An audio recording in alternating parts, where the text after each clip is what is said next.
Swan Fury!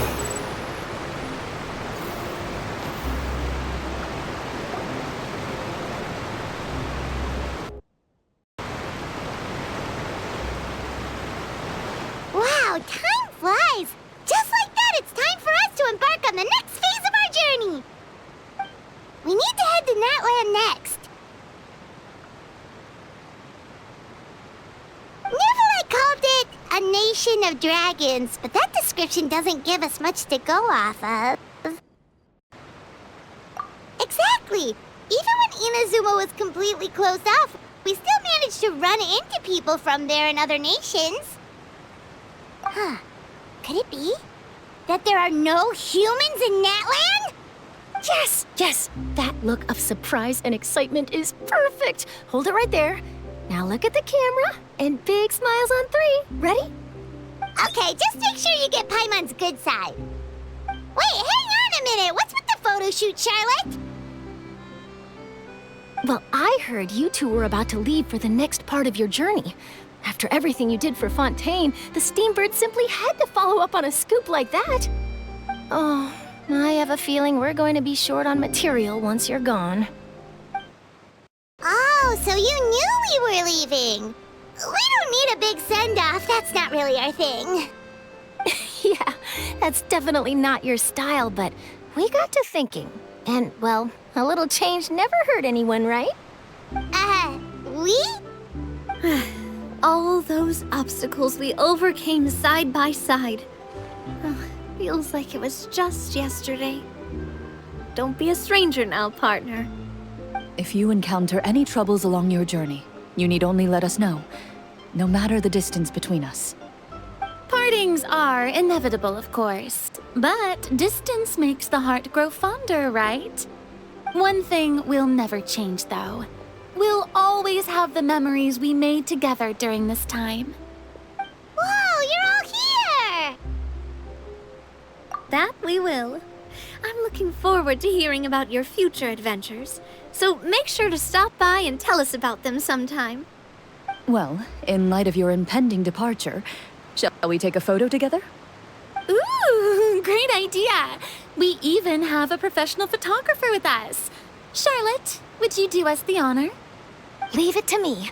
Just give me a moment to set the camera up.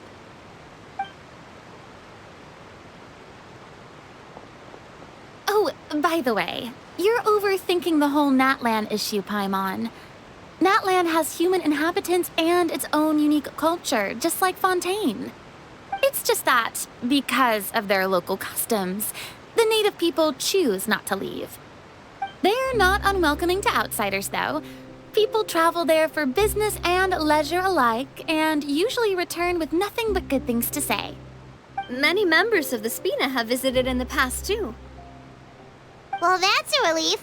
Hopefully we don't get swept up in any major drama this time.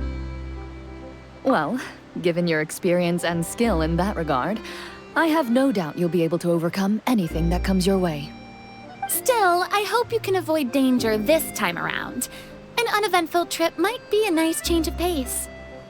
All right, I'm ready. Shall we?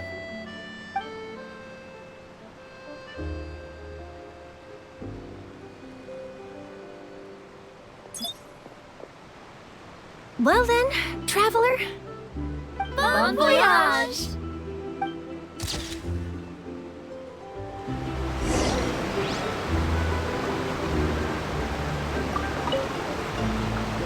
Safe travels, traveler. You're welcome back anytime. If you let us know in advance, we could arrange even more people to greet you when you return. That would be quite the lively affair.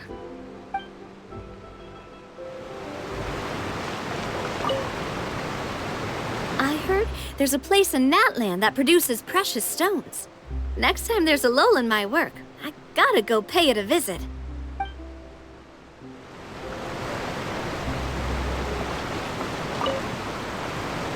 One picture to publish, and one to keep for myself. Perfect.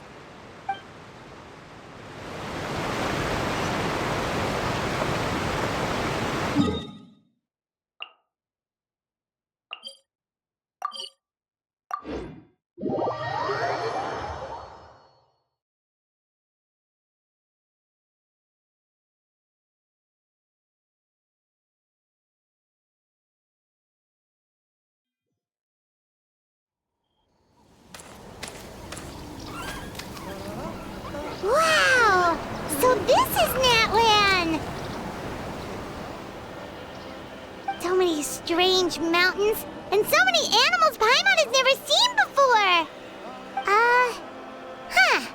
Doesn't look like there are any cities around here, though. Where should we start? Good idea. Finding people means we can learn information about the local Archon. And once we've met the Archon, we should have a better idea of what to expect during our journey. Well, Paimon hopes this one is easy to get along with. As long as we don't get on their bad side, we should be fine. Come on, let's keep following the road.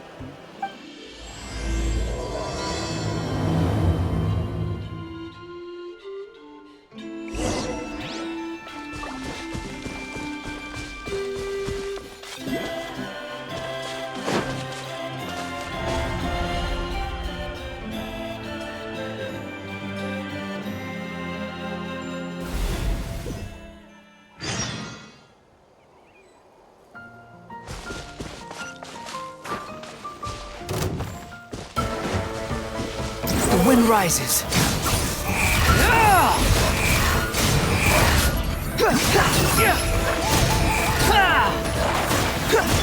Yoo-hoo! Let the world come alive! Behold! Know your place!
pictures on the walls! We've got to be on the right track. Too slow. The wind rises.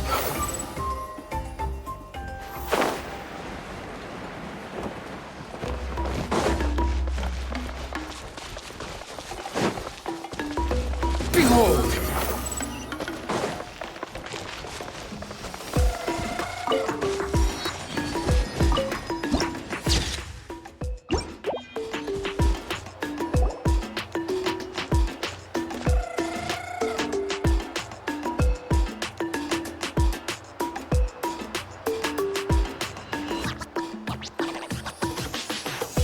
I'm sorry, Kachina. I know it's not right for us to go back on our word like this, but Kempoa and I have to do well during this pilgrimage. You can't seem to find other people to join our team, and we don't have time to sit around and wait. But if you two leave, I'll be the only one left. We really are sorry, but you still have plenty of chances. You're young, and you bear an ancient name on top of that. We're just ordinary tribal warriors with years of battle under our belt and no glory to show for it. Not to mention the physical toll of all that fighting. We're no longer in our prime. We barely had a chance last time, remember? We can't expect a better result with even fewer people. Pilgrimage registration closes tonight. This is our last chance to switch teams. Well, all right. I guess it is what it is. I just wish I was stronger. I'm nothing compared to the other ancient name bearers. But never mind.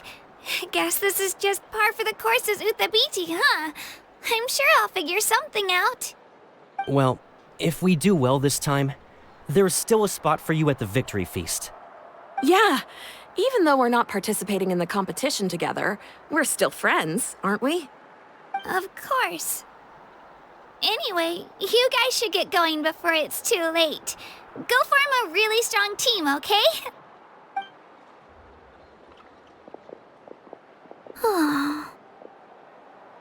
Guess I'll have to wait until the next pilgrimage. Looks like that little girl over there was just abandoned. Wonder what happened. Oh, she looks so sad, too. Huh?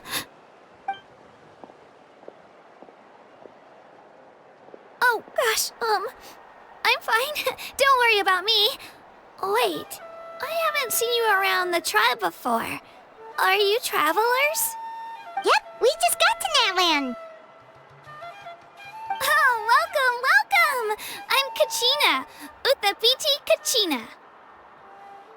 Oh, that's something we call an ancient name. It's a tradition we have here in Natlan, although it's kind of complicated to explain. You can think of it like a title for now.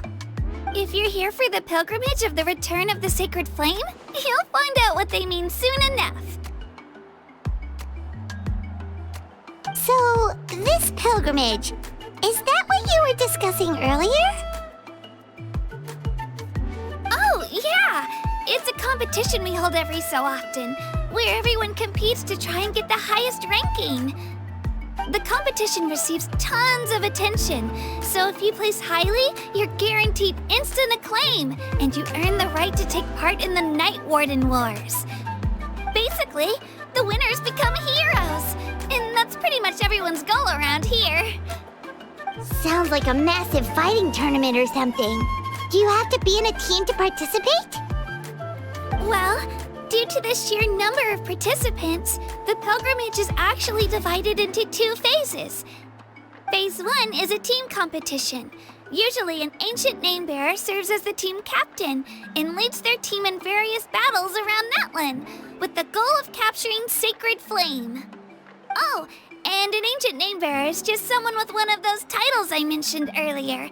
Someone like me. Once the team competition is over, the participants from the winning teams qualify to take part in individual one-on-one matches. Yeah, the scale seems pretty huge. Wait a minute. If ancient name bearers lead the teams, That means you must be a team captain. Sure am. Although, I don't exactly have any team members anymore. The key to winning is in the strength of the team captain. That's what everyone says. But, the difference in strength between bearers can practically be night and day. So, their decision does make sense. I'd feel the same way if I were in their shoes. All ancient name bearers have to take part. It's our duty.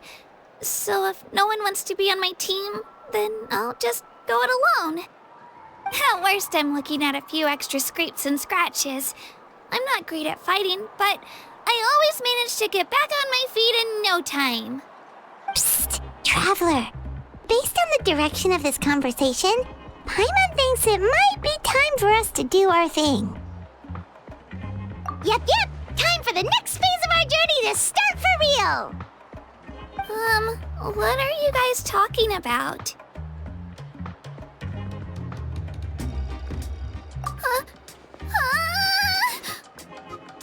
Sorry, didn't mean to freak out on you. I just, how should I put this?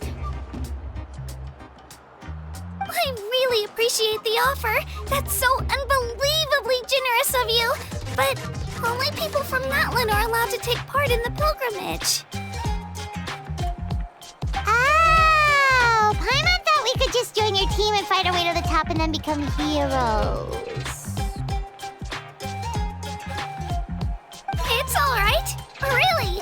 I mean, no one's ever offered to join my team before. Really? We're all usually on good terms, but whenever pilgrimage registration rolls around, it feels like everyone starts avoiding me. They don't make eye contact or bring up the pilgrimage. It's like they're afraid I'll ask them to join my team. I probably don't even need to explain the reason. I'm too weak. It's pretty obvious there's nothing to gain from being on my team. That really doesn't matter to you? Oh, don't you worry. The Traveler's strong enough for the three of us. Gods, dragons, giant narwhals. He can give them all a run for their Mora. Oh, I get it. You were able to overlook my lack of strength because you're confident in your own skills. That's right. We always try to help people out during our travels. That's what makes a true adventurer. A true adventurer. You guys are really special. You know you're strong, but you don't take yourselves too seriously. That's exactly the kind of person I want to become. You're planning on staying in Natlan for a little while, right? Mind if I try to learn from you while you're here? Learn from us? Yeah, you know, like a disciple or a sidekick. You don't even have to teach me anything. I'll just observe. I promise I won't be in the way. Besides, I can take you to see the sights and introduce you to Natlan in the meantime. What do you think, Traveler? Seems like she really looks up to you. Oh, right! Didn't those people from earlier say the registration period was about to end? You don't need to focus on finding new teammates? Don't worry about it. I wouldn't be able to manage it this close to the deadline anyway. I lose all the time. I'm used to it. Everyone around me is used to it. So it's fine. No one expects anything out of me. But if I manage to learn a thing or two from you, I might just pull off a win next time. Oh, of course. I'm just glad you agreed. Well, come with me, you two. I'll show you where I grew up and introduce you to our tribe, the Children of Echoes.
no such thing as pure freedom in this world.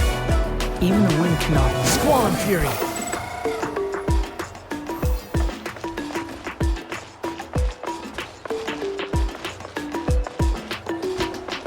Whoa. That thing over there looks super intimidating. You sure it's not gonna fall off? Don't worry. Our tribe works closely with stone. That's one of our symbols, actually. It's not going anywhere, I promise you.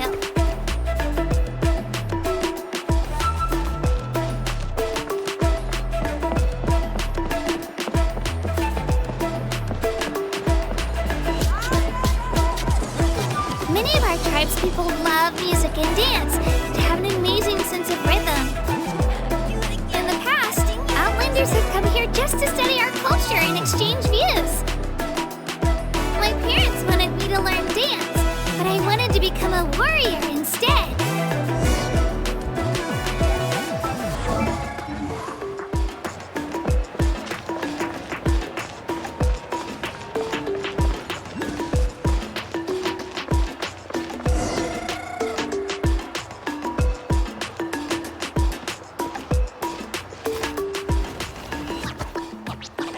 Hey, it's Io! Come on, over here!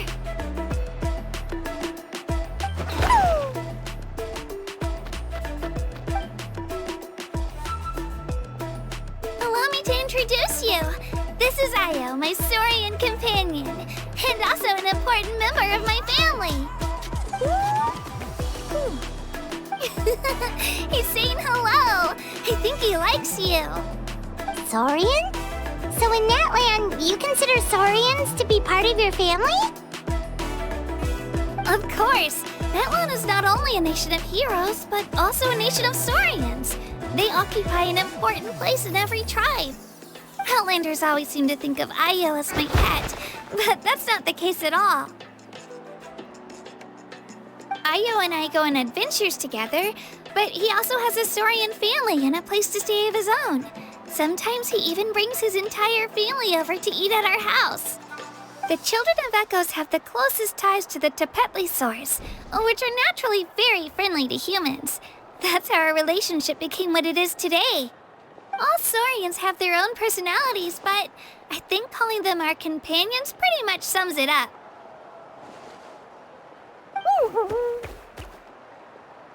See? Io agrees with me. Oh! You're here too! No way! You have a Saurian companion too! Oh, what a sweet little thing! I think your friend here will get along with Io just fine. Alright, you two go have fun. I've got some important business to handle, and then I'll be right back. No mischief, okay? And you better not go leading your new friend astray, or I'm telling your parents.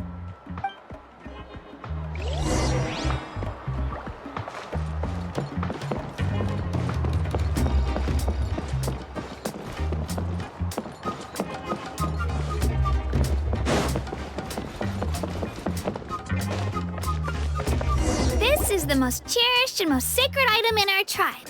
It symbolizes the Wayab that protects us and grants us blessings. Wayab? Is that a god of some sort? Sort of.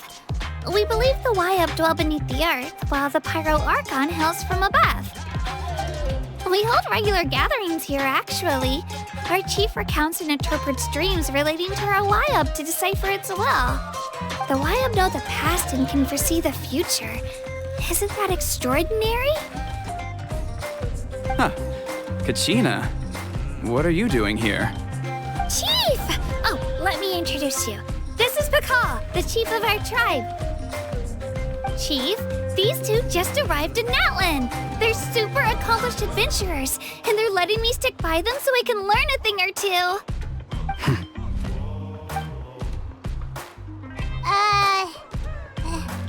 Hello? Kachina is a child of our tribe. Her safety's my responsibility, so I'll just come out and say it. I don't know how you met her, but I'm gonna need you to prove your identity. Whoa, whoa, whoa, whoa! There's no need for that, Chief. They're good people. I can feel it. A feeling isn't going to satisfy your parents, Kachina. How about, we show you our adventurer handbook? It's where all our previous travels are recorded. The people who belong to the Adventurers Guild are kind of a mixed bag. I'd prefer something more reliable. Huh. You're the Traveler, and your Paimon is familiar. Paimon is a guide!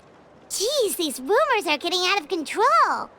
Well, okay, maybe this one's not that bad. It does make you seem super powerful and mysterious, Traveler. Wait, is there something special about those names? You haven't heard? Nope.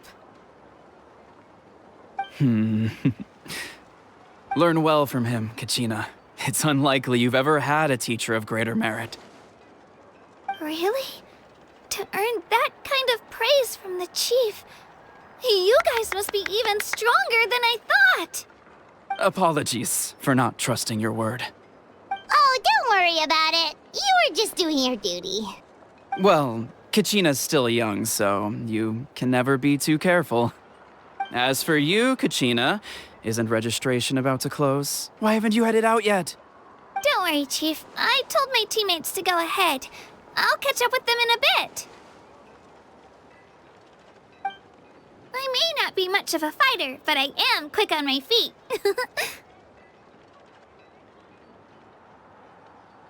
Kachina's trying not to worry him, huh?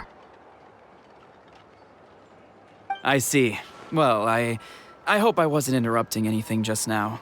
If I did, just tell me where you left off, and I might be able to help with the explanations. Let me think. I told them about the Wayab, so now's the perfect time to dive into ancient names. Good thing you're here, Chief. I don't think I could explain it very well. Oh, right! That word kept popping up in our conversation earlier. So what does it mean exactly?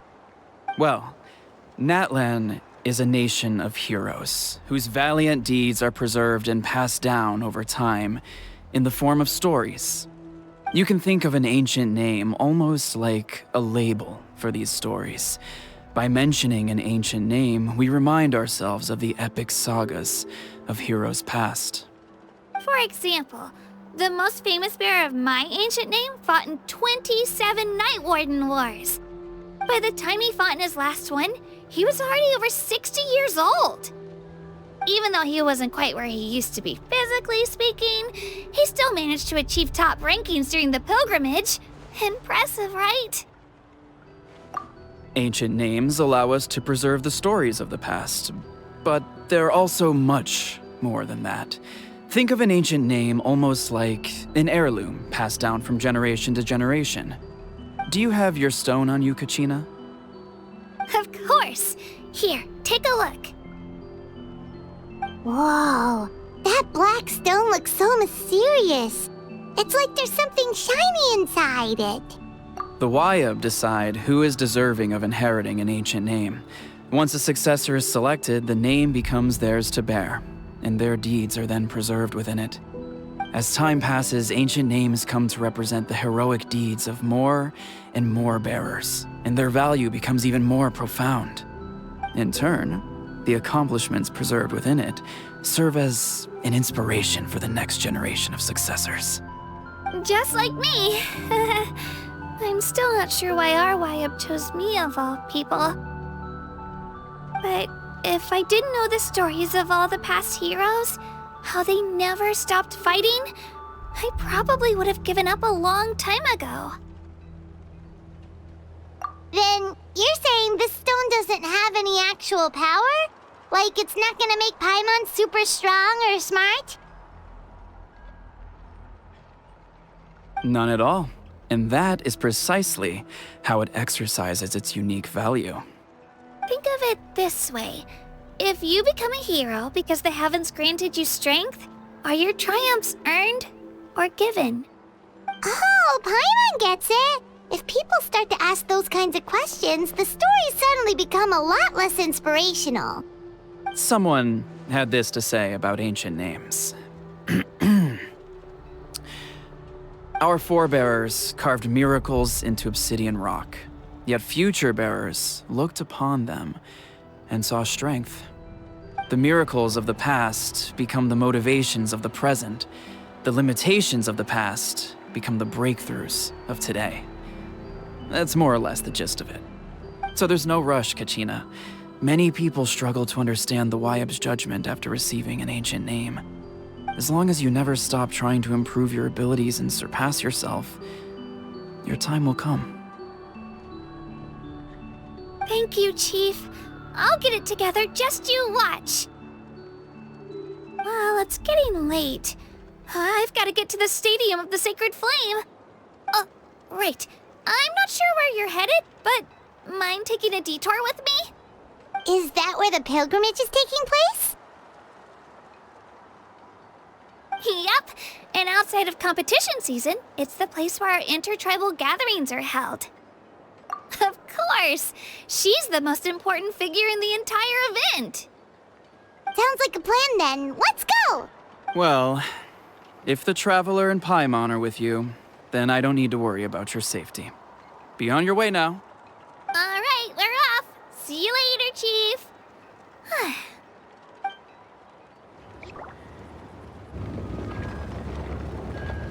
I got so carried away just now, I didn't consider what would happen if our destinations were different. Luckily, that's not the case.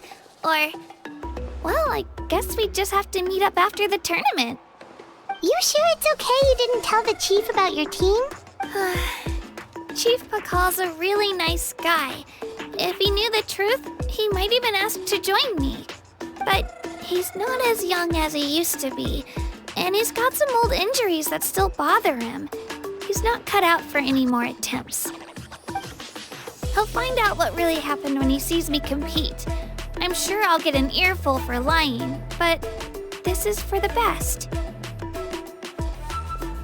Yeah, your teammates left you high and dry and you made sure they didn't feel guilty about it.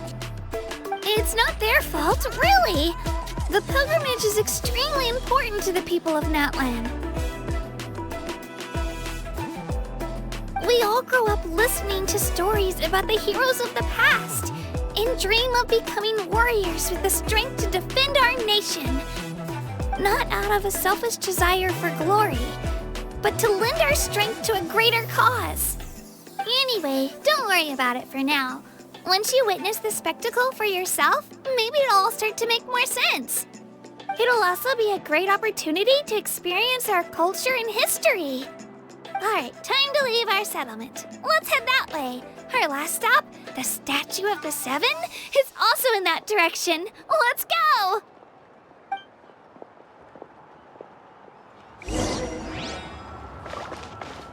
Behold!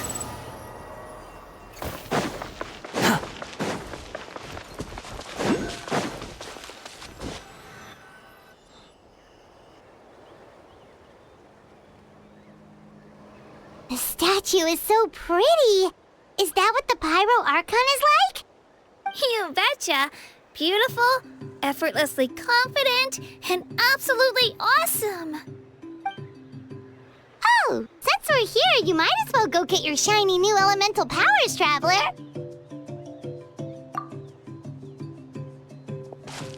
Huh? You can get elemental power from the Statue of the Seven?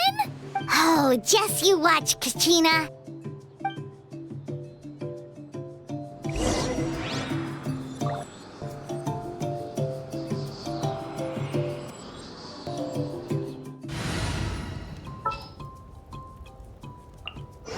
This world is full of unsolved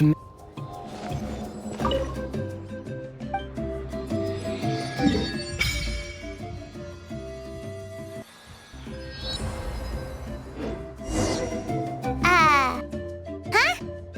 That's not right. Is the statue asleep or something? Huh. Shouldn't you be able to shoot fireballs or summon flame pillars by now? Strange. Must be something unique to Natlan. Sorry, Kachina. We got your hopes up for nothing. No, it's all right. If anything, I'm even more curious now. Were you really able to gain elemental powers just by touching the Statue of the Seven? That's something only vision bearers can use. Could you show me? Only if you want to, I mean. Take it away, traveler!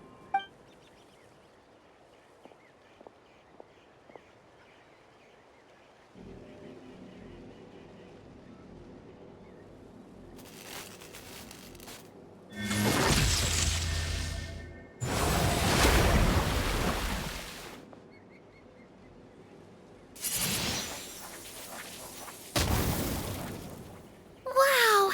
Different elemental powers, wielded by a single person! I've never even heard of something like that! Let me give it a try!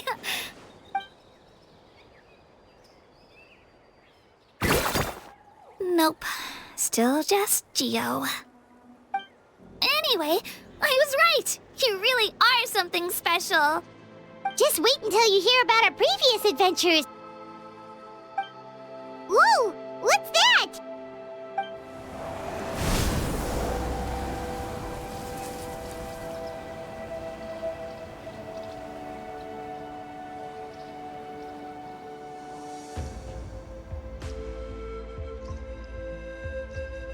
Oh, that's a cuckoo soar. They fly high and fast, and they're always full of energy. Right? It's been ages since that day we first saw Dvalin. We've come so far. Oh, before I forget, we've got a pretty long trek ahead of us, so here, take this. They look like shiny little gems, don't they? Don't be fooled, though. It's actually candy. My mom made them. I always bring a few when I know I'm gonna be out and about for a while. A little boost of sugar can really come in handy in a pinch. Woo! Paimon loves candy. Thanks. My pleasure, my pleasure. I've got all sorts of bits and bobs on me. I'm sure they'll come in handy at some point.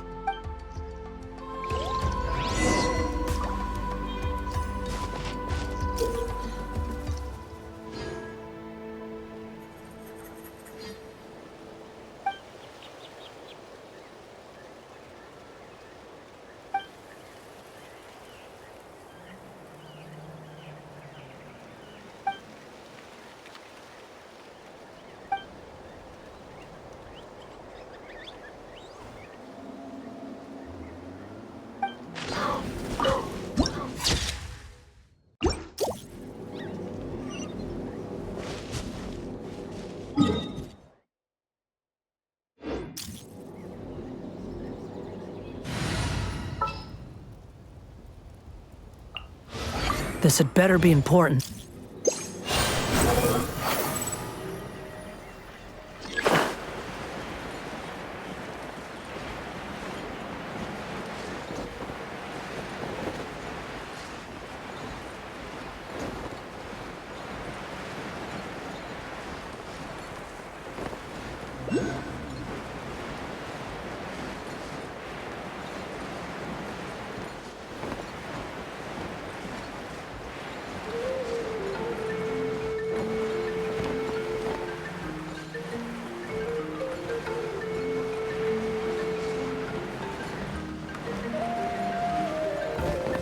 Behold!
Squall and Fury.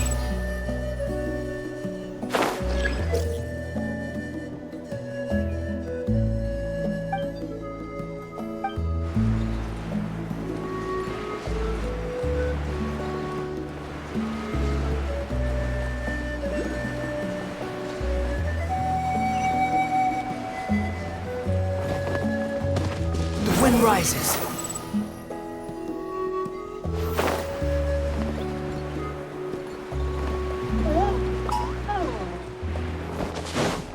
Squall and Fury.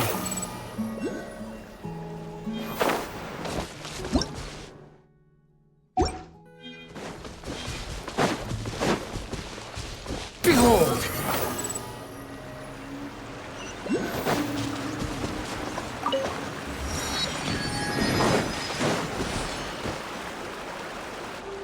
We've come a long way. How does a break sound? Great idea! All this sightseeing is making Paimon hungry. Oh, are you all out of candy? I've got some more if you want. I've also got bread, drinks, fried rice, roasted apples. Whoa, you're practically a walking cafeteria!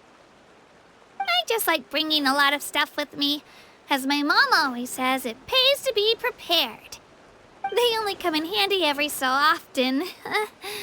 But hey, better late than never, right? Huh? Is everything okay, Traveler?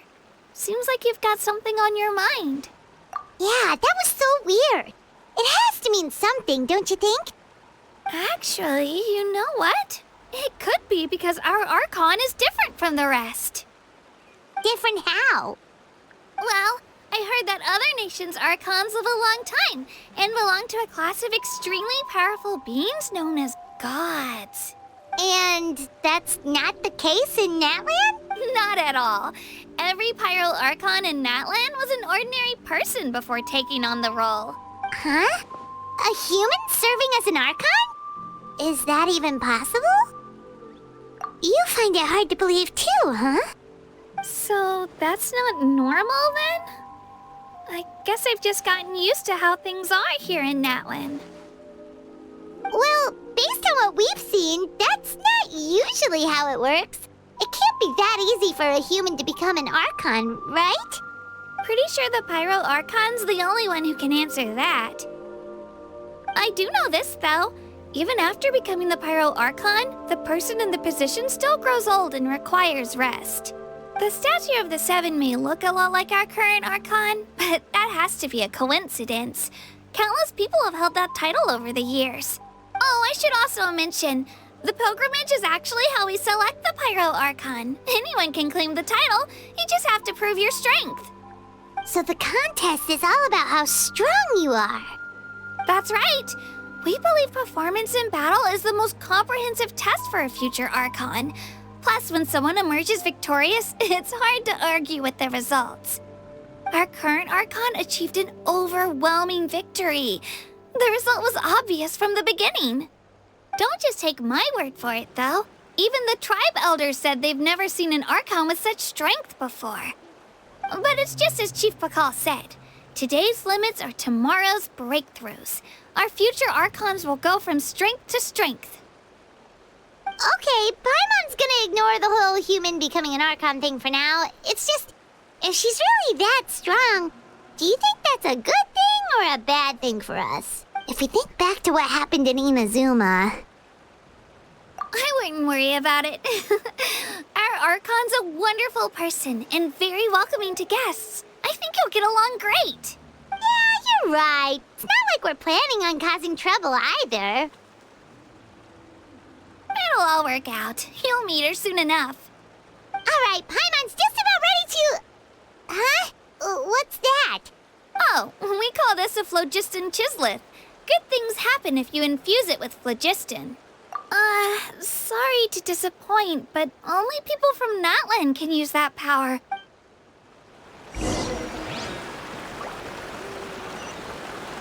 Upon the gale.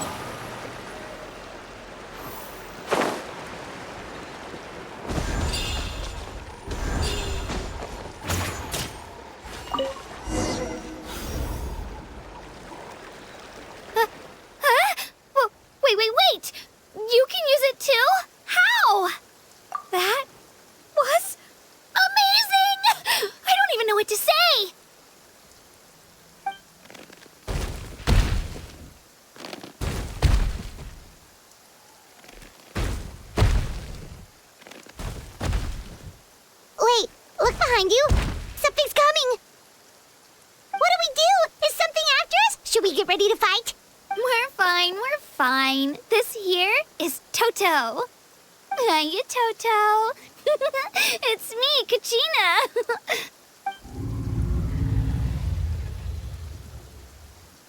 Well, aren't we looking lively today?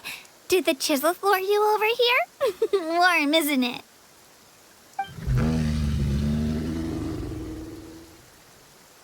Oh, so it was just a friendly saurian. That's right. There's quite a few of them around here, and Toto's the friendliest and gentlest of the bunch. He's always hanging around these parts. I swear he does it just to show off to any outlanders that might come this way. Don't let his size fool you, though. He's just a big softie.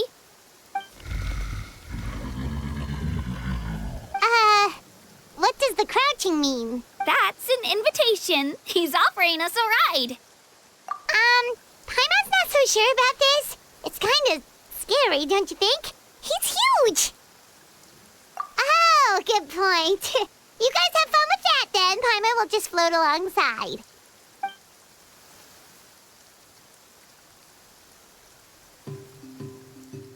Wow, the sightseeing is even better from up here.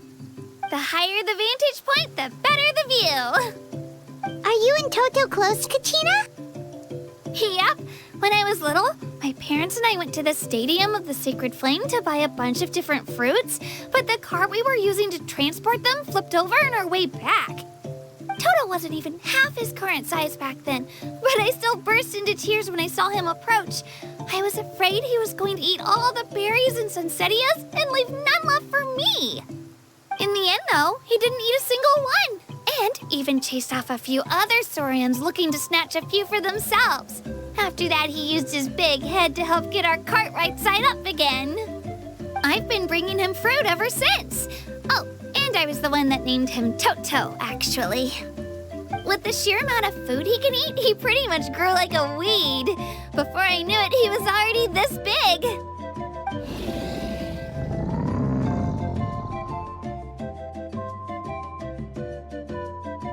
Oh, look over there! That's our destination, the Stadium of the Sacred Flame.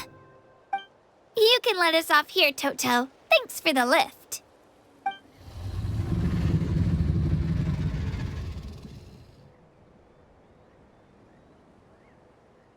It's an easy walk from here, so I say we head the rest of the way on foot. It'd be quite the trek for Toto otherwise. That's true, especially considering his size. Well, see you later, Toto!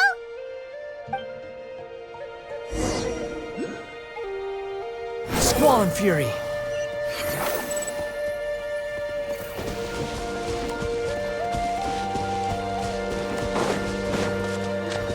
The wind rises.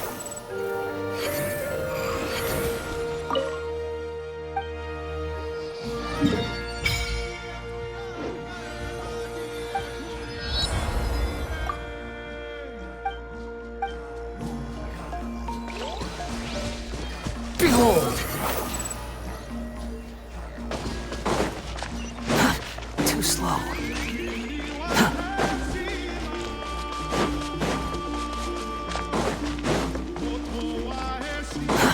Too slow. The wind rises.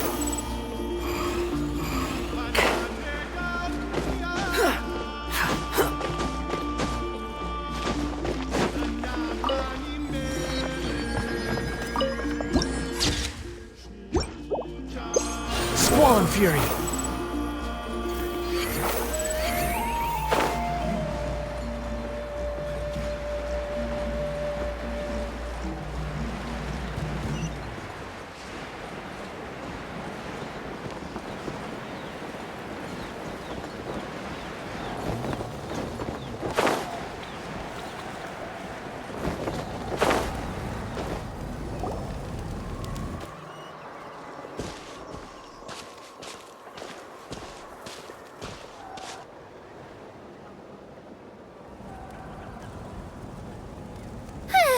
We made it!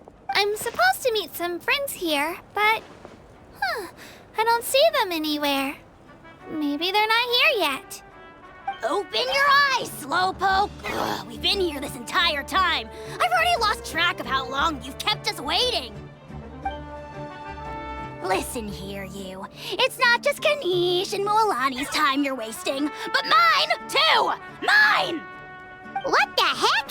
That's a strange-looking Saurian. Or, wait, is it even a Saurian? Take it down a notch, all right? You don't even know some of these people. Just because Kachina's too nice to get mad at you doesn't give you an excuse to be rude to her. And what are you gonna do about it? You think you're the boss of... Hey! Oh, what do you think you're doing?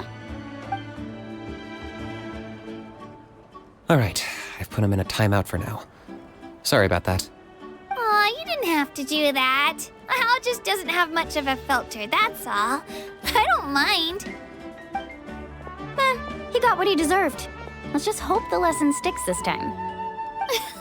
Moalani, there you are. Looks like you made some new friends. And here I was worried you ran into trouble on your way here. Hello, Paimon's Paimon. A traveler, you say? You came at the perfect time. The pilgrimage is a sight to behold this time of year. I don't see your teammates with you, Kachina. Where are they? Oh, they went to join teams with a better chance at winning. So you're saying you've been ditched? Again. That might give them an advantage during the team stage, but it all comes down to individual strength sooner or later. Yeah, well, I couldn't even promise them we would make it through the team stage. The outcome of the team stage usually depends on the ancient name bearer, after all. Hey now. There's not a single person here that can promise their team victory. You're putting too much pressure on yourself. Besides, you're not lacking in strength at all.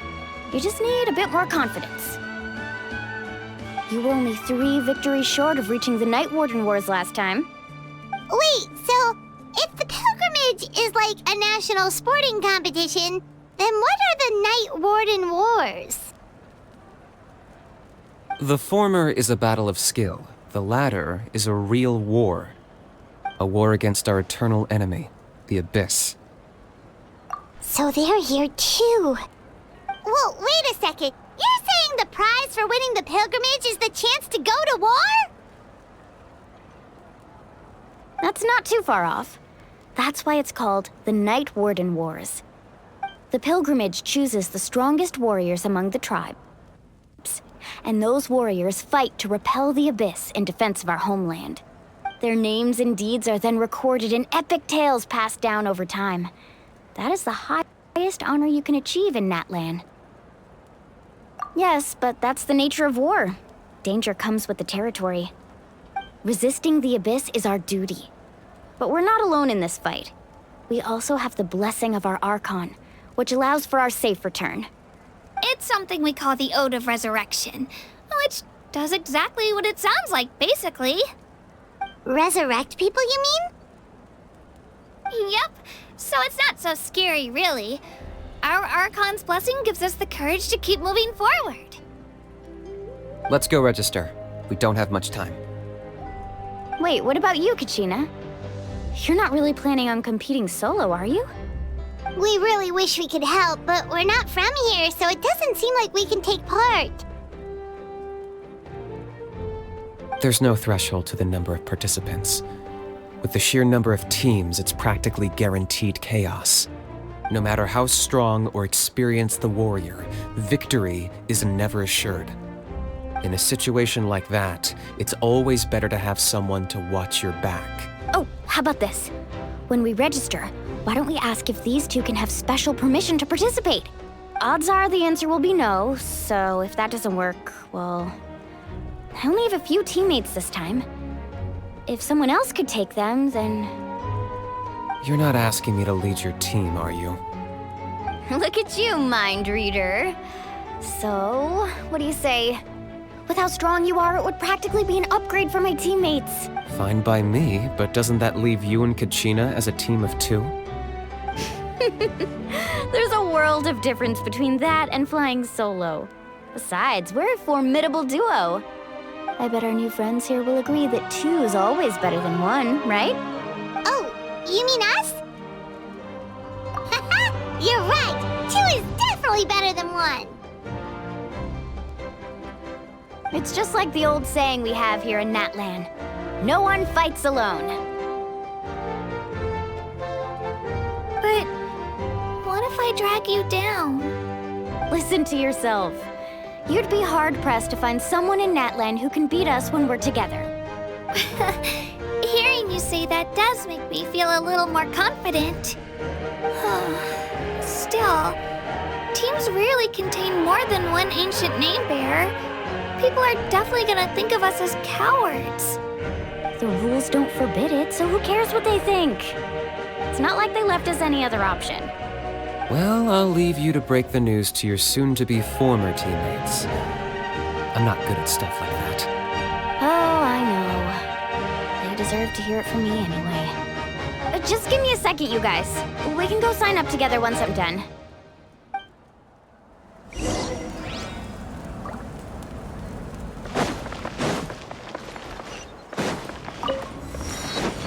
Behold!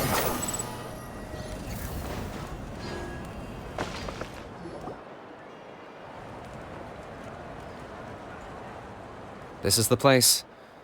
Let's wait for Mualani here. Did you see the flags at the front gate when we entered? Oh, yeah. There were flags, weren't there? Those are our tribal flags. 1 for each of the 6 tribes that make up Natlan, including the Children of Echoes. Why the sudden tour guide routine? I said I'd introduce them to Natlan, and we've got nothing better to do, so I might as well deliver on the promise. Fair enough. Well, I'm from the Scions of the Canopy. We live high in the mountains and have the closest ties to the Yumkasaurs. My friend Mualani belongs to the people of the Springs, a seaside tribe. The scenery over there is beautiful, and you can find some really tasty fish. That just leaves the Flower Feather Clan, the Masters of the Nightwind, and the Collective of Plenty. If we get a chance after the pilgrimage, I'll be sure to show you around. Well, if we're talking tribes, allow me to stand in for our chief and welcome you on behalf of the people of the Springs. Mualani, you're back! We were just talking about you. Everything's settled on my end. My teammates took it unbelievably well, actually. Your reputation is really something else, Kanich. They probably just didn't see any drawbacks to your proposition. We're saying the same thing here. You, my friend, are a formidable competitor, and they recognize that. Anyway, thanks for waiting, you guys. Let's go register. Hello there. Here to register for the pilgrimage? That's right. I wanted to ask, though. These 2 travelers are very interested in the competition. Any chance they could take part? I'm sorry, but only people from Natlan are eligible to participate. You couldn't make an exception just this once? This traveler is a renowned adventurer. He's more than skilled enough to participate, and I'm sure the audience would be interested in seeing what he can do. It's not that simple, Miss Mualani. Even a single exception sets a dangerous precedent for countless interested parties in the future. The purpose of the pilgrimage is not only to select strong warriors, but also to collect contending fire from the battles. This is the fire that fuels the sacred flame. Natlan is only safe from the invasion of the Abyss, while the sacred flame burns eternal. Oh, so there's another purpose for the tournament. That was the initial purpose, actually. Every participant, whether they win or lose, contributes to the defense of our nation. That's what makes it such an honor to take part. Exactly right, Mr. Kanich. Contending fire can only be produced in battles between people of Natlan. Outlander participation would inhibit the production of this fire, which could in turn jeopardize the sacred flame. Oh, so it all comes down to the contending fire. Well, you can still enjoy the event from the stands. I'll try to get you some good seats. That would be great! Tourists like us are better suited to being Still, there's something Paimon was wondering, actually. You read Paimon's mind, Traveler. Why doesn't everyone just fight together? You know, since you can bring them back to life. The power of resurrection has its limits. For starters, the ode only works on those who bear an ancient name. That's also why ordinary people who emerge victorious in the pilgrimage aren't sent to fight the Abyss. It's for their own protection. Although, they're still afforded the same honor as those who triumph over the Abyss in battle. That brings us to the other condition for resurrection. Not much to this one, actually. Just one word: victory. Victory? The victors shall burn bright, while the losers must turn to ash. Only those who triumph over the Abyss earn the right to be revived. Defeat in battle not only means death, but also the destruction of your ancient name, preventing it from ever being inherited again. The tales of the vanquished are eventually forgotten, and an ancient name cannot survive when the stories of its bearers are lost to time. Yeah, they won, right? Isn't it the defeated ones who need reviving? You have to think about it at the team level. For example, 5 representatives will be sent to repel the Abyss this time. Even if 4 of them were to perish, the Ode of Resurrection would still take effect. All you need is for 1 person to return victorious. Because every victory is a building block of our legacy. Of course, the team needs to be strong enough for that to be the case. Otherwise, the price of failure is still very high. That's why the first stage of the pilgrimage is divided into teams, to instill in us the importance of working together. No one fights alone. That is what we believe. A lone warrior is one whose defeat is final. This all sounds pretty dangerous. Well, that axiom is meant to be a warning as much as a source of inspiration. Danger is always present, but together, we can move forward, united in the knowledge that behind every hero charging into battle lies the support of all of Natlan as well as our Archon. Not to mention, the Abyss isn't an enemy with a concrete form. We're often just dealing with the fallout of its scheming. I've actually fallen in battle before. I spent some time wandering the realm of the Wyab. It was unlike anything I'd ever experienced before. The realm of the Wyab? Does that mean the Wyab exists somewhere in Natlan? Hard to say. The realm's not somewhere you can access by ordinary means, and very few people are capable of establishing a mental connection with the Wyab. We call this realm the Night Kingdom, a mysterious liminal space between the body and mind, life and death. The fact that you were resurrected at all is the worst thing in the world. Then releasing you from your timeout has gotta come in at a close second. You would do well to speak with reverence of the almighty Dragon Lord Kahula-How, lest you live to regret it. If you're done arguing, your registration is now complete. It all went fairly quickly, considering we all know each other. Now, I just need to register your team members according to their name cards, and you'll be all set. In the meantime, you can all go rest at the hotel. As usual, dinner and lodging for tonight are free. Nice. Oh yeah, I forgot to mention, all food and entertainment before tomorrow's matches are on the house, courtesy of our Archon. Family and friends included, which means you both get in on it. Come on, let's go have some fun!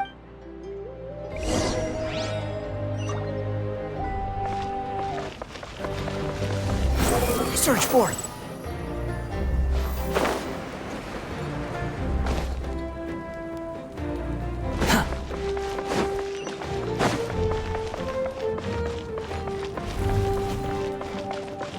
Quit following me.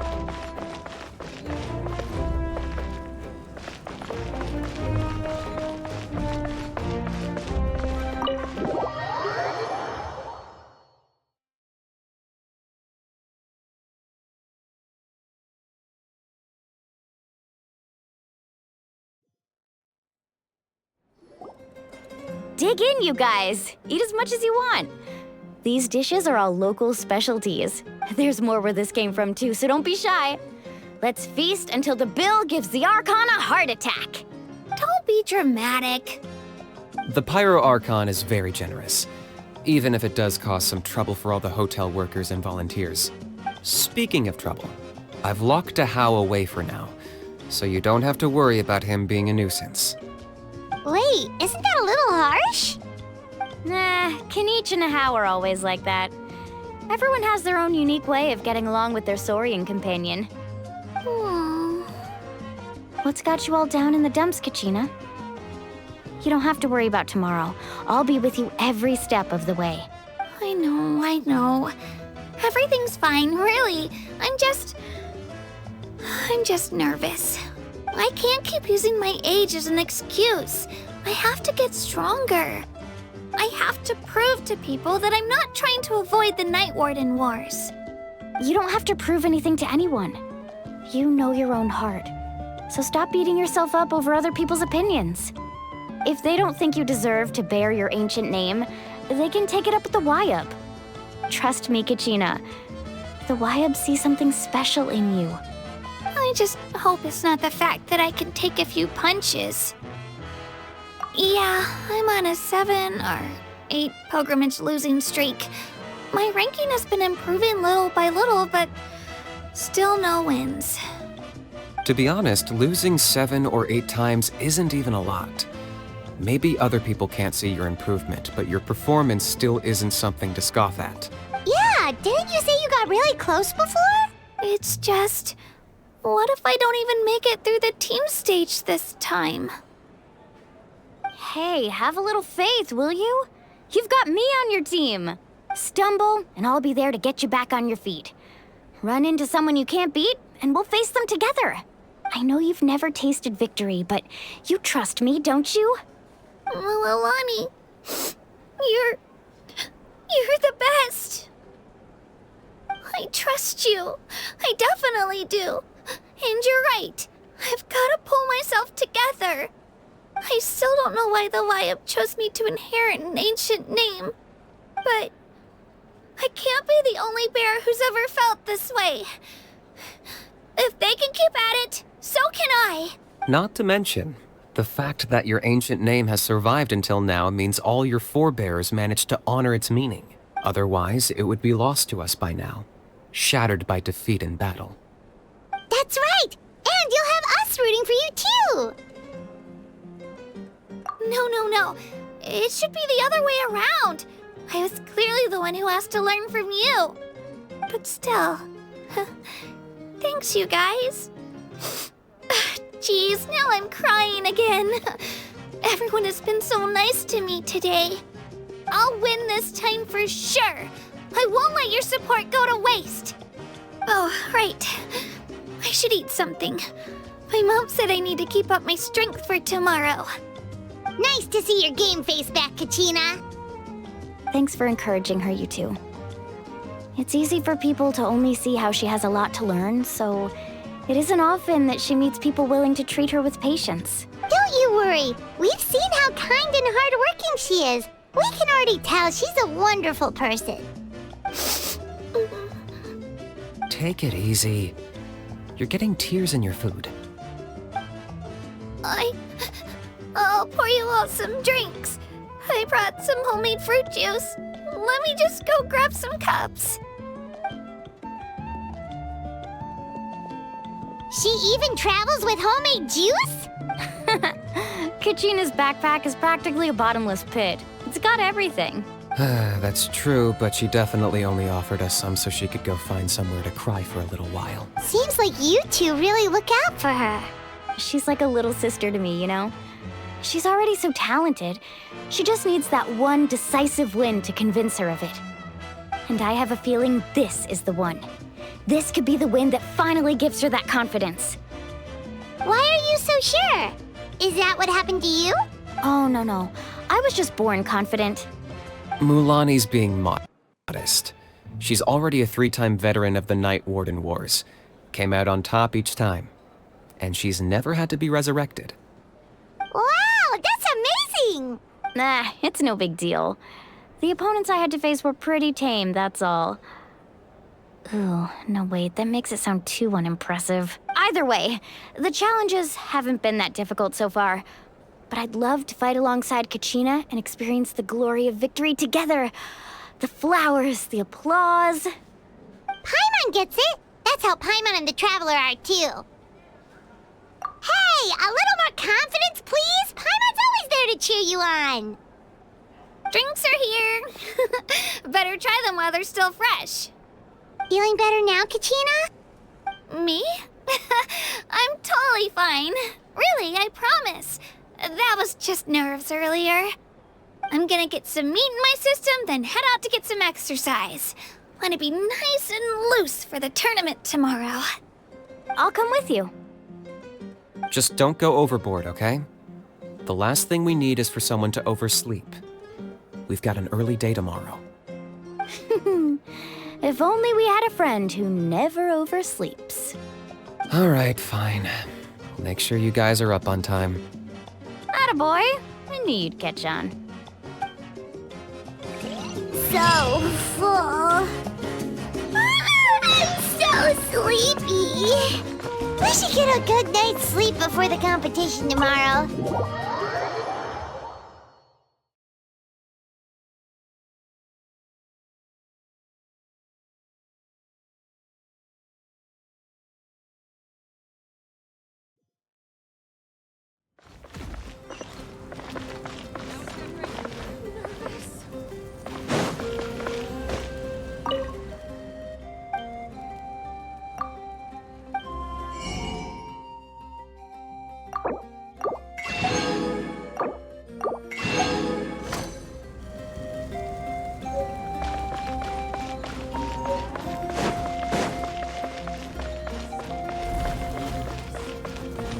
Squall and Fury.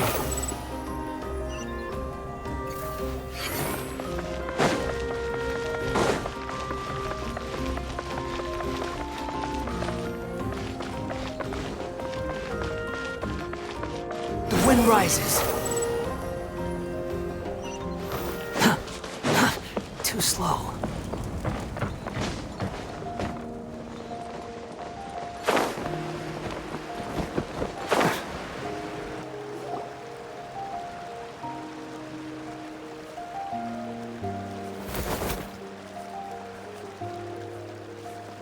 Kachina! Oh, it's you two. I just finished training with Mualani. What's up? Well, you worked so hard to introduce us to Natlan, we wanted to return the favor. Wow, you guys are exactly like Kachina described. No wonder she's already your biggest fan. Guess I should make myself scarce, though. Kachina was the one who helped you out all day, so I don't want to intrude on your secret teachings. Huh? What do you mean? Observation? Yeah, the person who hits the hardest isn't always the one who wins. Oh, I think I get it. You're saying, fight smarter, not harder.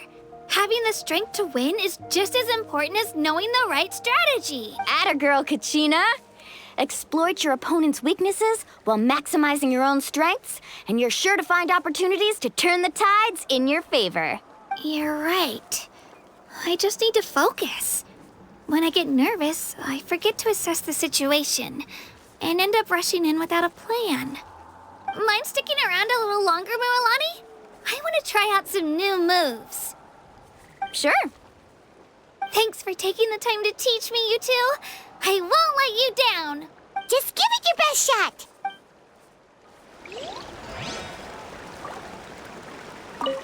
I'm not keeping you up, am I? You sure you'll be fine tomorrow? Oh, I'm bursting with energy. Couldn't sleep if I wanted to.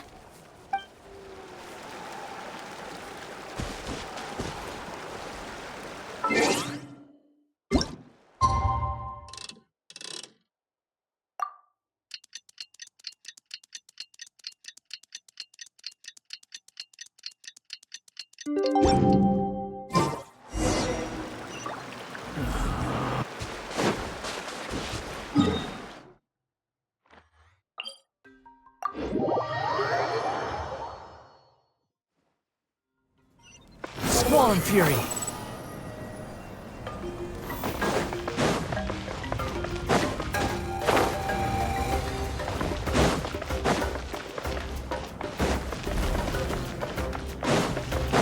Behold!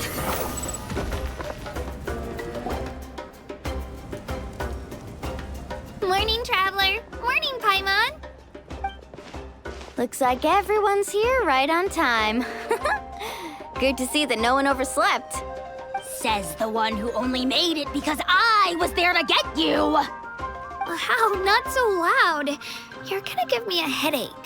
Well, if you don't do well today, we know who to blame now, don't we? See how your friends talk to me, Kanich? I help you wake them up, make sure everyone's on time, and do I get a thank you, a how? No! I get told off! Mualani's right, though. Hopeless. Every last one of you. All right, moving on. How did you sleep last night, Kachina? I had some nerves at first, but my bed was great. I fell asleep the minute my head hit the pillow. That's good to hear. Maybe you handle stress better than you know. The competition's about to start. Did everyone eat something? A little.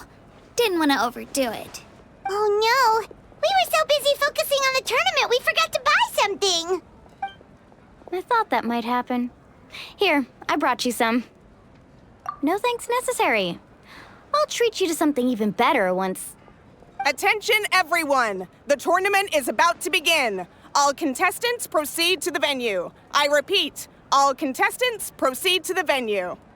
Well, I'd say more, but that's our cue. The opening ceremony is what kicks everything off. You should be able to see Kachina and me from the stands. We're counting on you to cheer us on. Don't you worry! Paimon's gonna cheer so loud, you'll hear it across the stadium! Thanks, you two. I'll be sure to keep an ear out.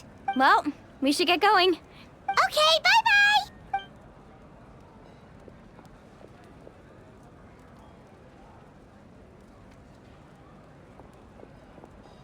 Attention, everyone! The tournament's about to begin.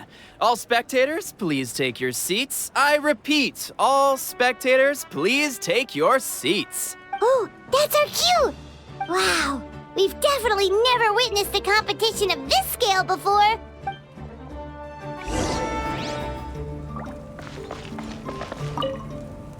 Entering the Stadium of the Sacred Flame, you won't be able to leave the arena once the tournament begins.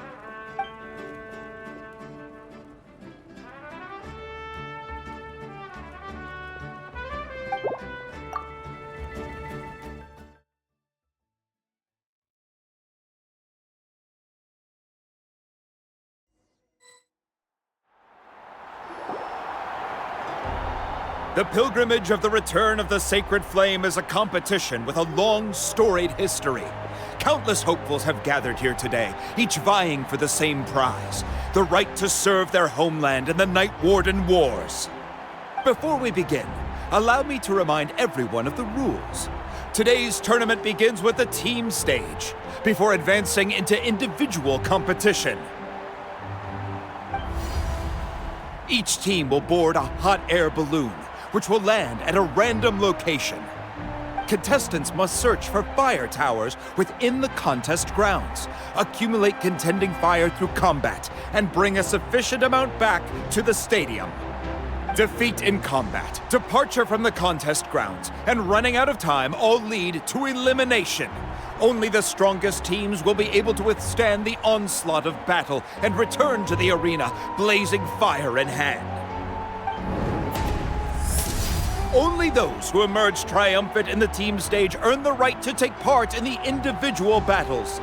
The outcome of these one-on-one matches not only affects the contestants' individual scores, but also determines their next opponent. After many rounds of battle, the contestants with the top 5 rankings will get the chance to take part in the Night Warden Wars. Now, let us welcome our Archon as she delivers the opening address.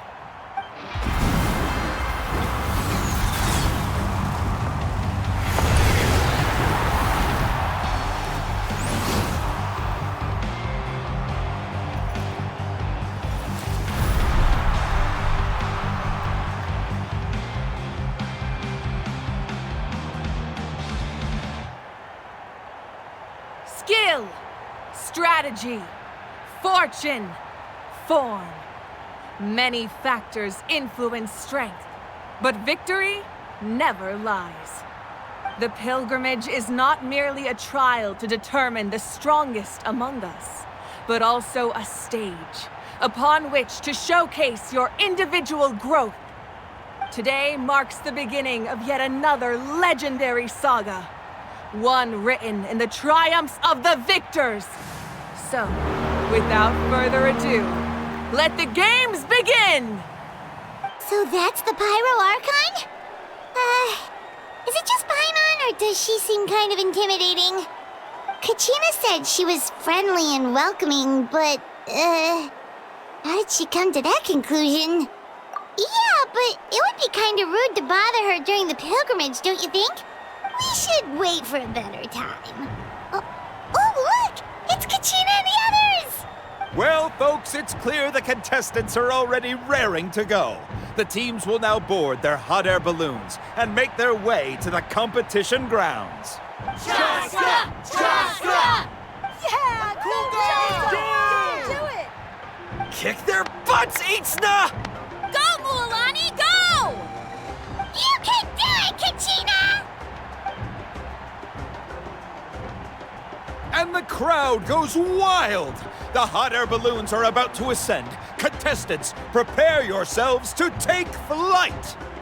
Remember the rules. The balloons will take you to random locations, and your battle starts the moment you land.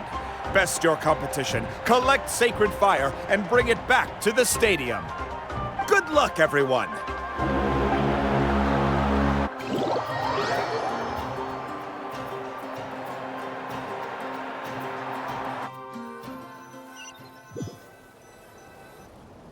Guess this is where we're starting. Let me see. It seems pretty quiet around here. Looks like we get to ease ourselves into combat today. Let's head that way. We don't need to worry about avoiding other teams. Anyone that crosses our path can kiss their chances goodbye. Okay, I'll follow your lead. Just remember, don't hesitate. The team matches are all about keeping the energy up. So let's do it!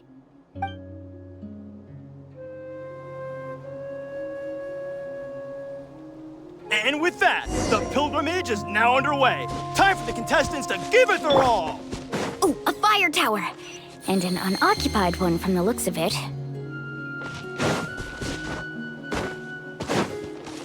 Be on the lookout for an ambush. Careful, we've got company! Kachina. All right, let's finish this Looks like fast. we've got ourselves an easy start! Perfect timing. We've got to fight to generate contending fire in the first place. So let's go. Winner takes all, the loser gets lost. Out of the way or get blown away! Carving waves!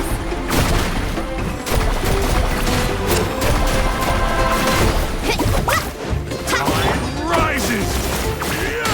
Woohoo! Amazing! Let's finish this was new. We won! We're just getting started. Grab the fire and let's head to the next spot. Currently in the lead, we have Chaska, one of the contestants from the Flower Feather clan, really leaving her competitors. Amaru has taken out 6 contestants in a row! What a legendary competitor! But can his hot streak continue?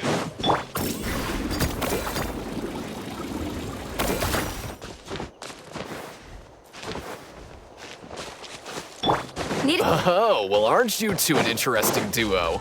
How did these monsters make it onto the ground? It's part of the tournament. You can't handle a few monsters. How are you supposed to repel the abyss? Look, why don't we handle these monsters first? Then we can battle it out between ourselves.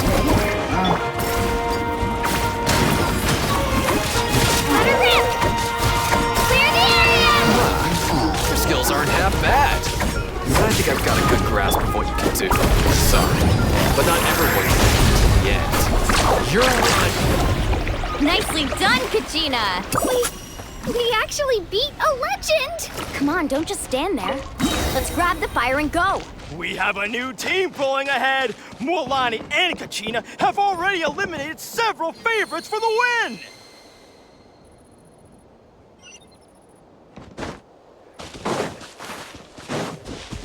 I knew someone would show up. Hand over the sacred fire and no one gets hurt.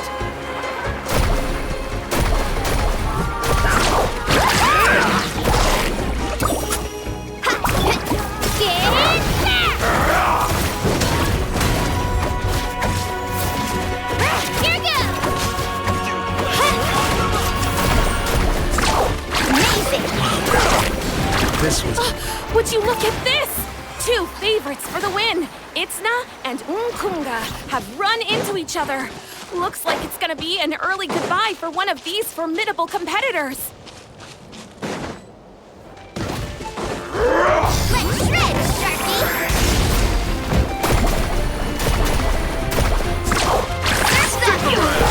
That was quick. Forget it!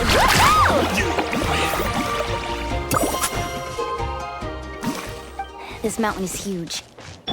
Is the next tower really all the way up there? It's going to take forever to make it to the top. Just leave it to me. I'll get us up there. Ah, we made it! Great work, Kachina. Glad I could help.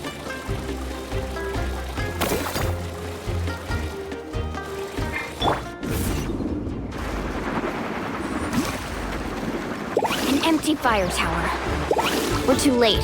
Darn it! So close! And another competitor crosses the finish line. Beyond Sun and the collective Plenty certainly living up to some lofty expectations.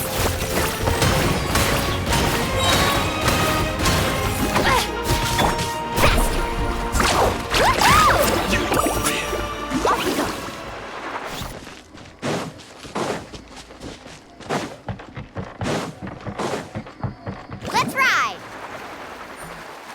Kachina, is that you? I'm sorry about this, but since we ran into each other, I can't just let you pass. If you want glory, you'll have to go through Out of the me. way or get blown away.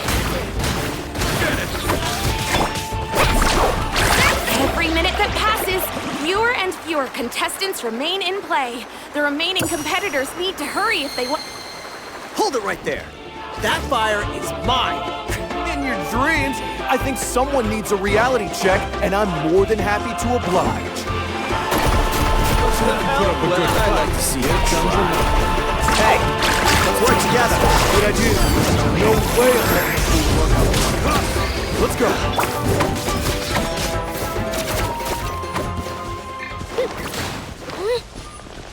We've collected enough sacred fire. Still doing all right, Kachina? All right, let's finish this. Oh, we're running out of time. Wait, there's a spear way over there. We can ride it back.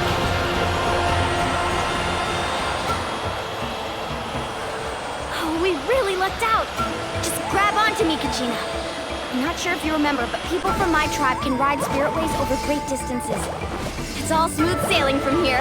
Thanks, Milani. Hey, what are you thanking me for? We won as a team. There's no way I could have taken on that many people without you. Have a little faith in yourself. You're already a great warrior.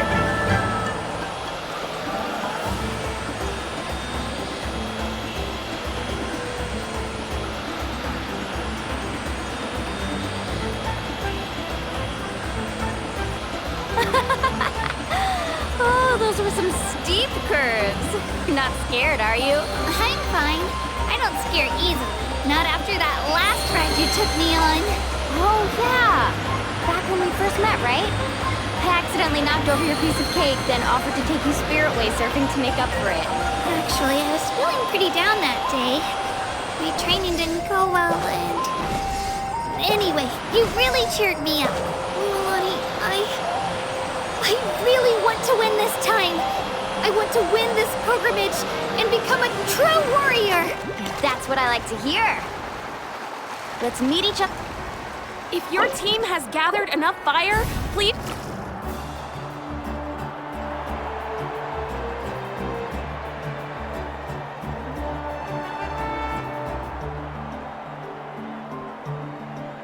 Congratulations, Milani. Congratulations, Kachina. You've successfully cleared the team stage. Amazing! Congratulations! Congratulations! Keep it up, Milani! Kachina! Milani! Kachina! Milani! Woo! Kachina! Mualani! You two can take a short break while the team stage comes to a close. We'll draw names to determine the individual matchups in a moment. After that, we'll proceed to the next stage of the competition. I wish you both the best. You two are assigned to different lounge areas. If you'll follow me, please, Kachina. Solo battles next. And I was 3 wins short last time. I've got to do better. Just calm down, Kachina. You're in good form. You can do this. Hold it right there. This is the contestants' lounge. Unauthorized access is prohibited. We're contestants too. Let us through. According to my list, you're not among the individual match contenders, nor are you related to any of the remaining candidates. Well, we'd still be candidates if it was just based on strength. We only lost because 2 other contestants snuck up on us like cowards. If you could just go contact the referee, we'll wait right here for you to... Ugh. Wait, you 2 are... Well, look who we have here. Remember us? Your little trick got us disqualified. Since we've crossed paths again, let's settle this once and for all. We'll see who truly deserves to advance to the next stage. Fight us! Right now? Don't mind him, Kachina. Tournament rules place you under no obligation to honor that request. A loss is a loss, and that's final. You! Don't just stand there! Get security over here now! Forget the rules. Isn't the pilgrimage about picking the strongest warriors? She just happened to catch us off guard. It was all luck. Exactly. Now's our chance to duke it out fair and square. Kachina! Who are you? Traveler! Paimon! What are you doing here? We just came to have a chat, and then all of a sudden these guys were threatening you! You're not bullying Kachina on our watch! Thanks, you guys. I don't know your names, but if you really want to face me, I'll allow it. It has to wait until after the tournament, though. I need to focus on the upcoming matches. I don't want to let my parents down, or any of the friends who helped me get this far. That's enough, you 2. Being caught off guard is not an excuse. You think you can cry foul play when you face the abyss? If this behavior persists, you may find yourselves barred from future competition. Whatever. Let's go.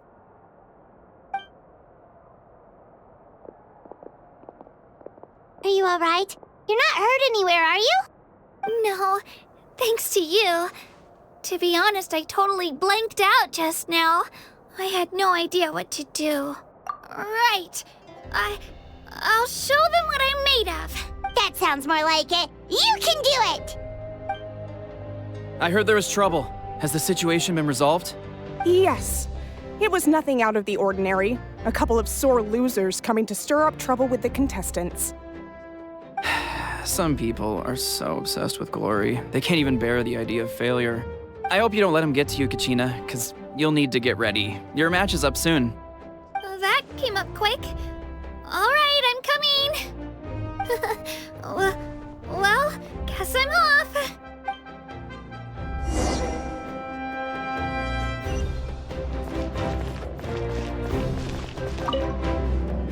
Have faith in yourself, Kachina, and don't get too tense.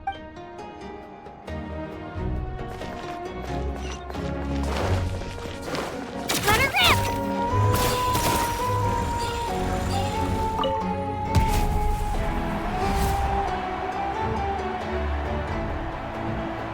You must be Kachina. You know, people told me I got lucky in the draw, but I beg to differ. There are no coincidences in the arena. If you're standing here, it means you're strong, no matter what anyone says. So, I'm looking forward to seeing what you're made of. The team stage ended before I had my fill of battle. I hope you don't disappoint. Well, anything you want to say in return? I won't lose to you. Not when so many people are supporting me and cheering for me, and I really want to earn a spot in the Night Warden Wars. All right, our contestants have each said their piece. To your places, everyone. And begin!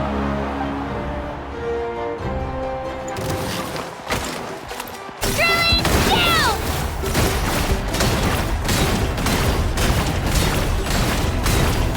Come on, you can do better!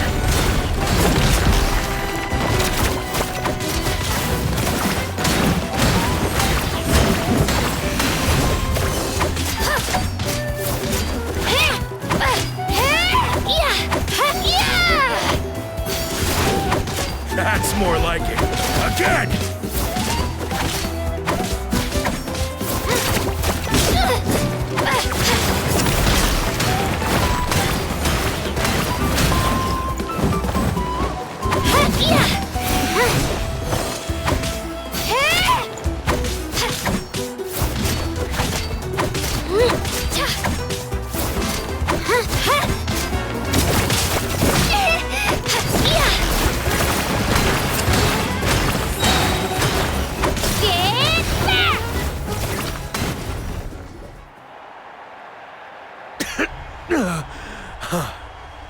I actually lost. Knew I had an eye for the good ones. Guess that means I was right about you all along.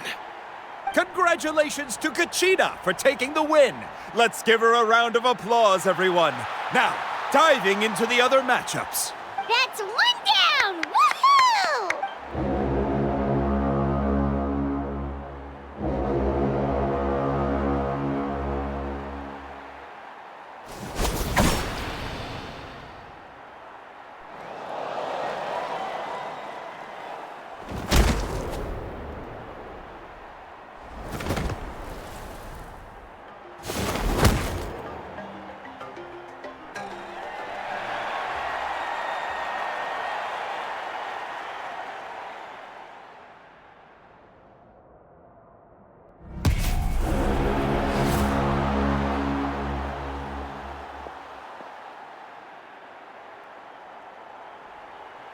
Where do you come from, kid?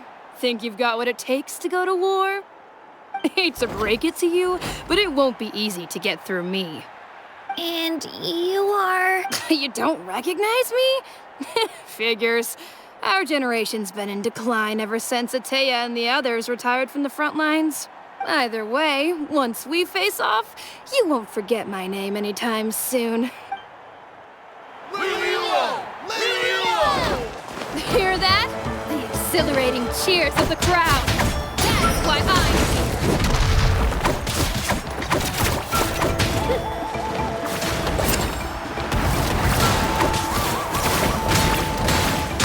Room for improvement.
and look for an opportunity.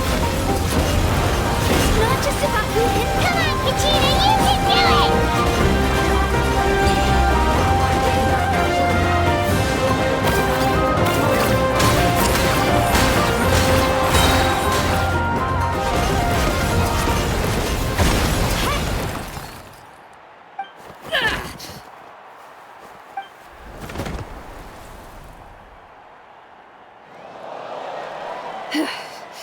Gotta hand it to you, kid.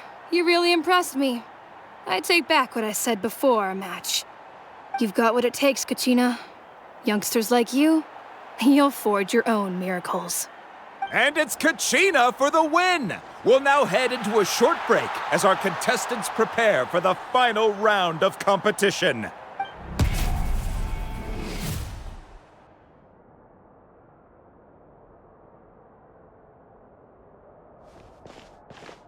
Thanks for cheering me on, you two. You were great out there! You faced a lot of impressive competitors, but they never stood a chance. I don't think I did too shabby either. I've never gotten this many points before. You ready for the last round, Kachina? Mualani! I got permission to come see you before the last round starts. Based on your score, it looks like you'll make it to the Night Warden Wars if you win your next match. But, your final opponent... it's me. What? Yeah, I just found out myself. We're really close in the rankings, so only the winner gets to move forward. But I wanted to fight alongside you. I did too, but it is what it is. People with similar scores tend to get matched against each other, but we just have to get past it. War is cruel, and the Abyss certainly isn't going to go easy on us. Only Natlan's strongest deserve to stand against them.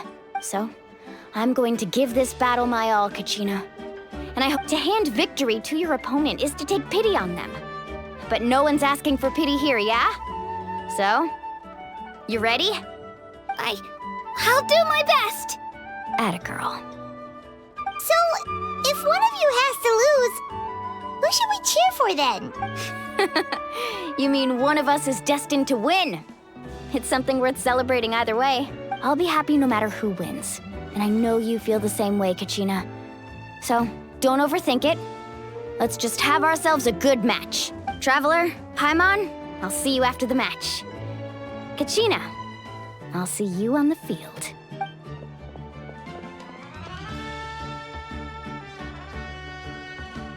I've been training so long for this, and Mualani's helped so much. I'm going to show her that it didn't go to waste. Thanks for believing in me. I'll try believing in myself this time too.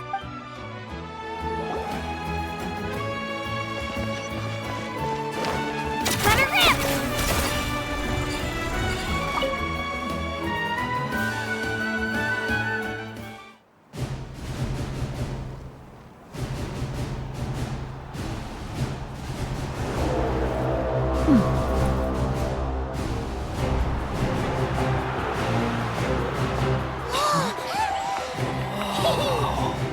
We've arrived at the final phase. The winner of this match will take the final spot among the victors.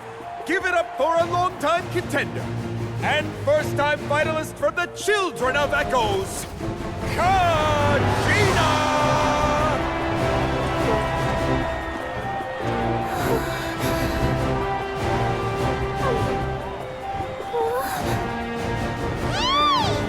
You got this, Kachina! And her opponent from the people of the Springs, a young prodigy and Night Warden Wars veteran, Mualani! This face-off between old friends promises to be an explosive showdown. May the best warrior win! You've come so far. Still nervous? Why does it have to be you? Still, I'm glad in a way. Even if I lose, I won't have any regrets. Come on! Kachina, this is no time to be modest. I know you want this more than me. And it's about time you start sounding like it, okay? I want to win.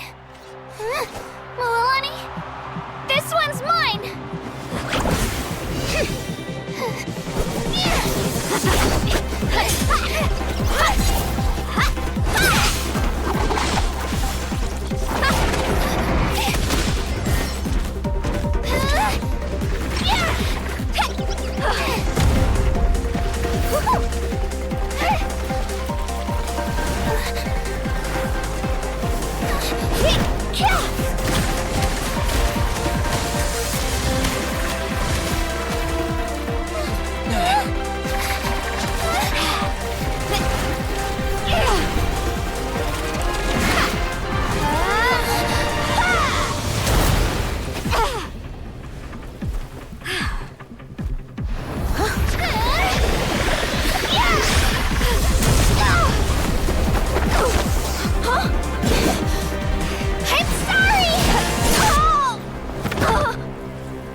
children of Echoes, Kachina!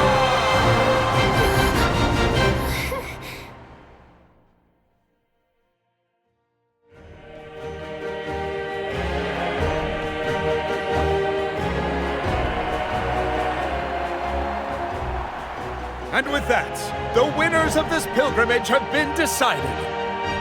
Put your hands together for our victors as we welcome them to the stage.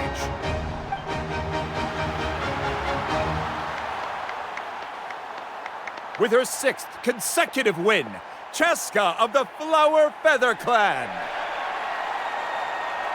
She managed to turn the tides all by herself. Ian-san of the Collective of Plenty. With an explosive comeback 10 years in the making, Kaiulani of the People of the Springs. A seasoned and renowned warrior, Kibungu of the Scions of the Canopy. Last but not least, finally living up to her true potential, Kachina of the Children of Echoes. Woo! Over here, Kachina! I made it. Feels like a dream. This is no dream. Your strength is what got you here. We'll be going to war together. It's an honor to fight alongside you, Kachina. No matter how many pilgrimages I witness, I'm always overwhelmed with pride in this moment. Pride for you, my brave warriors. You give me faith that our innumerable sacrifices are not in vain, that the future of Natlan shall burn with the brilliance of a blazing fire. Brave warriors, the following is an order, and also a personal request. Go forth and crush the abyss! Seize victory and glory for Natlan! As you command. As you command.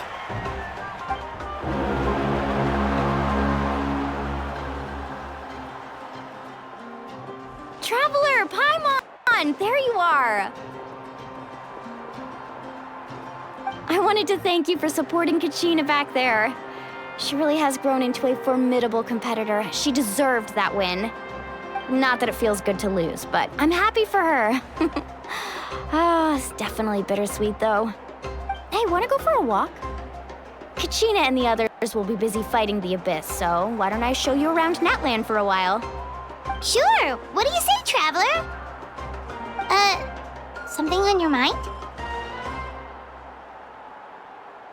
Listen, I'd be lying if I said I wasn't worried. But she's got experienced, powerful companions to take the lead. I'm sure they'll be fine. Glory always comes with a risk. If victory was assured, no one would take pride in it. She's not one to fall so easily. She bears the ancient name Uthabiti, after all. We just need to hold the fort while they're gone. Come to think of it, you've never visited my tribe, have you? Come on, I'll take you. The people of the Springs live alongside the Kaholasaurus. Our tribe is an ideal spot for some R&R. I'll take you to all the best spots. You'll love it. Looks like you beat me to it.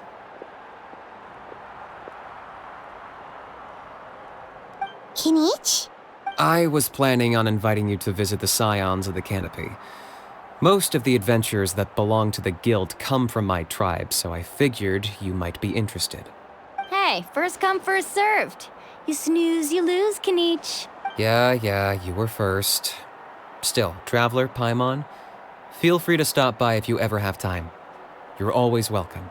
Yeah, thanks for inviting us. All right, let's pack up and head out.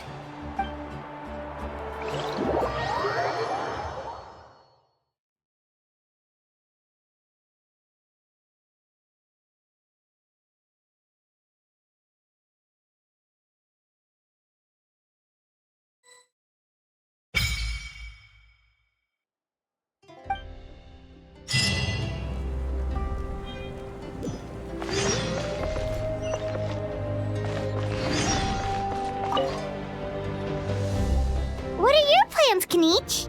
I've got to deliver some ceremonial artifacts back to my tribe. I didn't place too well in this pilgrimage, so now that it's over, it's time to get home and get back to work. You didn't get enough points? Yeah, I got injured during the team round and wound up losing 2 key matches during individual competition, both against opponents I'd faced many times in the past. We've each had our fair share of wins and losses. It happens. That's what you get for locking me away earlier. Get used to the taste of karma. May those injuries be the first of many. Hey! What are you doing?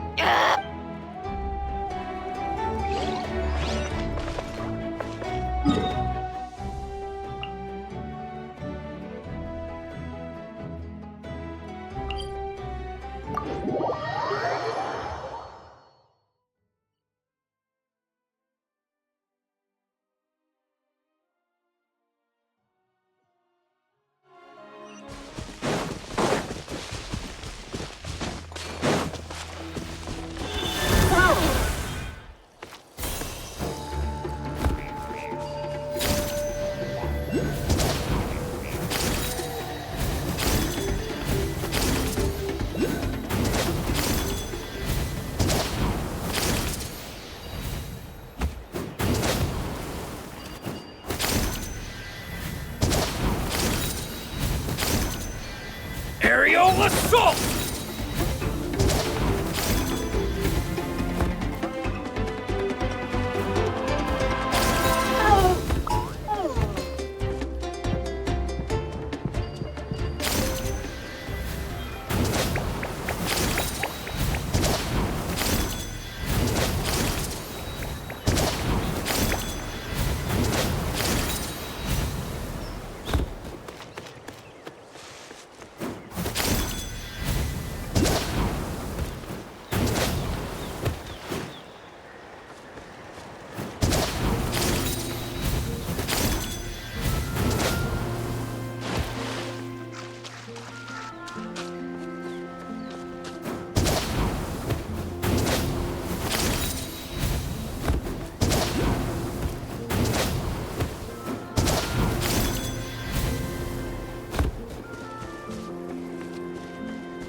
We're finally here! So this is your home, Mualani? Paimon can't wait to have a look around.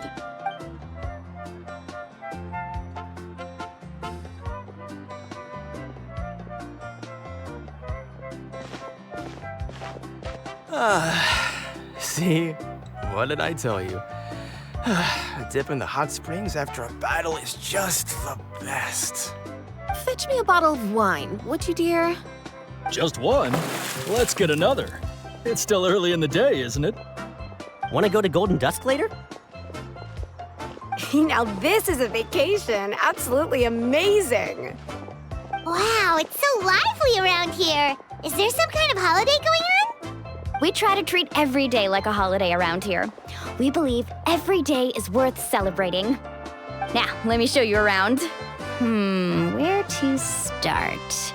Shochiqui Cattle Records, Kalumchi Plaza. Oh, there's so many options, but I recommend starting with the real highlight around here. The hot springs, of course. Natural hot springs have tons of health benefits. Go for a nice long soak and you're guaranteed a good night's sleep. Wait, you want us to bathe? Here? Oh, don't be shy. Come on, I'll take you to get changed. Mualani! Huh? Oh, Auntie Atea! Please, I've told you that just Atea is fine. Do I look that old to you? Were you taking these two to the hot springs? That's right. Oh, let me introduce you. This is the Traveler, and the small one next to him is Paimon. They only just arrived in Natlan, so I'm taking them around to experience our customs. Hi there! I'm Mualani's neighbor, Atea. By the way, Mualani, I heard you lost to Kachina during the pilgrimage. Is that true? Yeah, I was this close to winning. Oh, definitely not the result I wanted, but still not too surprising. Kachina's always been strong. Anyway, it's all in the past. I'm gonna take these two for a dip in the hot springs. Talk to you later. Oh, wait. You'll need swimsuits first. I'm sure I can find you something lying around the shop. I'll go look. Hold it right there, young lady. Have you forgotten the rule about bathing in the hot springs? Rule? Oh, wait, you mean... There's a rule about bathing in the hot springs? That's right. Outlanders have to complete a trial at an artificial hot spring before they're allowed access to the natural ones. It's not nearly as scary as it sounds. Basically, natural hot springs have higher temperatures that not everyone can withstand. A few travelers have gotten scalded by the water in the past, so now we have an unwritten rule. All Outlanders need to adapt to the lower temperature artificial springs first. But seriously, Auntie Atea, do we have to be so strict? These two are formidable adventurers. I know they can handle it. Famous last words. The hot springs are not to be underestimated. You can never be too careful. Besides, the environment's been unstable lately. Could be a sign that the Abyss is about to attack. Oh, that sounds dangerous. You know, Paimon's really not all that formidable, so careful is good. Exactly. There will be no excessive risk-taking on my watch. Mualani, take them to the artificial spring first. Okay. That's more like it. And don't try anything funny. I'm heading to the artificial spring in a bit, and if I don't see you there, your days of copping free meals at my place are done. Relax. Oh, by the way, Atea, how have you been feeling lately? Much better. How else would I have the energy to keep an eye on all you rascals? Hey, you over there! How many times have I told you no roughhousing near the hot springs? Oh, shoot! That weird lady's back again! Run! Stop right there! Ugh, you need a stern talking to! She sure has a lot of energy. She's a legend in our tribe. Everyone knows her. Back before I inherited my ancient name, she was one of Natlan's most renowned warriors, famous for her love of hot springs. In fact, she often threw parties at the hot springs. She referred to anyone who came to these parties as her hot spring buddies. The attendees were all respected warriors like Liliuo, Kaiulani, Vichama, and the Archon. If Paimon lived here, she would take advantage of the hot springs too. It's just... during battle, she was impaled in the abdomen by an abyssal monster. The doctors managed to save her life, but they made it clear that she could never bathe in the hot springs again. Abyssal power still exists within her body. Immersing herself in hot water would accelerate the corrosion of her internal organs and the progression of her illness. Oh, no wonder she has so many scars. Paimon had no idea she was so seriously injured. That's normal. She never talks about her injury. She's worked tirelessly over the years to dig up artificial springs so that more and more people can experience our tribe's natural wonders, even though she can't enjoy them herself. Anyway, let's head to the artificial springs. If Auntie Atea gets there before us, we're gonna be in some real hot water. Squall Fury!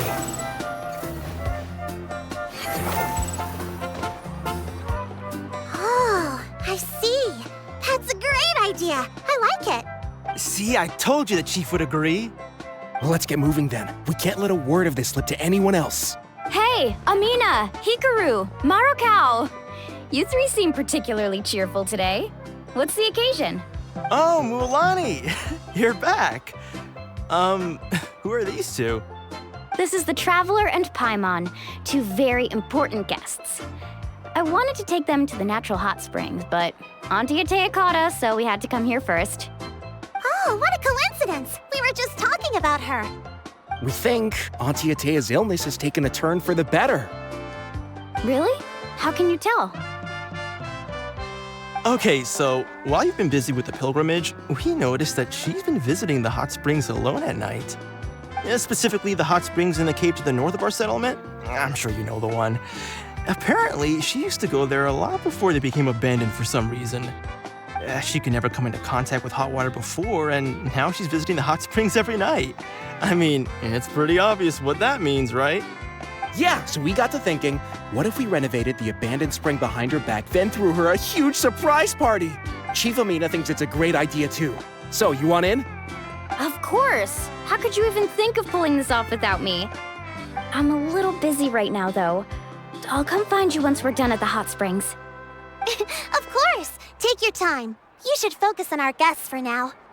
These artificial springs are pretty new, but the experience is just as good as the natural ones if you ask me. We really worked hard on them, so I hope you enjoy. And you two, I know you want to focus on Atea's surprise, but don't forget your patrol duties in the meantime. The Abyss could attack at any moment, so we need to stay vigilant. You got it, Chief. We'll keep an eye out. You can count on us. All right, we're off then. See you at the abandoned spring, Mualani.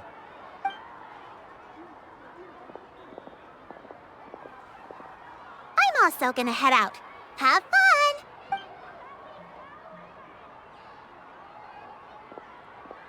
Finally, it's hot spring time! Oh, I already arranged swimwear for you guys, by the way.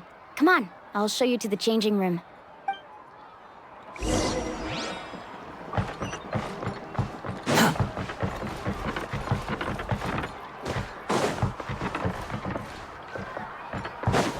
Behold!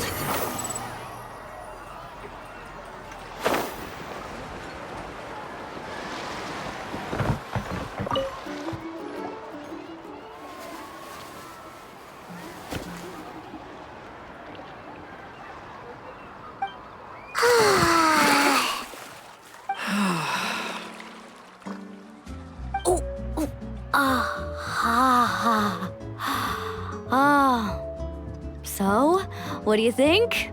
Can you feel the warmth relax every muscle in your body? Yeah, it's so nice. The steam is warm too. The first time I came to the hot springs, there was no calming effect whatsoever. I was such a little ball of energy, the moment my parents looked away, I ran off to the high temperature pools.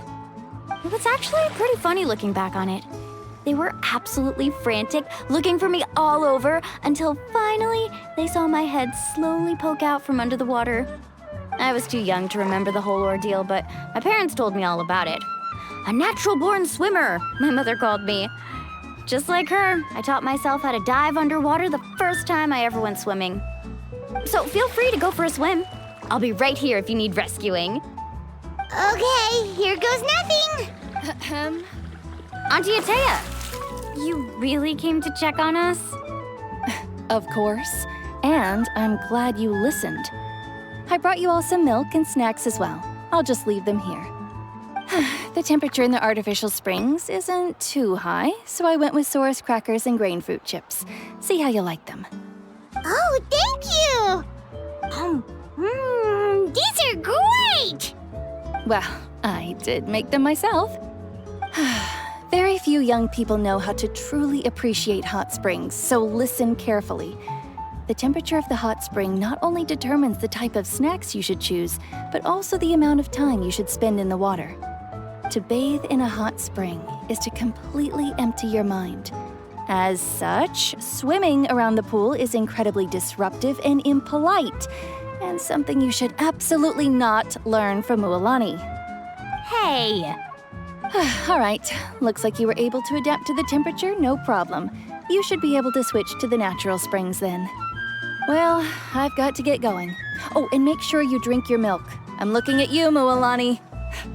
I still remember how you used to pour it into the water when you were little. That better not happen again, whether I'm here to catch you or not. Okay. Paimon didn't think you were the type to do something like that. I remember thinking I'd totally get away with it too.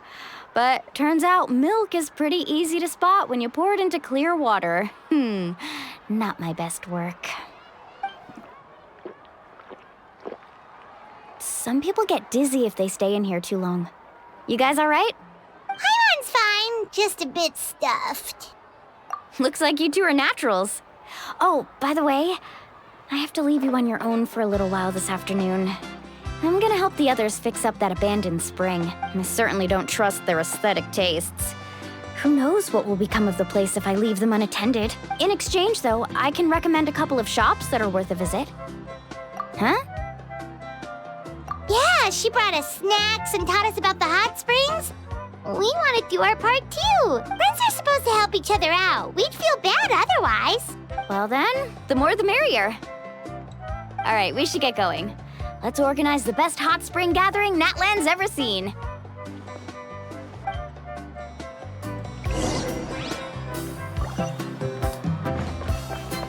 The wind rises.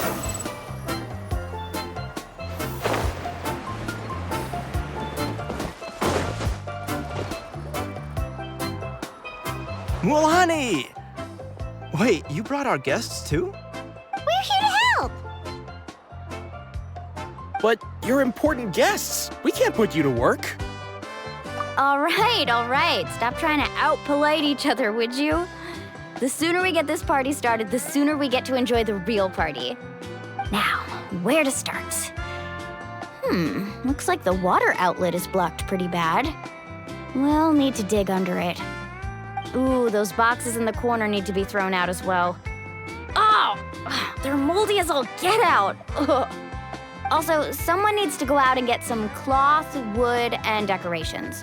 Oh, and snacks too. I say we get enough for 20 or 30 people.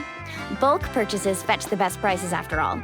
Oh, but don't just accept the first offer they give you. I'm not good at haggling. Why don't you go? Hey, I'm not any better, and I wouldn't even know what to buy. How about we handle things here while you three deal with the shopping? Yeah, that works too. I can introduce you to all the shops while we're at it. All right, let's meet back here later.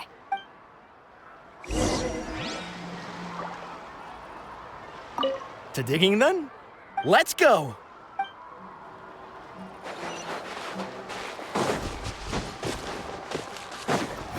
Search for it.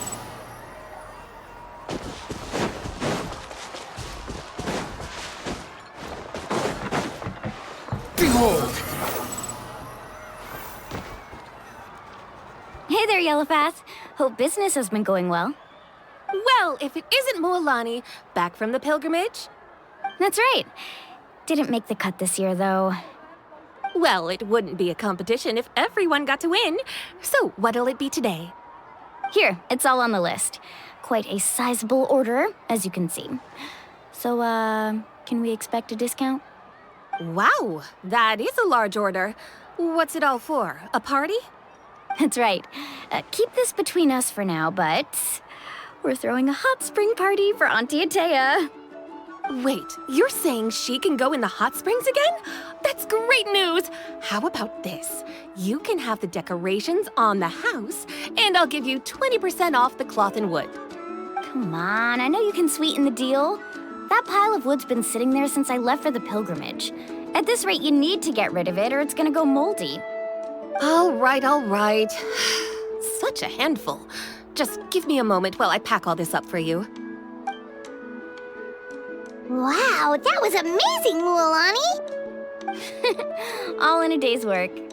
By the way, Yellowpath, are these 2 stones for sale? Interested? They won't come cheap. I'm not planning to haggle this time, I promise. Package them separately, would you? Nope. Kachina likes shiny little trinkets, so whenever I come across something like that, I always buy it for her. I'll hold on to them for now. It'll be a nice little surprise for her when she returns victorious from battle. I'm sure she'll like it. All right, that should be everything. If you could just double check, make sure nothing's missing. Let me see. What's this creative juice doing here? That's on the house. 7 years ago, when the Abyss attacked our tribe, Atea saved my brother's life. She never asked for anything in return, but I could never forget what she did for my family that day. So, send her my regards, would you? And have fun! Oh, we will. It's gonna be a party to remember. Thanks a lot, Yellowfath. Well, that's our shopping done. Let's head back.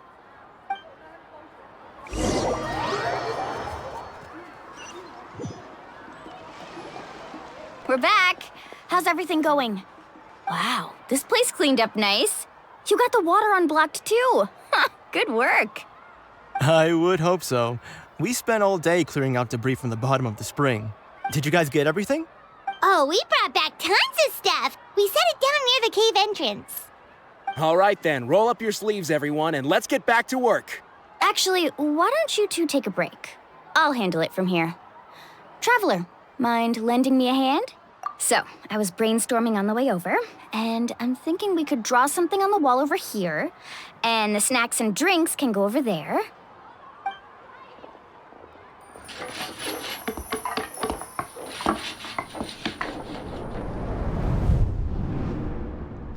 So, what do you think? Not bad, right? It looks amazing! Paimon had no idea you were such a great designer! Well, I'm usually the one in charge of the family store, so I'm pretty good at things like renovation and organization. Not to mention, this was totally a group effort. Still, I didn't expect it to take quite this long. Guess it's too late to invite Auntie Atea over, huh? Yeah, tonight's definitely not gonna work. Chief Amina set up those patrols to guard against the Abyss, and Atea volunteered. So she's on watch tonight. I see. Well, guess the surprise will have to wait until tomorrow. This could actually be a good thing. She can relieve all the exhaustion of keeping watch all night by soaking in the hot spring. Ha! She's gonna love it. Well, let's call it a day then. Traveler, Paimon, you must be tired too. Come on, I'll take you to the inn.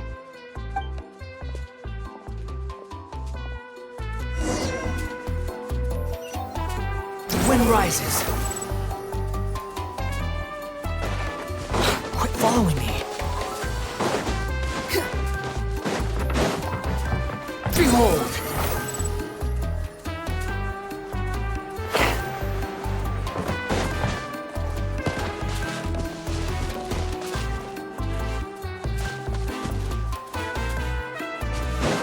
The wind rises.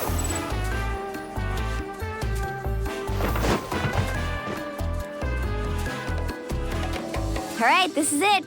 Get a good night's sleep, okay? I'll see you tomorrow. Yep, good night!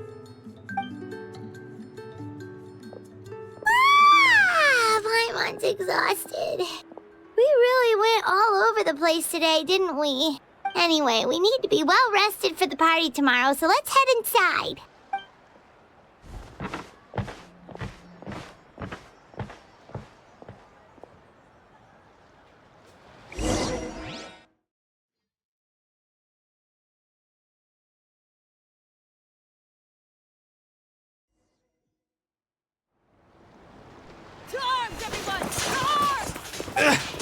Why now? Hi? What's with all the noise? Traveler, Paimon, wake up! Mualani? What's going on? Where did all these monsters come from? It's the Abyss. Our patrols are trying to drive them back as we speak. Come with me. I'll take you somewhere safe. Mualani, a little help over here. We can't hold them back much longer. One moment. I'll be right there. Really? That's perfect. I've been waiting for the chance to fight by your side. Hang in there. We're here to help.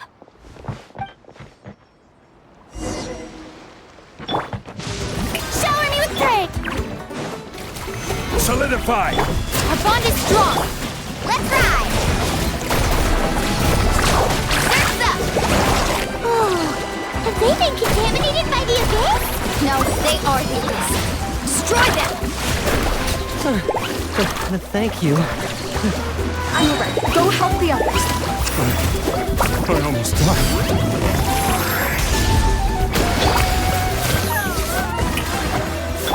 Squall and Fury!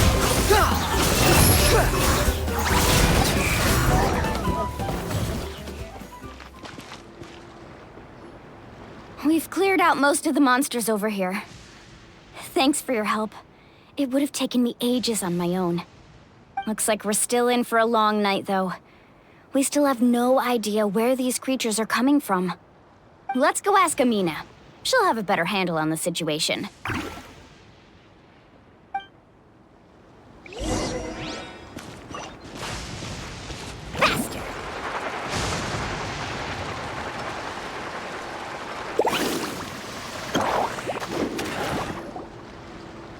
Amina!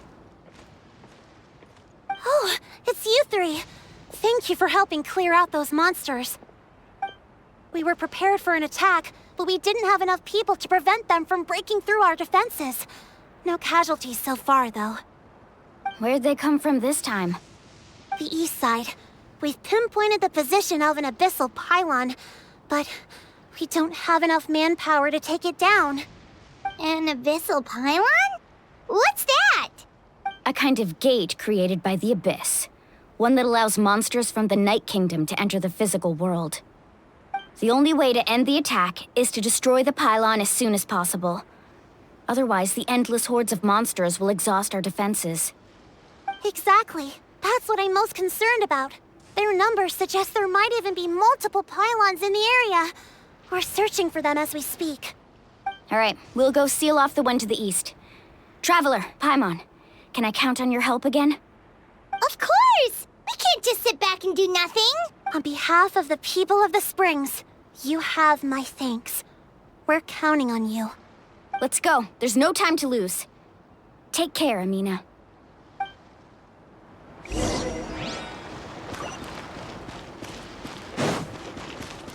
Off we go. Let's ride!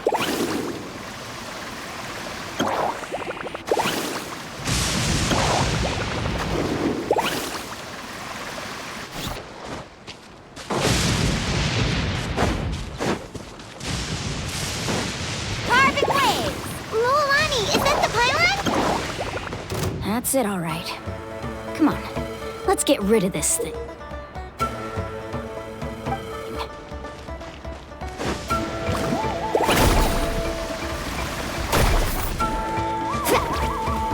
Strike a pose! Let my name echo in song! You dare to gaze upon me? This is order. Quit following me.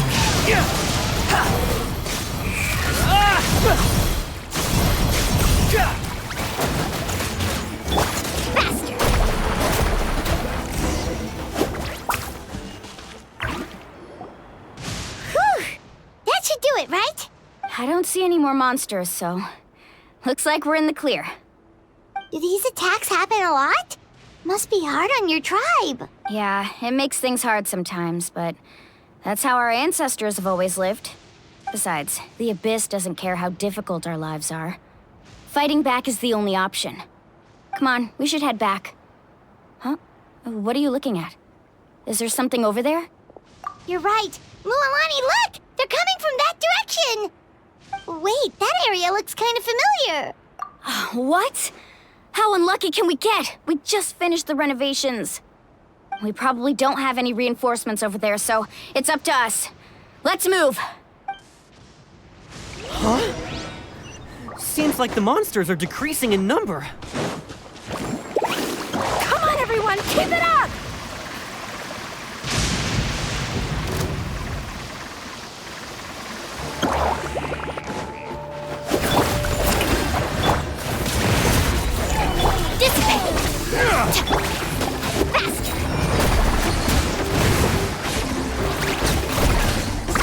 Amazing! Behold!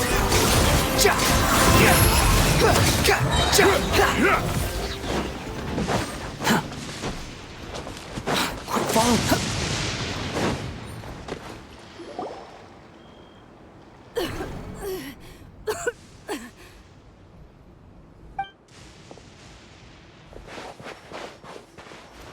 Ateya, what are you doing here? Where's the pylon? Where do you think? If I'm here, means that thing is long gone. I was in a hurry, so it's not my best work. You should check if all the important stuff is still here. Stop talking for now. That wound looks bad. The abyssal power is corroding your body. Is this the right area? Hello? Anyone there? Mulani and Ateya, what's going on? We were told the second pylon was over here. Ateya took care of it, but she's injured. Quick, someone get a doctor! All right, stop fussing. Don't you think I know my own limits? The main thing is they didn't destroy anything. This is a beautiful hot spring, by the way. I can tell how much work you put into it. Wait, no. This was meant to be a surprise. For me, right? I know. Ateya! You think I couldn't tell you were avoiding me on purpose? Not one of you stopped to say hello today. It couldn't be more obvious that you were hiding something. And you, Mualani, were you the one that brought the snacks? How many times have I told you, you have to choose them based on the temperature of the water? Oh, forget about that. The doctor's almost here, and you're gonna get all better. Then we can have a meal together, and I'll help you make whatever you want, okay? You just have to hold on.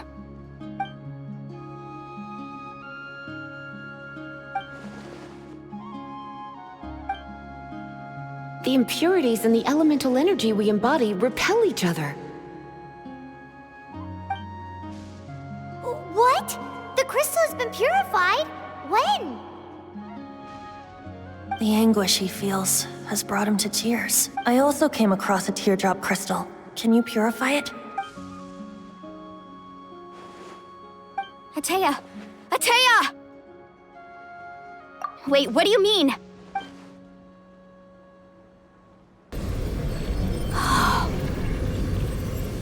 What is this? Some sort of purification? The abyssal power, it's being cleansed away! How can that be? I never knew that was even possible. Ateya!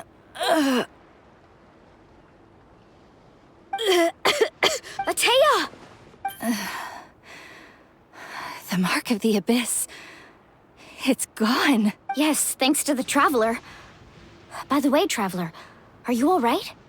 I just saw you purify abyssal power from Ateya's body.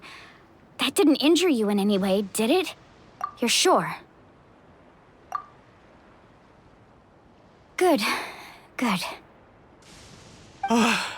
Thank goodness. You scared us all half to death just now.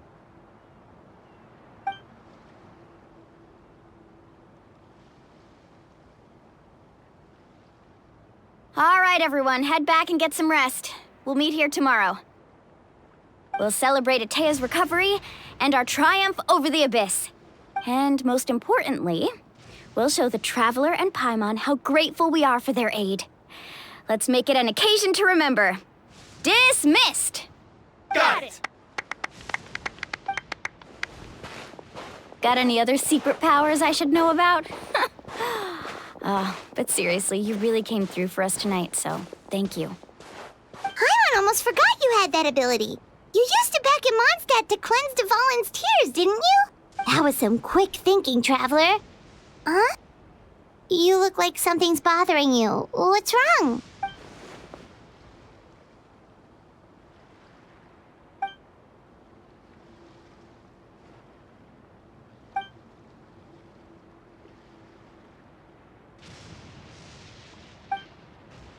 Abyssal power still exists within her body.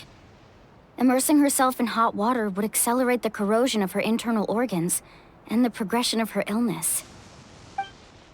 We think Auntie Ateya's illness has taken a turn for the better. She could never come into contact with hot water before, and now she's visiting the hot springs every night. I mean, it's pretty obvious what that means, right?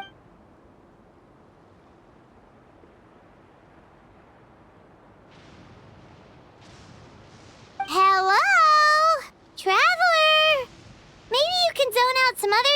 because Paimon can barely keep her eyes open. Let's head back for now.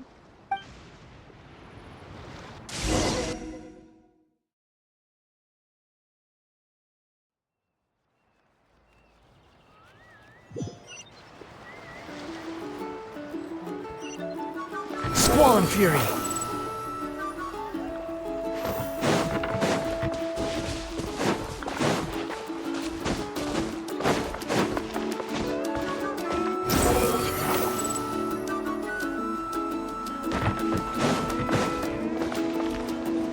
Quit following me!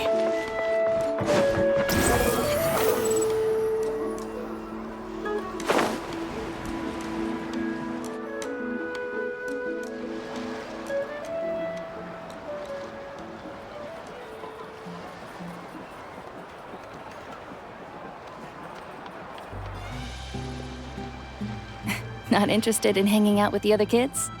Snacks not to your taste? Hot spring temperature too high? None of the above, huh? I heard you were the one who cleansed the abyssal power yesterday. You sensed it, didn't you? I was hoping to keep it a secret for a few more days. Didn't want to ruin the celebrations and all. But looks like it was no use. Hey, kid! Who, me? Yes, you. Come on. Let's go for a walk. Hey, where are you going? Did something happen? Just going to get some air. It's too noisy in here. You have fun. We'll be right back. Oh, and there are extra snacks in that box over there if they need replenishing. Baked them all fresh this morning. All right! Sounds great!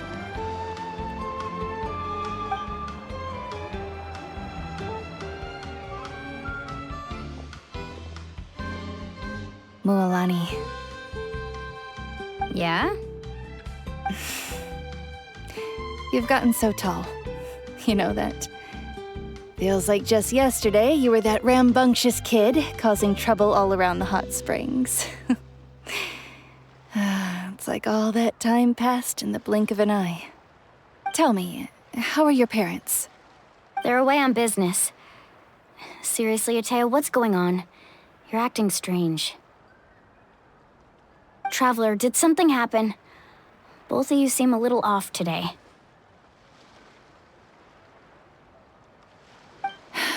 I guess I should explain. I wasn't visiting the hot springs because I was getting better. And that pylon yesterday, I didn't go face it by myself because I was reckless or too anxious to wait for reinforcements. It's because my body isn't going to last much longer. Your friend saved my life in that cave. And because of that, I got to enjoy this celebration with you all. But I'm just a few days shy of the end. The hot springs, I'm just trying to enjoy them for as long as I have left. Oh. Mualani? That better not happen again, whether I'm here to catch you or not. That's what you said back at the artificial spring. I had a bad feeling then, but I didn't want it to be true. I wanted to believe you were actually recovering. You want to know something? Recovery, death, to me, the two aren't all that different. Both are worth celebrating. You've never been resurrected, so you might not understand. But Death and I, we're old pals by now. There's nothing sad about being reunited with an old friend. I lived with regret for a long time.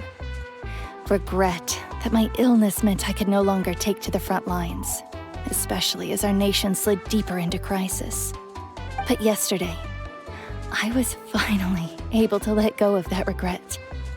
Not only because I found the strength to fight the abyss, even at the end of my life, but because I got to see you in action, Mualani. Seeing you out there, it made me realize that I don't need to worry about our tribe or our nation's future.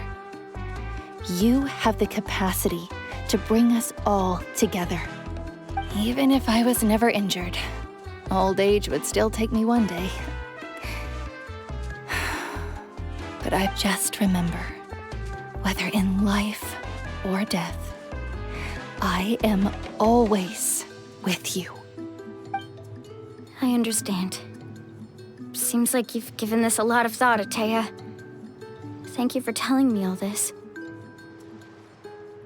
I'll do everything in my power to protect our tribe, our nation, and live up to the example you set for me. Good. Oh, and if any of you have the chance to meet with the Archon, could you give this to her for me? A talisman I've carried with me my whole life. It may seem strange to say while I'm still alive, but just think of it as a relic I'm leaving for her. It's brought me good fortune in battle. Even after I became too sick to fight, I never took it off. Just tell her it embodies fond memories and my strength of will. She'll know what I'm trying to say. Don't worry. We'll make sure she gets it.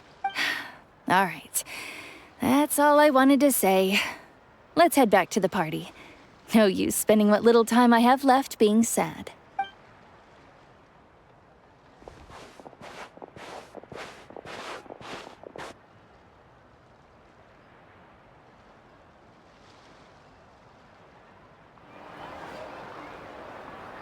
Traveler, Atea, Mualani! If you don't hurry up, there won't be any snacks left! Excuse me, what did I say about bathing in the hot springs on a full stomach? Hey, are you listening to me?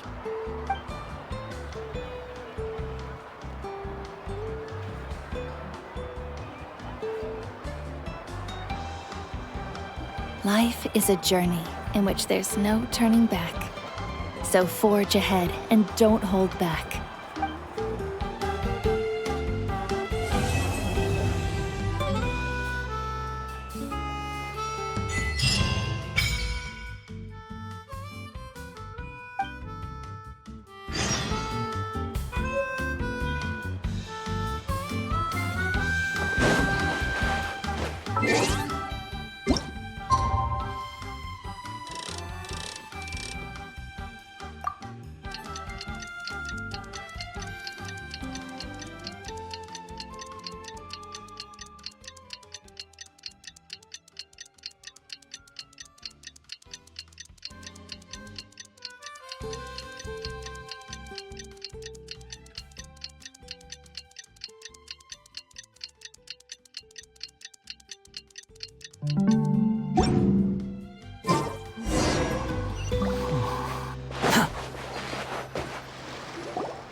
Paimon feels like a whole new Paimon after those 2 days in the hot springs. The Abyss kind of threw a wrench in our relaxation, though. Still, spending time here really has felt like a vacation. The Kaholosaurs are so nice and so fun to play with. Their bellies are super bouncy. Oh, and Atea's snacks were so delicious. She gave Paimon some for the road just this morning, actually. Yelling at some kids who got caught throwing stones in the hot springs, so not much has changed since we first met her. Hey, you guys. Sleep well last night? Yep, this area is so nice. Glad you like it. I was thinking of taking you guys out to do some sea fishing. Later tonight, we can eat whatever we catch. Fresh fish is absolutely delicious right off the grill. Hey, Mualani! Yeah? What do you need? The team sent out to fight in the Night Warden Wars has returned. And Kachina? Is she back as well? Kachina fell in battle. But don't worry, the team was victorious, so the Rite of Resurrection will be held in the stadium soon.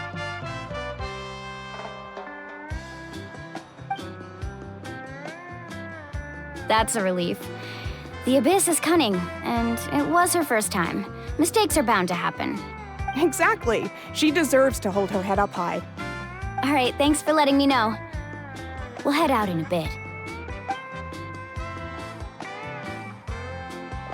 Jeez, she sounded a little anxious there.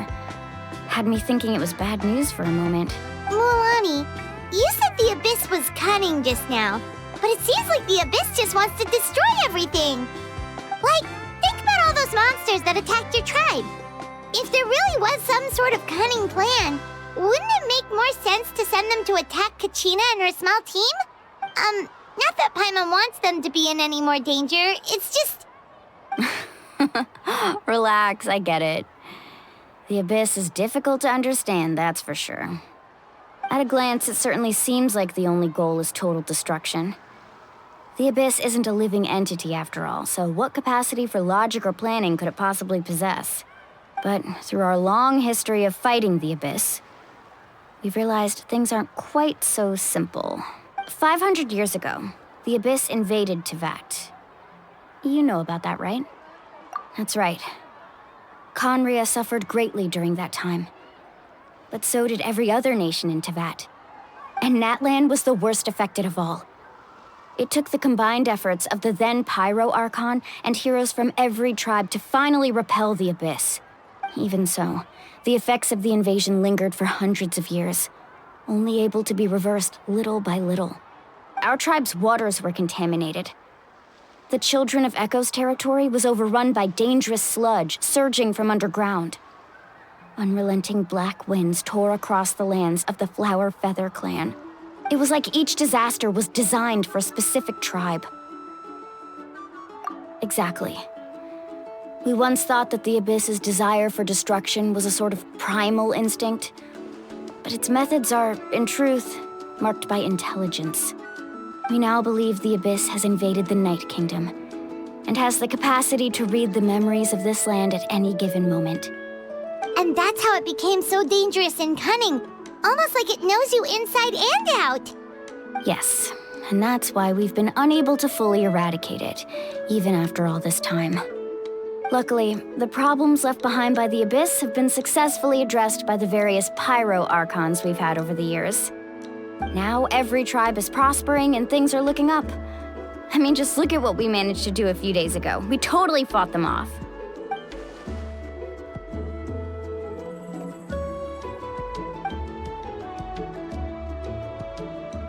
You must have had to sacrifice a lot to get to this point.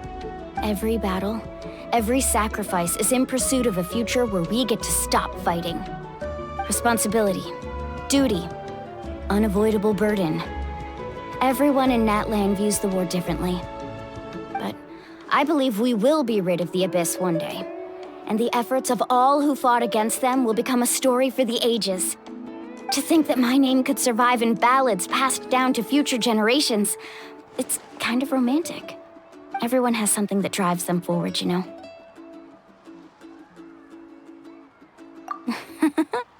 Be my guest. Heroes are always welcome in Natlan. Anyway, let's head to the stadium.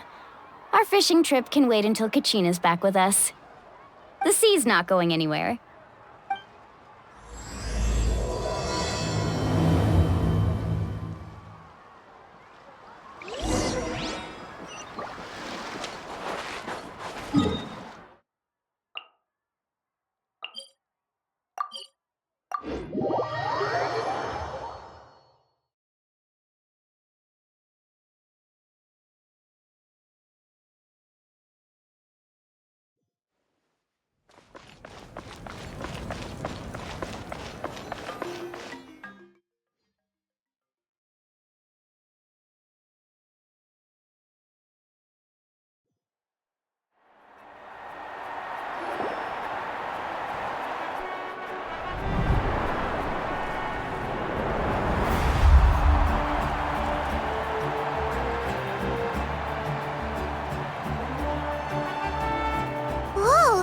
Is packed already. Of course. No one's gonna miss out on the chance to welcome our heroes back from battle. It's their moment of glory. Kachina's gonna be so flustered. She's never had this many eyes on her before. Yeah, she doesn't seem like the kind of person who likes being the center of attention. Looks like I'm just in time. Kanich, you're here! Yeah, a commission ran longer than expected, but I made it. I heard about the incident with your tribe, Mualani. Is everyone all right? Yeah, it's all taken care of. Our new friend here's got some tricks up his sleeve, by the way. He's just as strong as Kachina made him out to be. Hey, look! Is it about to start? That's right. Someone will come out and recite a eulogy, and then we'll sing the Ode of Resurrection together. Come on, let's find a spot with a good view. When the singing starts, just follow my lead and you'll be fine. Let's go somewhere higher up so Kachina can spot us.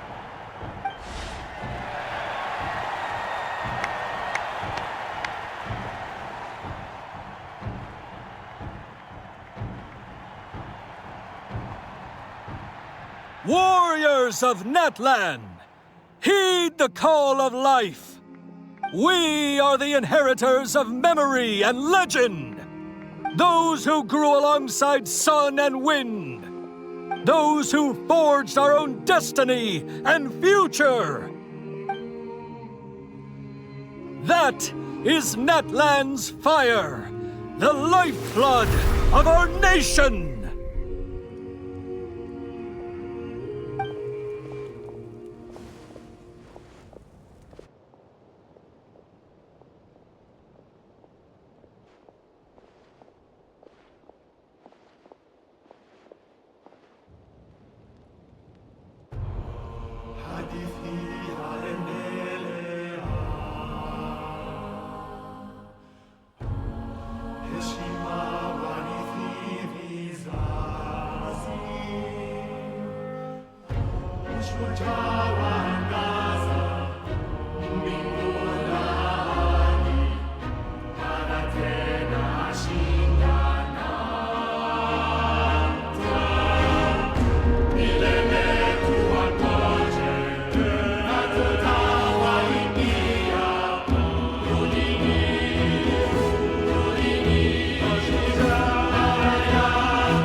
I could not find Kachina within the Night Kingdom, or locate her ancient name. What? What does that even mean? Usually once the ode is complete, the Pyro Archon and resurrected person will emerge from the flames. But something went wrong. What's going on? This has never happened before. Well, I think it's pretty obvious. Clearly, the team sent to fight the Abyss didn't win after all. Think about it. The Ode rekindles all victors. We witnessed it countless times. Since the Archon couldn't find Kachina in the Night Kingdom, that must mean there's more to this victory than meets the eye. Hey! You just haven't gotten over the fact that Kachina beat you in the pilgrimage! Pathetic. The both of you.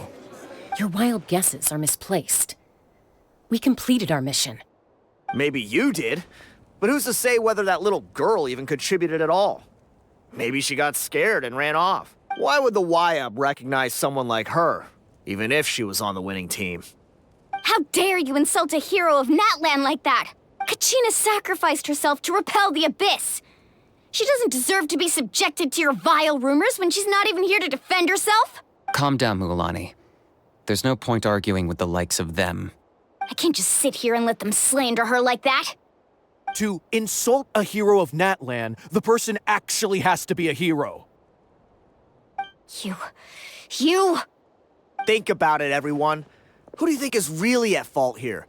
A girl who never should have even gone to war? Or the great Pyro Archon? Why would the rules of our nation suddenly stop working? That's true. If she wasn't revived, it must mean she failed to achieve victory. Maybe the YAB interpret victory in different ways? I mean, that girl didn't look all that strong to me.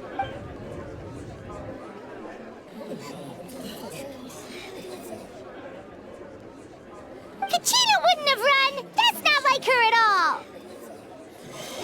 No, she's been waiting for this moment for too long.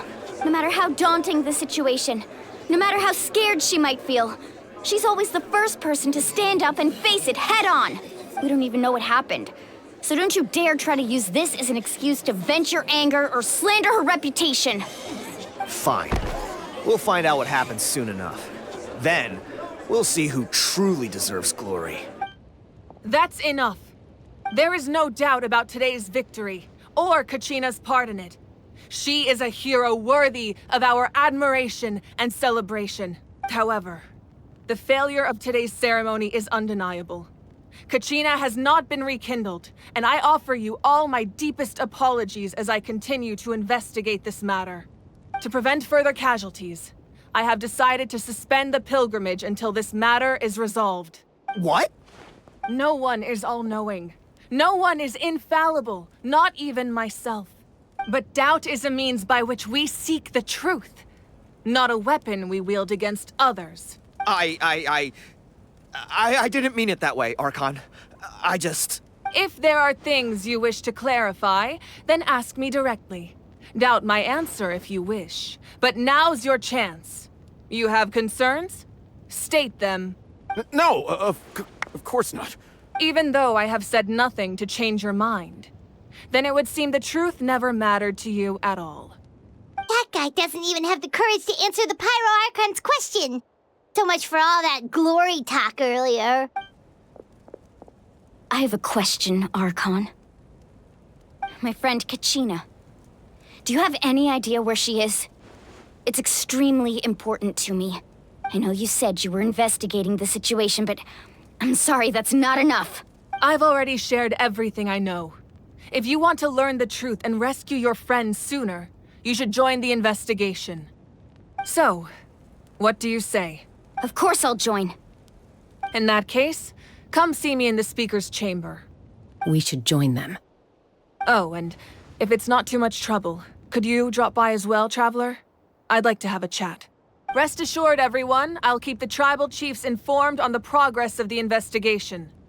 Once again, I apologize for the outcome of this ceremony. If there are no further questions, let's part for now. Did she just ask us to come along? I believe she did. Let's go. I'd like to know what's going on myself.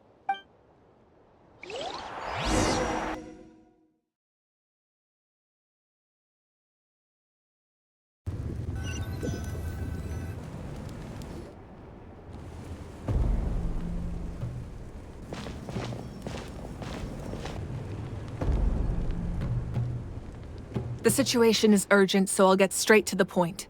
Kachina is undoubtedly a hero of Natlan, and I'm deeply sorry this happened to her. There's been unrest in the Night Kingdom, but I don't know what's causing it. As a result, I've been unable to track down her location. Until we find and address the cause of the unrest, the Ode of Resurrection will continue to be ineffective. And that means Kachina won't be able to come back? That's correct. Not until the problem with the Night Kingdom is resolved. How long will that take? It's hard to say. Kachina always dreamed of fighting the Abyss, of doing her part to defend Natlan. She wasn't afraid of death because she knew, if it came down to it, the Pyro Archon would be there to bring her back to life.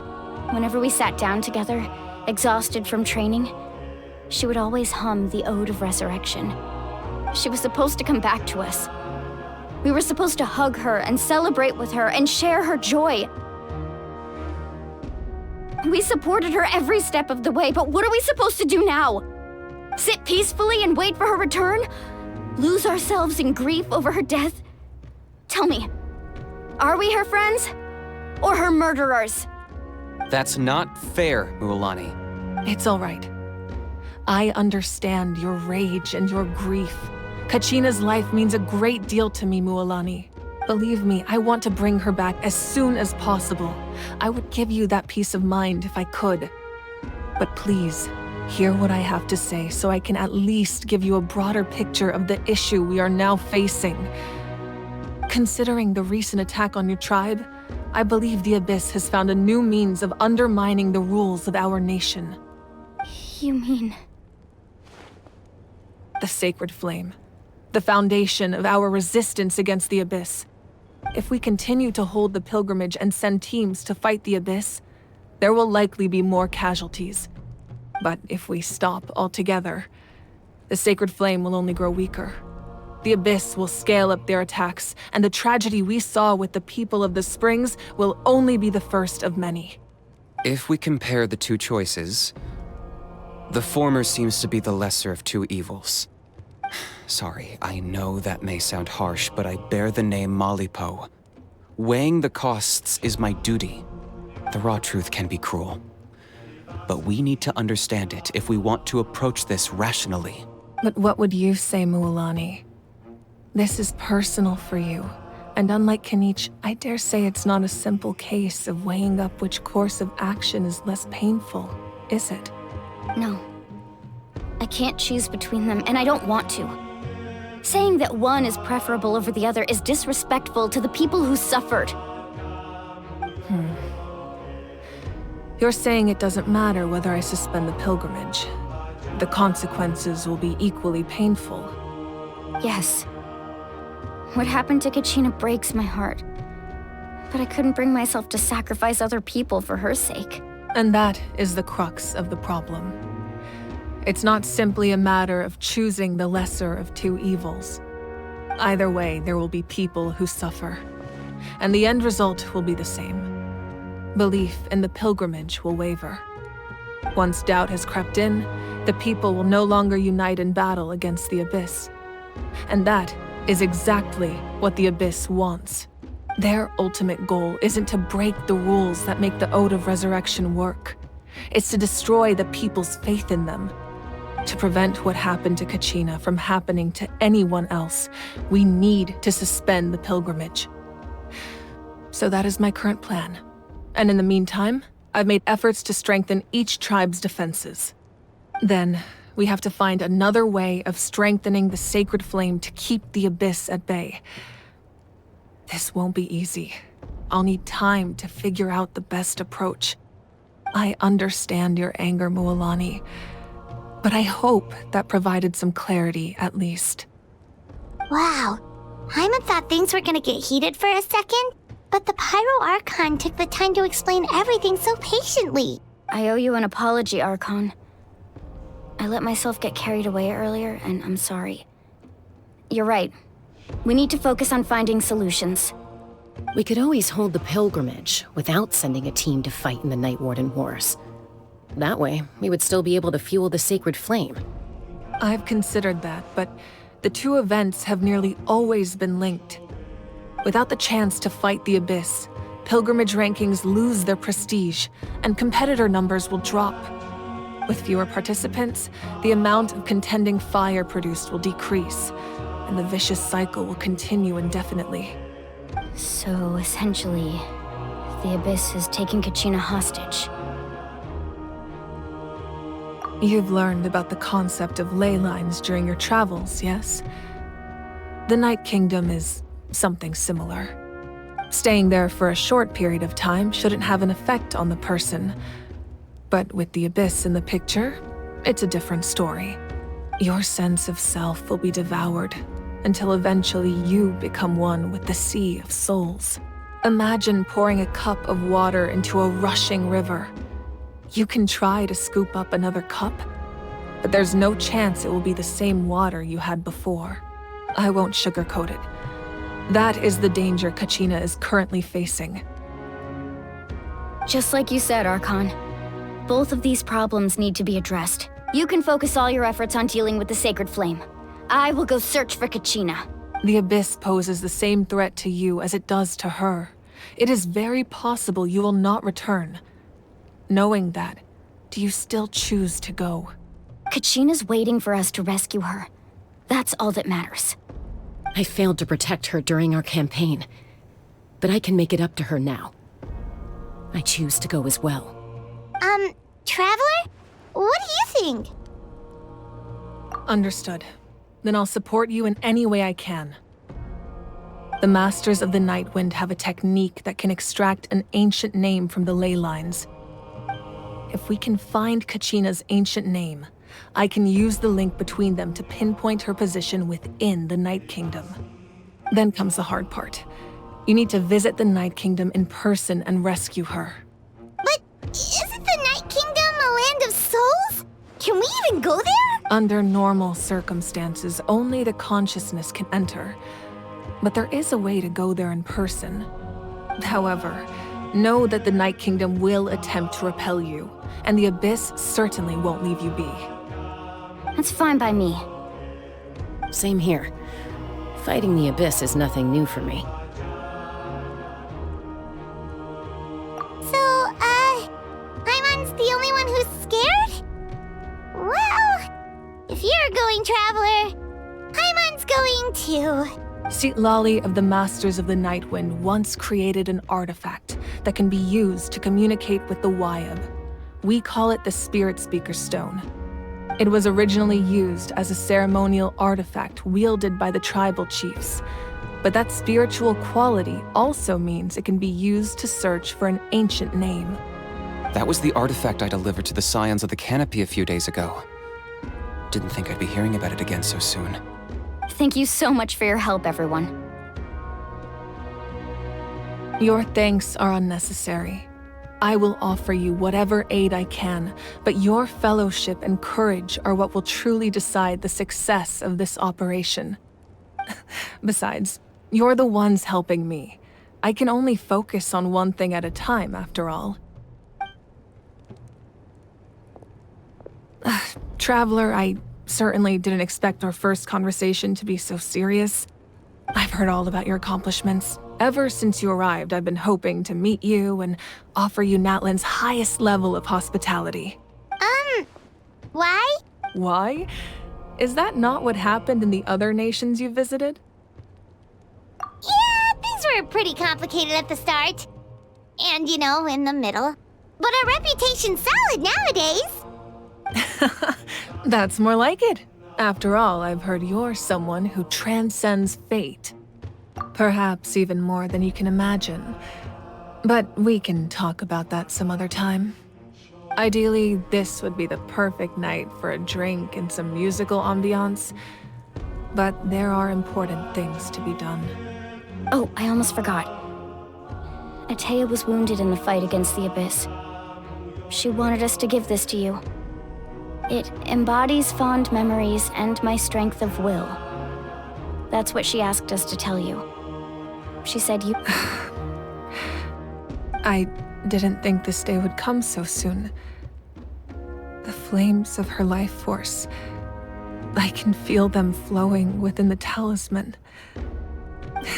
If things were different, the two of us could have enjoyed the hot springs together while she gave this to me in person. We're supposed to be hot spring buddies after all. But don't worry. This talisman means a great deal to me. I'll take good care of it, and once this is all over, I'll pay Atea a visit.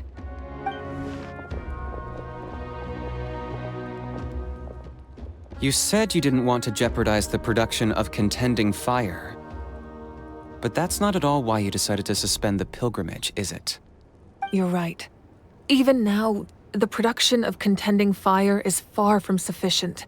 The gradual corrosion caused by the Abyss has resulted in a massive shortage of pyro energy, and we're currently at the breaking point. As things stand, the pilgrimage is a lost cause. Suspending it allows us to save our strength to defend the tribes. The Abyss has brought catastrophe to Natlan, and Kachina's disappearance in the Night Kingdom is a direct consequence of that. We can't let the general public know that. No. If the public learned that Natlan's destruction was close at hand, there would be immense panic. But if I said nothing at all, they would have continued to question the integrity of Natlan's heroes. Another simple choice. The latter was clearly the better solution. But you chose otherwise. I have never subscribed to the belief that the right choice is the one with the fewest sacrifices. Let's go. There's still a way for the sacred flame to last a little longer. You mean? Yes. Come with me.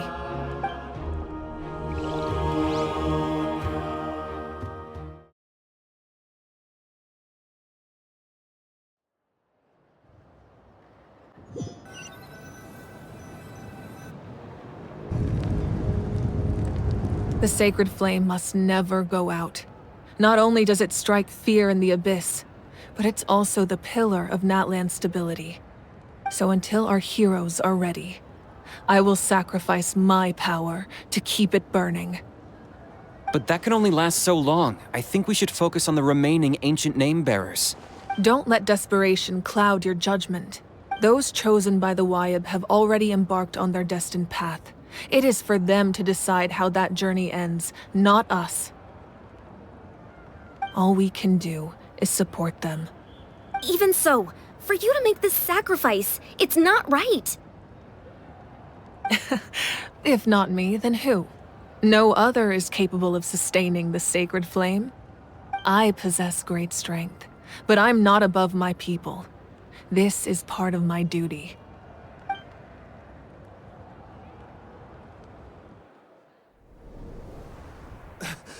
Archon, it's the Fatui!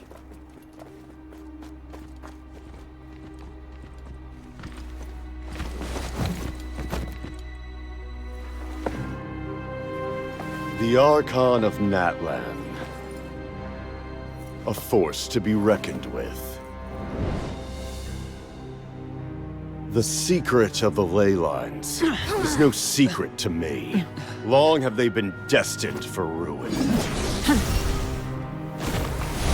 And since the oath made 5 centuries ago remains unfulfilled, what use is the Gnosis in your hands? I don't know what you mean. But it sounds like this is about more than the Tsaritsa. In times of crisis, someone must pick up the mantle of salvation. Your plan has reached an impasse, and now it falls to me to create new rules for Natlan. But before the dawn of a new age, the old must be destroyed.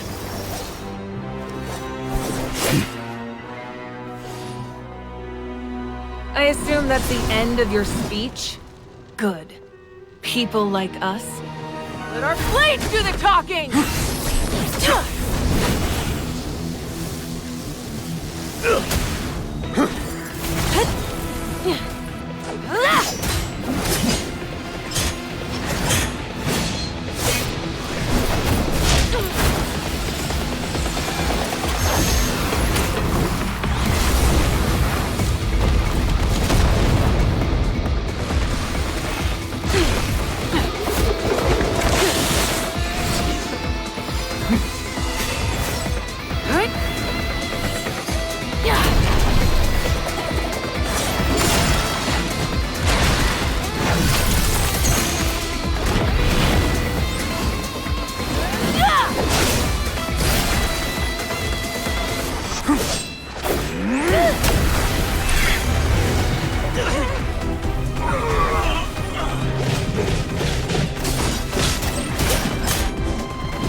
Masters of the Night Wind.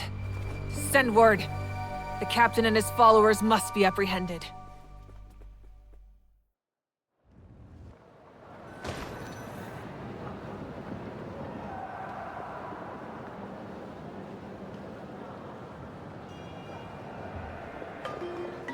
Are you alright, Archon? He was a formidable opponent. Exactly what I would expect from the first of the Fatui Harbingers. I never imagined someone could match you in combat. If the Tsaritsa sent him here, why would he bring up what happened 5 centuries ago? Yeah. And how much does he know about Natlan? The Harbingers are all driven by their own personal goals. The only purpose that unites them is collecting the Gnosis. But I'm sure the captain has his own reasons for being here as well. Whatever his motive, we should shift our focus to the Fatui. If they attack again, and we're not prepared, we're done for. No, we're running out of time. The wound I inflicted should hold him back and weaken him for the time being. Besides, I'm sure you noticed, the power that came to his rescue just now came from the Masters of the Nightwind. In other words, there are traitors among us. Not necessarily. This could prove to be a very valuable turn of events. When we exchanged final blows, I sensed an unusual presence within him. I'll need to investigate further. Kenichi, go to the Masters of the Nightwind and look into who could have aided the captain. Speak to Citlali. She should know. Of course, I'll head out right now. Do you still intend to... Yes, but fear not.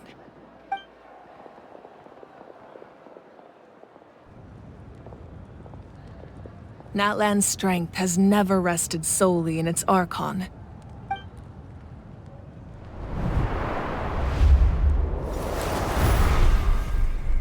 Together we foresaw the only path that leads to our nation's future.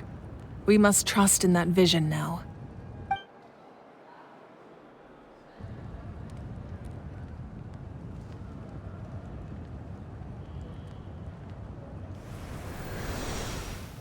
Is everything okay, Archon?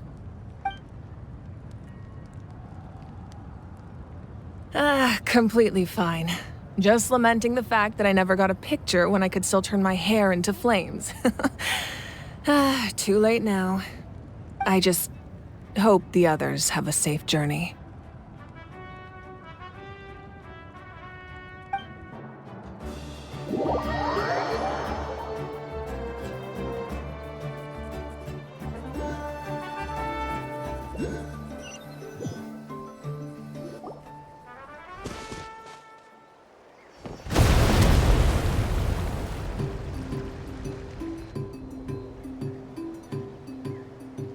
What's happening at the stadium? Did something explode? It feels like the Archon unleashed her power. She must be fighting a formidable opponent. Should we go back and check what's going on? Have faith in the Archon. She wouldn't lose in a one-on-one confrontation. Once we find Kachina's ancient name, we'll head right back. Okay, let's just keep climbing. Emon really hopes nothing goes wrong.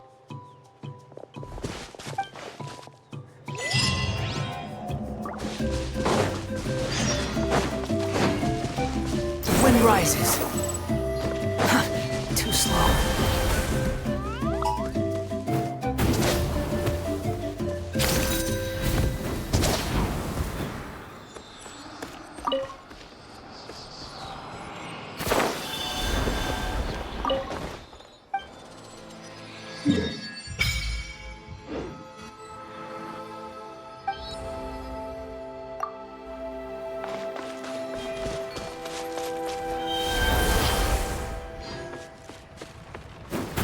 What can you tell us about the scions of the canopy? The tribespeople are very adventurous. Oh, kinda like us then! I'm not so sure. You don't strike me as the type to enjoy danger. The scions of the canopy are a bunch of thrill-seekers. They love extreme sports like rock climbing, rappelling, volcano parkour, or even bungee jumping without a rope while a Yunkasaur stands at the edge and uses its tongue to catch them. Sound like something you'd be interested in? Okay, that does sound different from our usual adventures. Paimon's not doing any of that. She can just cheer you on from the sidelines.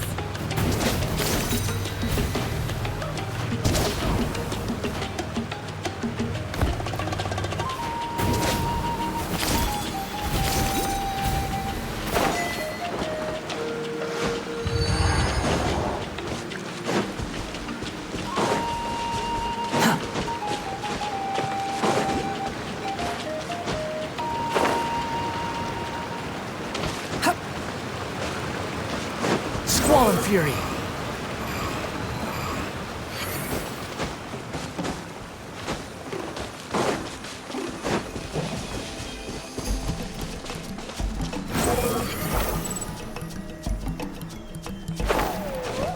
Quit following me!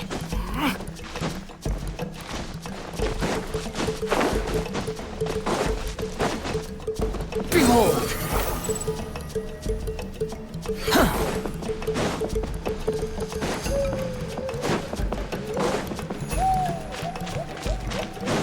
The wind rises.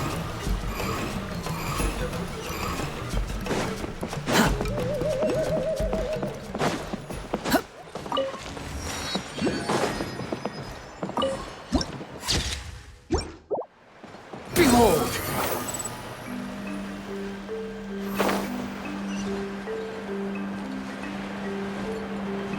That's Wyna, the tribal chief. Let's head over to him.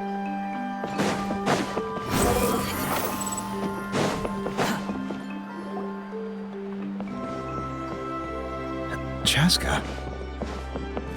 Nice to see you again, Wyna. I'm afraid we don't have time for pleasantries, so I'll get right to it. We're here for the Spirit Speaker Stone. Whoa, hold on a second.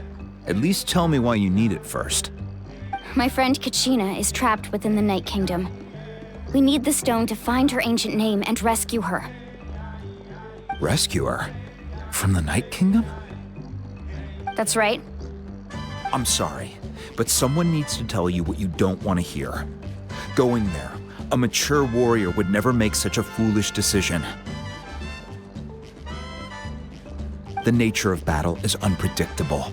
You never know how it's going to end. Losing a friend is tragic, but when that happens, the best thing you can do is focus on how to prevent further casualties. I appreciate what you're trying to say, Chief Wyna. But if the price of maturity is abandoning a friend in need, I'll choose foolishness any day. If Kachina's still holding on, then so will I. I thought you might say that. Is something wrong, Wyna? This doesn't seem like you. Life isn't complete without taking risks. That's always been your mantra. It's nothing. The Night Kingdom is a dangerous place. Can't blame me for checking if you were up to the task. If you're that determined, far be it from me to stop you. Here's the stone. Keep it safe, okay? It's not like we have a spare. Thank you. Huh. Seems like you two go way back. But aren't you from the Flower Feather Clan, Chaska? Oh, Chaska's a peacekeeper, so she's famous throughout the tribes. She's always the one people call to resolve conflicts, so we slowly got to know each other that way. Her younger sister Quichi's always hanging around our tribe, too. She's helped us out a lot in the past. Oh, you have a younger sister? Yes, I'll introduce you to her sometime. But let's get back to business. Wyna, how do we use the stone? As you probably know, your intended destination is completely different from the real world. The Night Kingdom is like a river flowing with concepts, and the ancient name you seek is like a tiny fish swimming downstream. In that sense, the stone is like a fishing boat drifting down the river, but the boat alone isn't enough. You need a fisherman experienced enough to steer it in the right direction. We couldn't do that ourselves? With a little practice, I'm sure you could. You have the strength and the talent. If you want to make sure this works, though, I could recommend someone to you. Who? Vichama, a legendary warrior and scout from our tribe. He's got a keen eye and a well-honed intuition. Even his ancient name means to seek. If you're fishing for a name, you're gonna want him on the boat. Vichama? Why does that name sound familiar? He's one of Auntie Atea's hot spring buddies. I've heard stories about him. Where can we find him? Ever since Malco passed, he spends most of his time gazing out at the scenery from the cliff tops. Follow the path that way, and I'm sure you'll find him. Thank you. We'll go look for him there. Good luck. I hope everything goes well.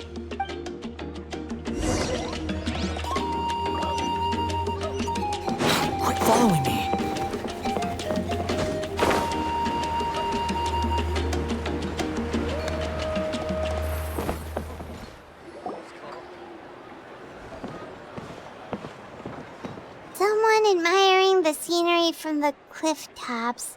Ah, that must be him! Hello there, are you Vichama?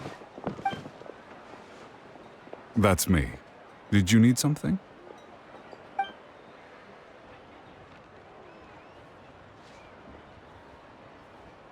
What? You're saying you can bring someone back from the Night Kingdom? How is that even possible? No, if you really think about it, anything's possible in that kind of place. But that would mean...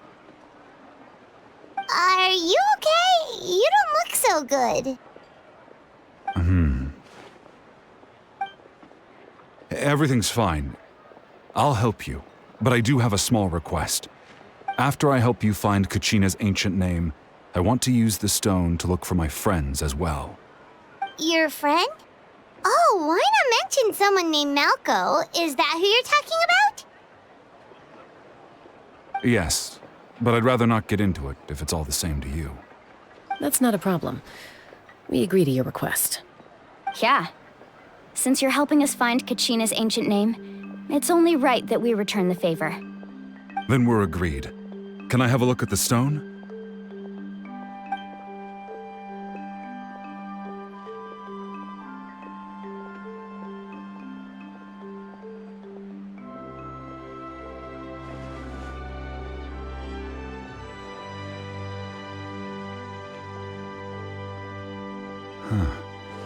I see. From what I can tell, it functions almost like an abyssal pylon. Both connect the Night Kingdom to the living world. Once the connection is established, the abyss will come surging through the opening like a predator honing in on the scent of blood. So we have to be sure not to use it in a tribal settlement. Wow, you got all that just from looking at it? I just picked up on the basics, really. I still have no idea why it works. You said someone named Sitlali invented this. They must be a genius. I'll go find an open area and start setting things up. In the meantime, I need you to get 2 things for me. We'll go right away. What do you need? First, I'll need some hook ropes. Pretty much every store around here carries them, so no need to go anywhere special. Oh, and I need to build a net out of them, so make sure you get a good amount. Wait, are you saying you're going to use a real net to catch Kachina's ancient name? How does that work when one's tangible and one's not? By creating something tangible in our world, like a net, we can create a connection to a corresponding concept in the Night Kingdom. Basically, I'm going to use the concept of a net to catch something equally intangible, an ancient name. Oh, I see. What about the second thing you needed? Right. I need 2 chunks of obsidian. Once we bring the ancient names into our world, we'll need a place to store them. Normally, you can only get obsidian from the Children of Echoes, but I heard there's a traveling merchant from that tribe around here somewhere, so maybe you can try your luck there. Gotcha! All right, let's split up. See that clearing? Let's meet over there when you're done. Oh, and you can send someone with me if you want. In case you're worried I might take the stone for myself. What do you think, Chaska? There's no need. Lena spoke highly of you. That means you're trustworthy. I appreciate it, even though that doesn't mean much to me anymore. Anyway, it'll take some time to set everything up, so no need to rush. I'll see you in a bit.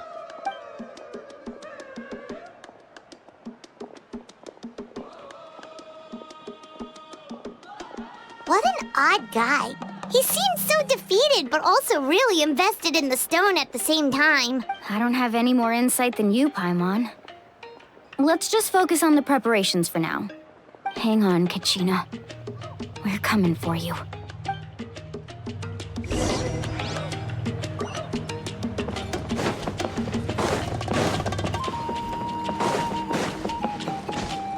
The wind rises.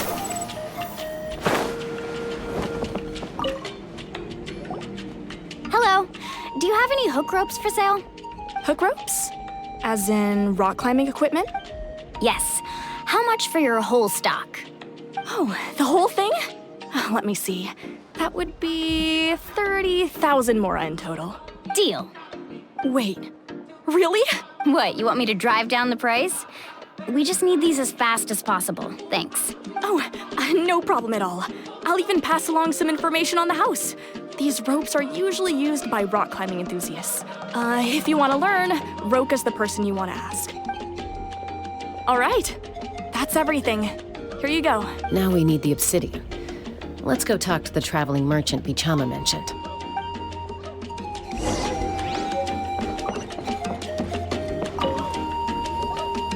Excuse me, do you sell obsidian?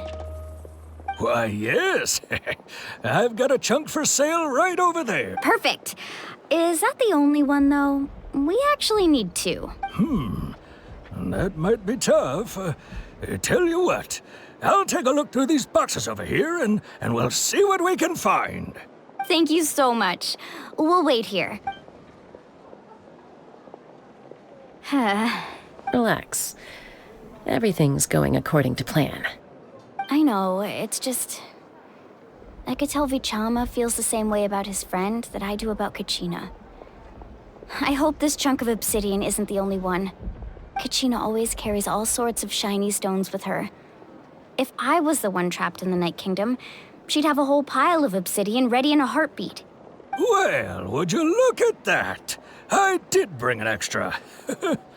Here you go, young lady. How does it look?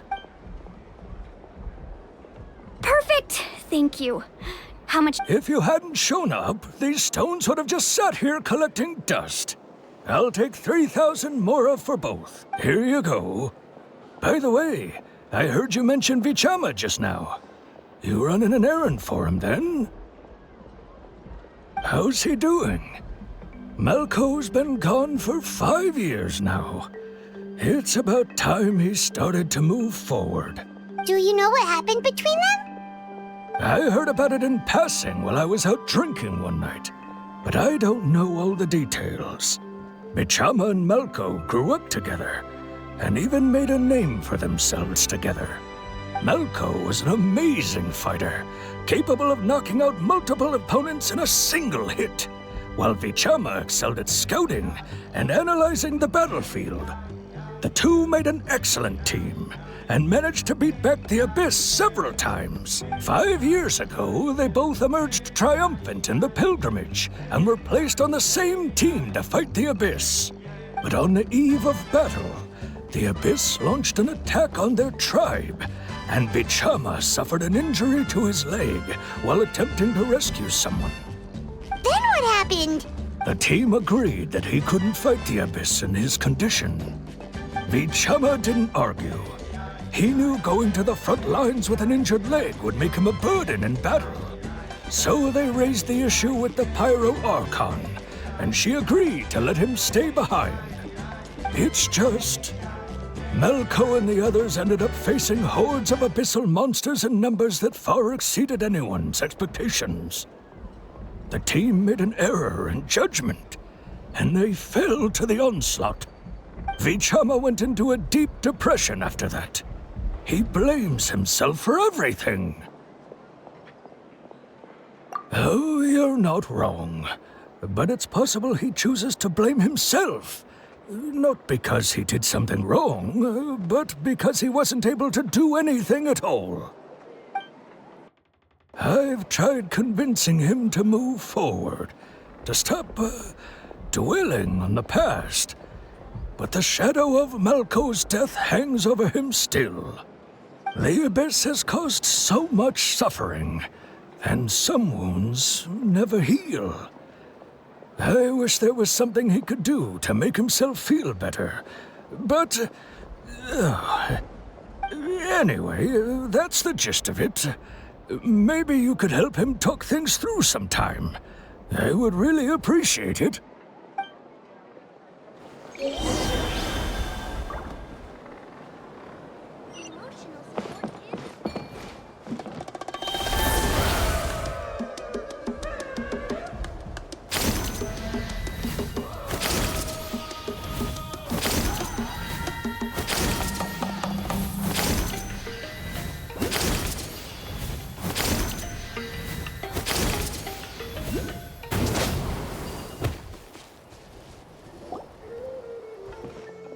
Did you get everything? Yep, it's all here. When do we start? I've made all the necessary adjustments, so we're good to go. As agreed, I'll help you find Kachina's ancient name, and then you return the favor. Go ahead.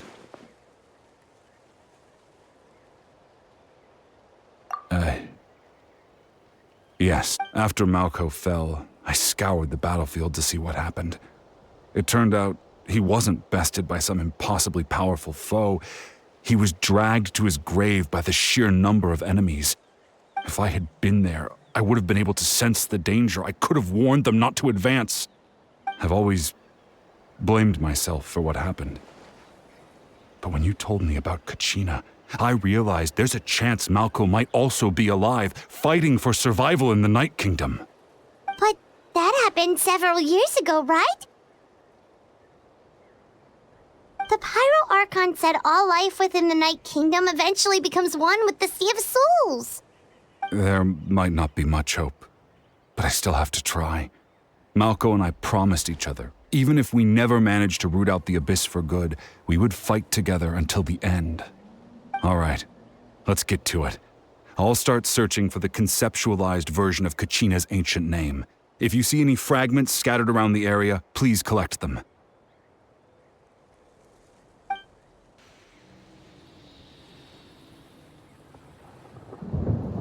Make sure you prepare yourselves for battle. As I said, the stone will link the mortal realm to the Night Kingdom. The Abyss will likely emerge in response. Look at that golden thing. It must be one of those fragments Vichama mentioned. Let's get closer.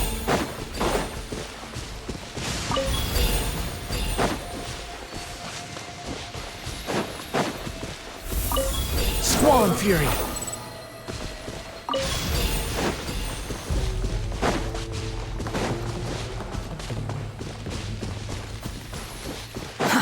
Too slow.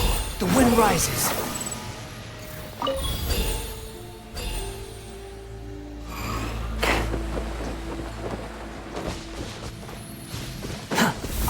Behold! Whoa, monsters incoming! Watch out, everyone!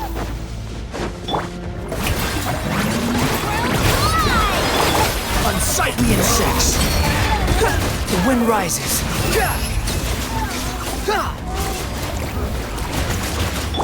I will have order. I'll settle this. Our bond is strong.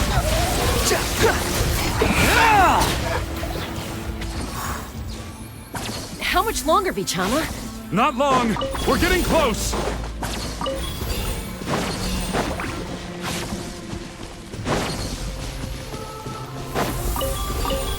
Squall and Fury.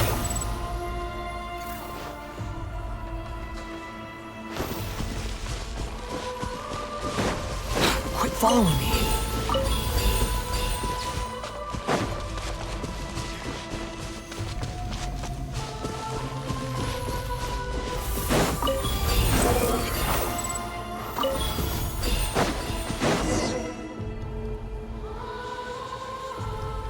Vichama!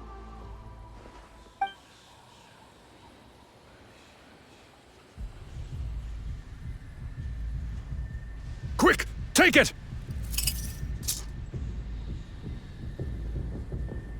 I found Kachina's ancient name. Hang in there, Malco. Just a little longer. Something's not right.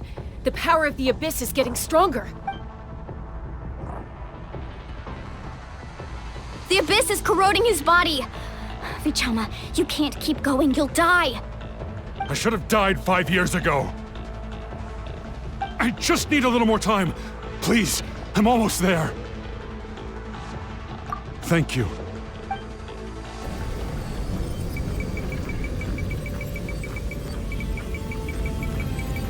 Whoa, watch out! The power of the Abyss is strong.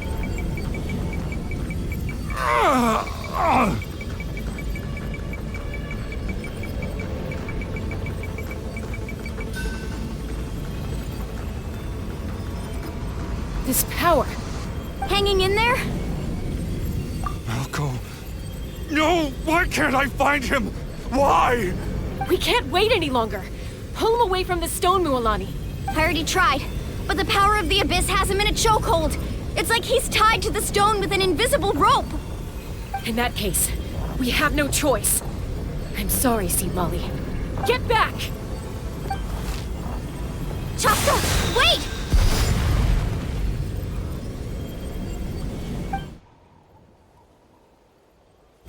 Ouch! What happened just now? It looked like the Spirit Speaker's stone was... The stone's power was spiraling out of control. The only way to stop it was to destroy it. You were all caught in the shockwave of the explosion. You might feel dizzy for a while, but that's normal. Give us a heads up next time, will you? You're lucky we managed to dodge it in time. I thought I said to get back. Yeah, barely a second before you made it go poof. Not everyone has your reflexes, Chaska. We were this close to getting dragged into the explosion. Okay, I'll be more careful next time. At least Kachina's ancient name is still in one piece. Wait, where's Vichama? Vichama! Vichama! I couldn't find Malco's ancient name. It must be completely gone by now. Once your ancient name disappears, there's no coming back. From the very beginning, I knew there was a slim chance, but still. And now... it's too late to save him. From the minute he left that day, it was already too late. Vichama. I'm sure he's heard enough condolences over the years. Let's just give him some space. Huh? What's that in your hands, Vichama? It looks like something's glowing! Huh? This is...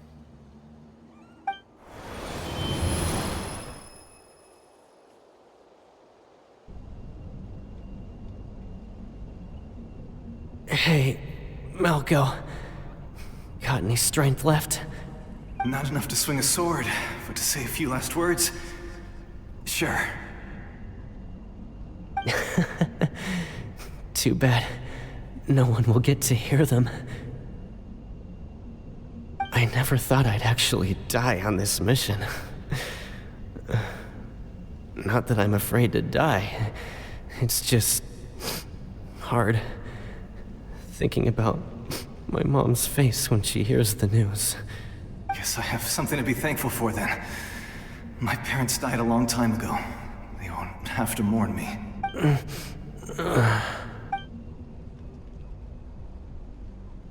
Pisak! Always had to beat me at everything, didn't you?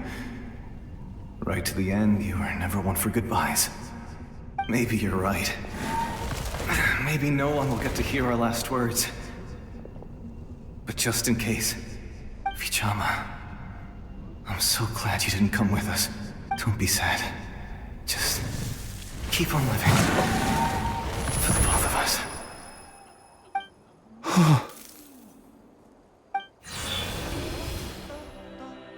Was that a memory? Seems like we were able to salvage something after all.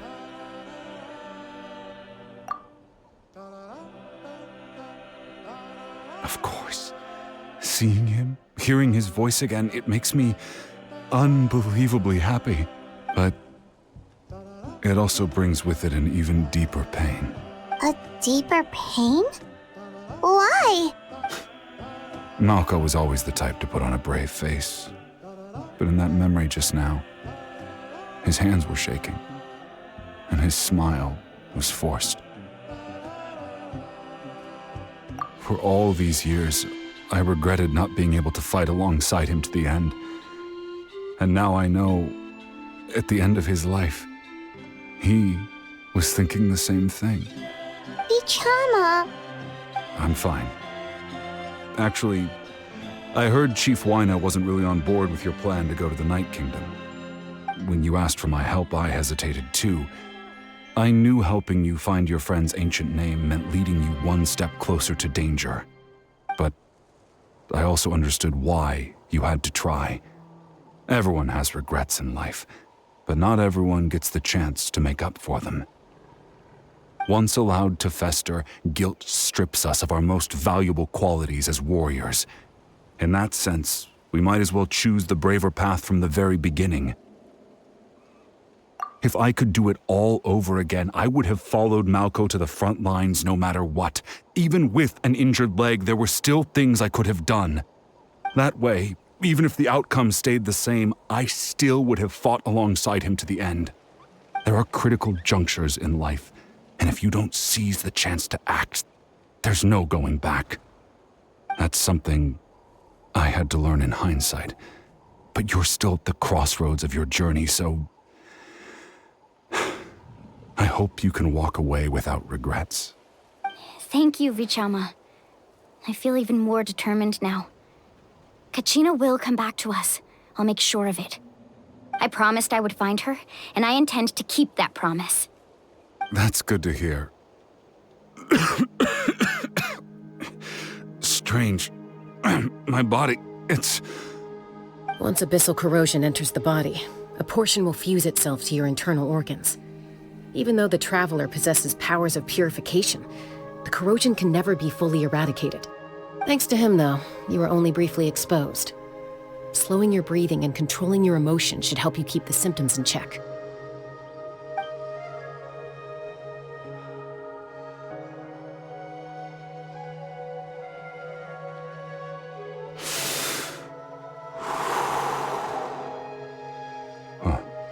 That does make me feel better.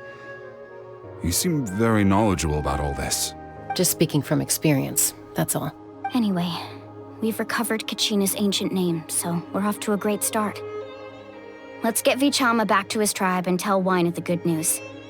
Oh, and apologize for destroying the Spirit Speaker Stone. We had no choice, though, so he'll probably understand. Right?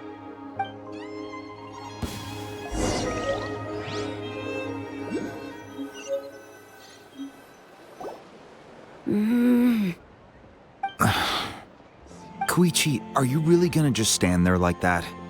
I don't know what you want from me. I think you know exactly what I'm trying to say, Uncle Wyna. I can hear it in your voice. Honestly, it's just one thing after another with you two. They're back. Koichi? What are you doing here? Don't play dumb with your own sister. You know exactly why I'm here. My apologies, everyone. I just need to borrow Chaska for a few minutes. You come with me.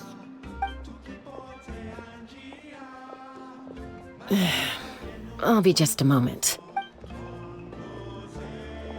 Who was that?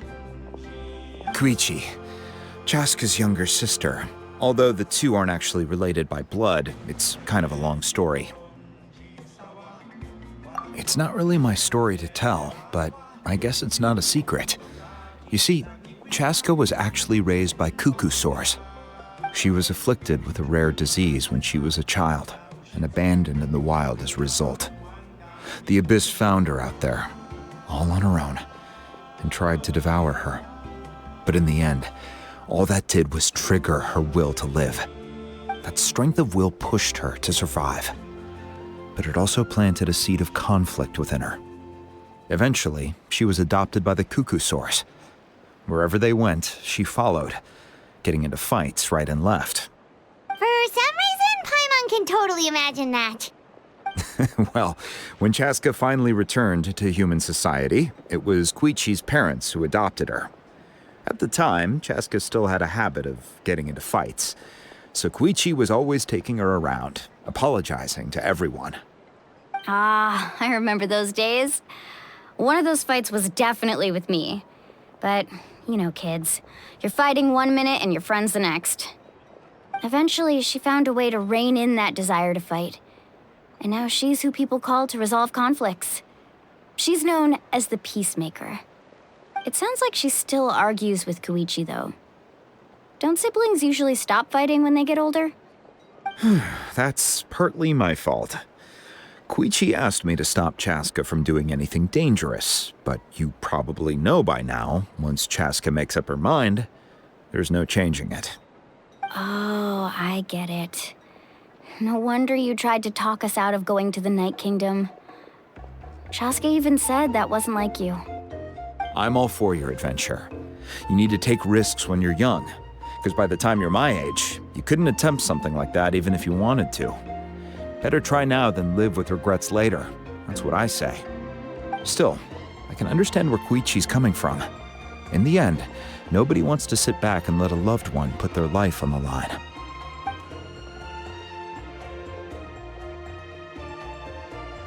All right, it's just the two of us now.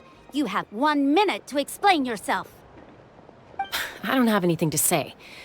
You don't have to approve, but you should know I only do what's necessary. That attitude is exactly the problem. It's like you don't care. You try to sneak off to the Night Kingdom behind my back and then play it down as if it's just a trip abroad. Well, technically I am going abroad, right? Again with the excuses! We agreed, didn't we? There are 4 levels of danger. If it's not something urgent, you can only engage in level 2 danger and below. You can only go up to level 3 if a situation is so dire there's absolutely no alternative. But a trip to the Night Kingdom? If that's not a level 4, I don't know what is. And you were just going to sneak into the place without saying anything. What do you mean, sneak into the place? I always planned on walking in there with my head held high. You bought off Uncle Wina, didn't you? He promised me he'd stop you from doing anything dangerous. Oh, it's like he didn't even try. You feel like he went back on his word. What if I told you my mind was made up, and there was nothing he could have done? Not even by force. Oh, I knew it! So he did try to say something, but you didn't listen. This is important. If you were in my shoes, you'd make the same decision. You don't know that? I'm a doctor, and I handle logistics. If you're going to waltz into a dangerous situation where you could lose control at any moment, it's my duty to say something. All right, whatever. Anything else? What do you mean, anything else? Why don't you reflect on what you've done and promise me you'll stay put? Time out. Is this one of our normal arguments or a serious one? Chaska, does it sound like I'm joking? Then, you need to know something. What happened to Kachina was partially my fault. I can't leave her there to die. That's not who I am. But the person you become when you lose control, that's also not who you are. That's a different issue. You said it yourself. A person is only as good as their morals. If I want to live in Natlan, I need to display qualities that make me worthy of this nation. I've also told you that managing your condition is equally important. Sometimes you have to make sacrifices. All right, let's stop this here. If we keep going, I might actually have to get serious. And I think Wina prefers his roof attached to his house. Is that a threat? That sounds like a threat to me. Koichi! Younger sisters are supposed to listen to their elders. So, you're really going to go, no matter what I say? I'm supposed to be your sister. Then support me. I'll be back. All you have to do is wait. Chaska. So, that's it. Why'd you have to turn out to be so darn annoying?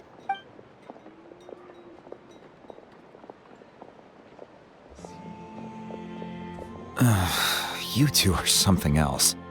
Something you wanted to say? I know you aren't related by blood, but you two sure are similar. Really? You know, I said that very thing to Koichi not too long ago, and she reacted the exact same way, down to the very tone of voice. It's not my place to get involved, but I will say this. Try to spend a little more time with your sister. You're tough kids. That doesn't mean you have to go it alone. Thank you. Anytime. All right. If you're done with the Spirit Speaker Stone, you might as well hand it over. According to Kinich, it's an important ceremonial artifact, so it'd be safer to keep it with me. About that. If only Tone-Deaf Bard was here, he could have repaired it just like the Holy Liar. It might be in a few more pieces than you remember. Huh?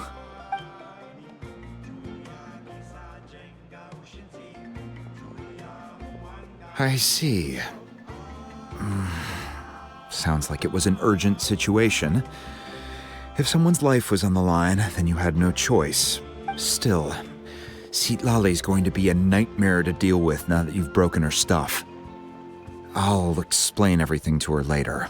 Stay safe out there in the Night Kingdom, okay? I'll wait here for your safe return.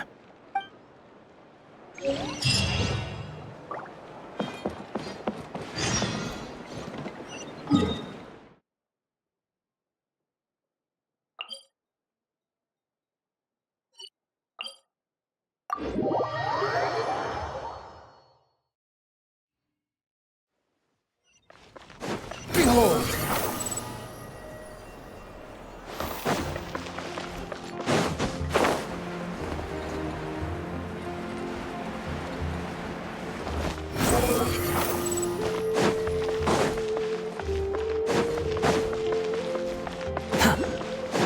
The wind rises.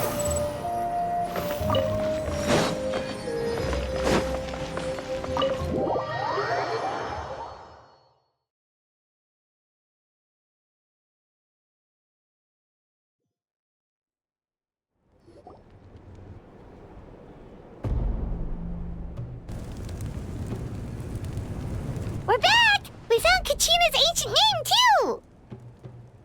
Well, it's fairly complicated. Let me give you the condensed version. The Fatui again?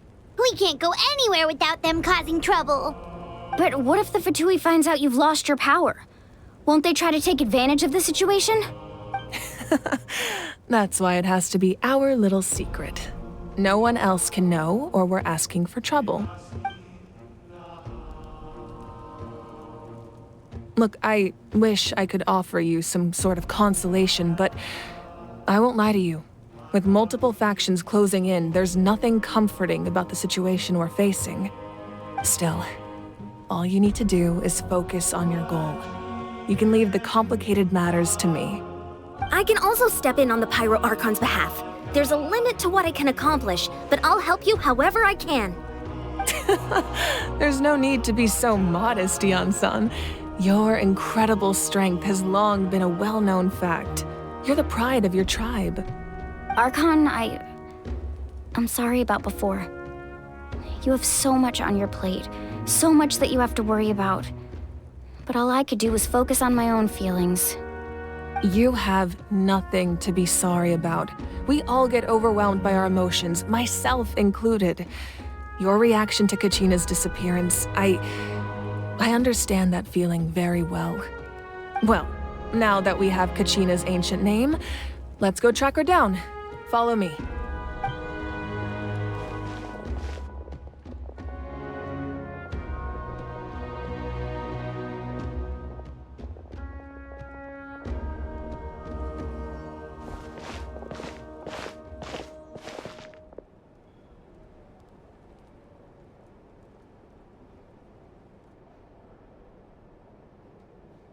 What is this place?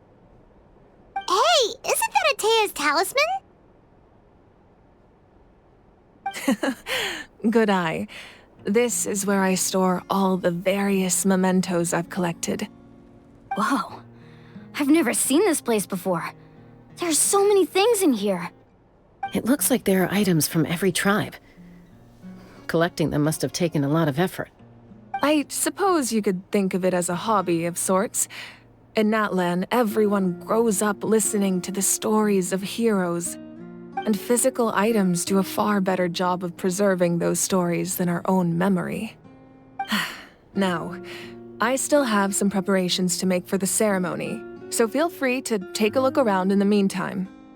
If you're curious about an item, I'm more than willing to tell you about its origins. All right, we'll have a look.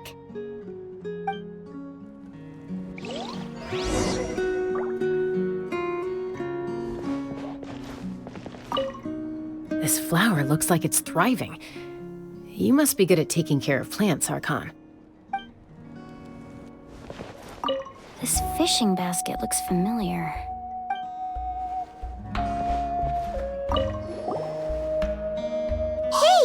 fishing rod here. It must have belonged to the people of the springs. That's right. It belongs to a legendary fisherman named Matavaru. I have his entire set of fishing equipment, actually. He and I met in a tavern. He told me about a particular kind of giant fish and his meticulous plan to catch it. In his eyes, I saw a hunger and a strong fighting spirit. To him, the sea was the battlefield upon which he staked his honor. So, did he do it? The next time I saw him, he was covered in scars. It turned out the fish he sought had been corroded by the abyss.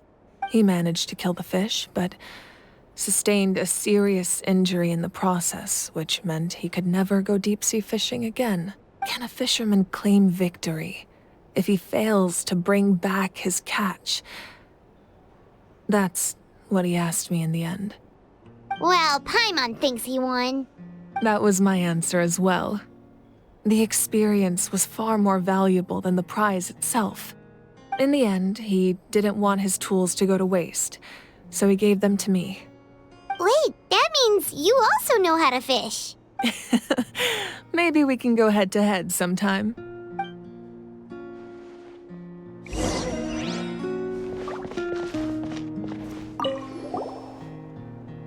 This is Atea's talisman. I'm sure you're familiar with this one already. Atea was rarely ever without it. The talisman brought her a lot of luck in battle.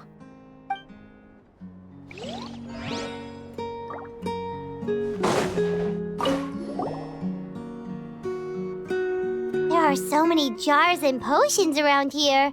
Do they have anything to do with alchemy? No, those belong to the Masters of the Nightwind. They're ceremonial tools used to amplify the ability to communicate with the Night Kingdom and the Wyab. Yamaya is an expert in this field, and she taught me a lot. Even though she appears stoic and serious, she actually has a keen sense of humor. The tools you see here are quite traditional. Her students found them outdated, so she passed them on to me. The contents of the jars aren't all that special. Except the big jar in the middle. That's what she really wanted to give me. Ooh, must be something really cool. What's inside? Grape juice. Huh? It's quite tasty, although probably expired by now.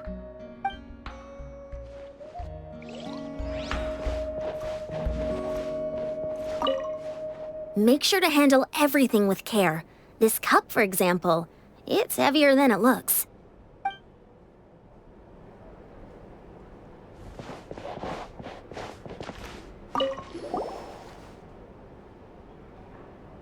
The powder still needs some time to settle, so let's wait a little longer. Well, what do you think of my collection?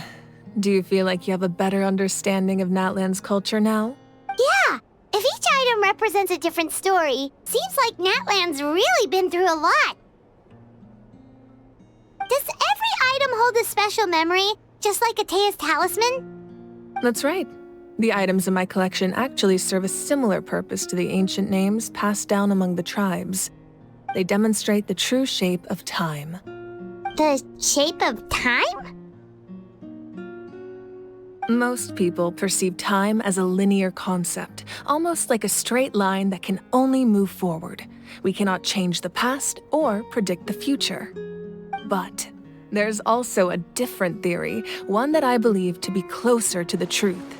Namely, that the past, present, and future all exist at once. At once? Paimon's not sure she understands. Let's say your journey ended right now. Thinking back on your experience in each nation, which one would you say was the most important? Exactly. Even at the end of your journey, the things you experienced along the way don't cease to exist. They become part of who you are.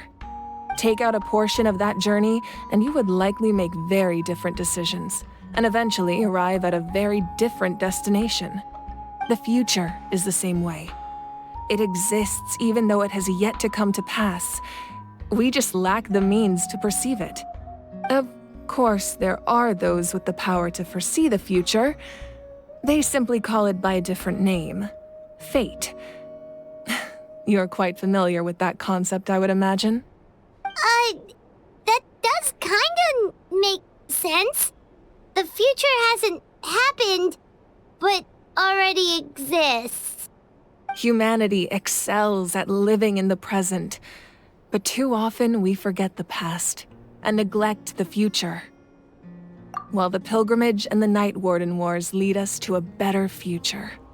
Only by uniting the people of Natlan across countless eras can we fight back against an enemy as formidable as the Abyss.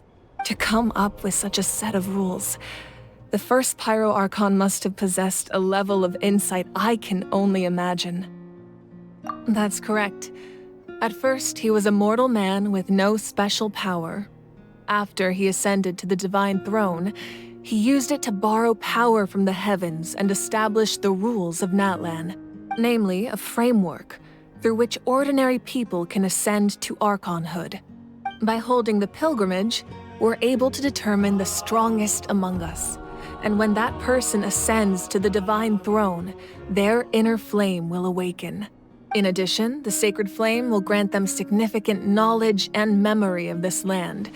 After all, that's how I came to know everything I just told you. So, it all comes down to the power of the Divine Throne and the rules. Wait, is that a family portrait? Yes, that's my mother, father, younger sister, and the little saurians we raised. I turned a piece of my dad's leather armor into a canvas and commissioned a famous artist to paint our likeness. Your sister is so cute! It looks like the two of you are really close. Paimon was having a hard time thinking of an Archon as an ordinary person, but seeing this portrait, it kind of makes sense now. It really doesn't look like there was anything special about you before. Oh, wait, is Paimon allowed to say that? A little late for that question, don't you think? Sorry! Paimon's so sorry! Paimon's mouth works faster than her brain sometimes! It's all right.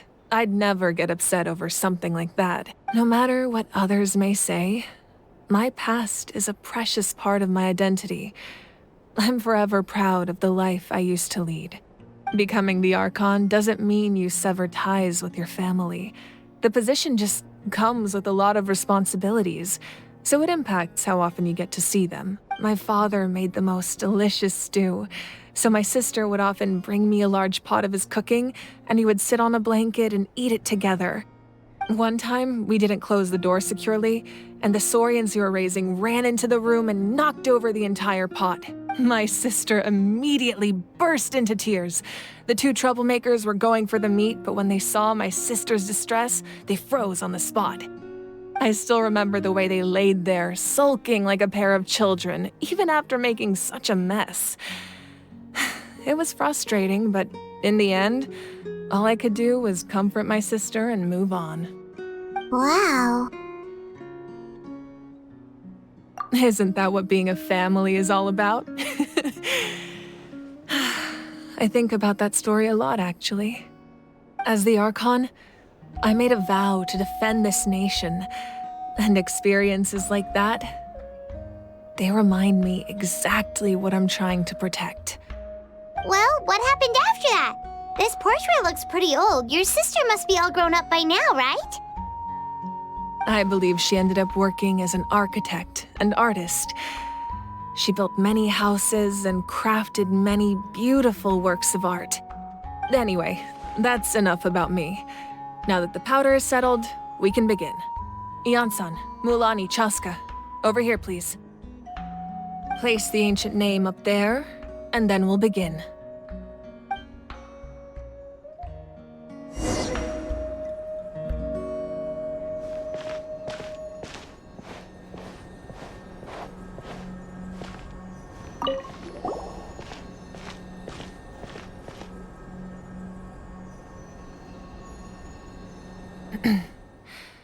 Surely as the echoes of life resound through heaven and earth, so too shall our stories remain eternal. Ancient name, take us to your fated bearer. Allow her to answer our call.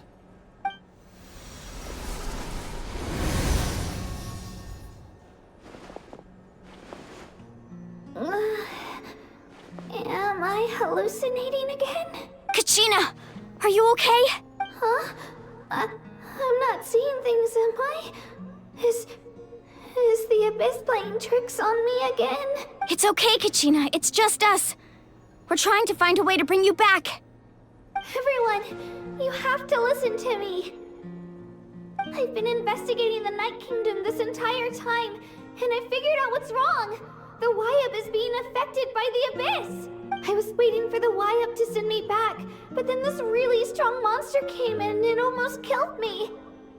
The Wyup saved me, even though its power is weakening, so I've been hiding from the monsters while trying to find a way to help. The Night Kingdom has become a huge mess, though. I keep hearing these awful sounds and seeing really horrible things. Don't listen to those sounds, Kachina. The Abyss is trying to strip you of your sanity. All you need to do is stay safe and wait for us.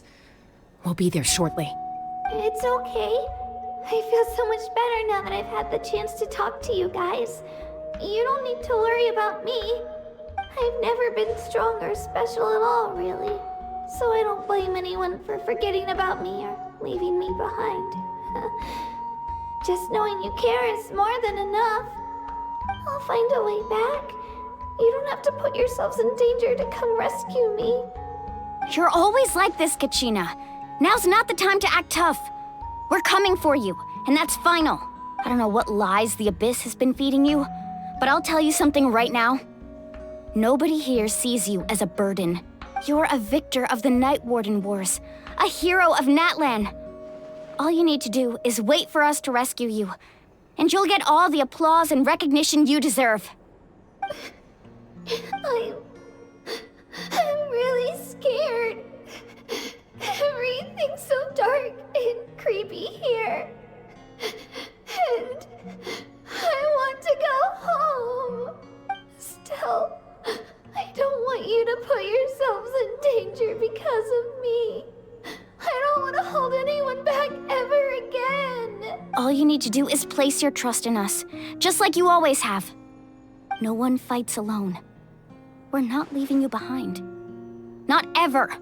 Yeah, we're so close, we can't call it quits now. Thank you. Be careful. Looks like we've lost contact. Now comes the most dangerous part. You have to traverse the Night Kingdom in your physical form. This entrance to the Night Kingdom was left behind after an abyssal invasion. Even a brief amount of time inside could expose you to corrosion. I know. I'm prepared for that possibility. All right. Then I wish you all the best. I'll tell Koichi to be ready just in case. She's very experienced in dealing with abyssal corruption. That face you just made. Don't tell me you two got into another argument. No, I just feel bad for creating more work for her. I'll go with them too, Archon. The more people, the stronger the party. Thank you so much for your help, everyone. It really means a lot that you're willing to brave these dangers with me. And there's no time to lose, so let's get going. Now that I've lost my power, I won't be able to provide much practical support. But I can still keep an eye on the situation from here. Eon-san, I know it's unlikely, but if you encounter a situation you can't handle... That won't happen. I hope not.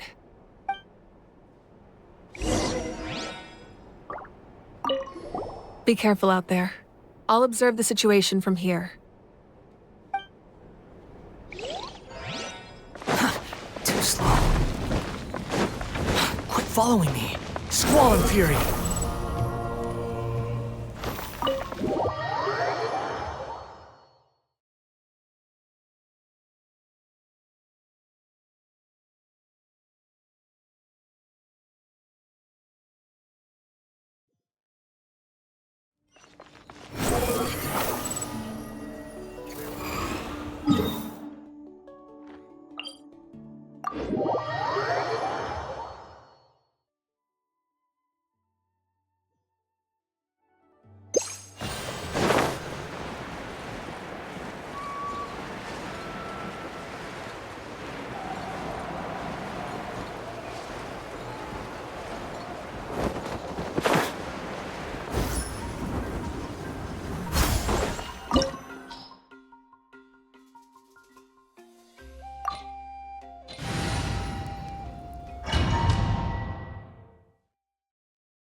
Behold!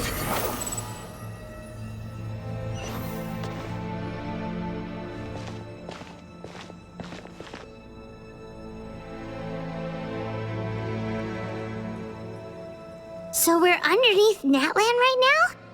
It looks nothing like Paimon was imagining. That's because in the distant past, Natlan was home to an incredibly advanced civilization ruled by dragons. Humans only established their own society after the fall of the dragons. So these are Saurian ruins? Wait, you mean like the elemental sovereigns? They had their own advanced civilization? Yes, a really long time ago. Very few records have survived until now, so no one really knows what the devices here are for. These ruins have been abandoned for a long time, but with the recent increase in Abyss activity, the installations around here have somehow been activated again. So what you're saying is, we're not in for an easy trip to the Night Kingdom. No. It's going to be obstacle after obstacle from here on out.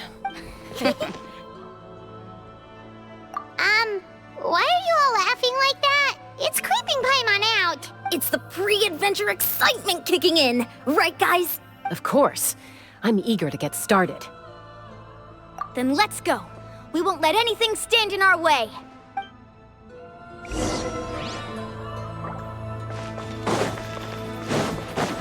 The wind rises. Seems like the road ends here. How should we get across? As a professional trainer, I think you could stand to build up your endurance, Paimon. Professional trainer? Paimon thought you were a warrior from the Collective of Planning. Well, that goes without saying. But I actually work as a sports coach. I provide professional guidance for many of Natlan's popular sports. And I don't just mean physical training. I design nutrition plans as well. Ah, so basically no... Those guys look familiar. We've fought them before. Let's go. Show no mercy.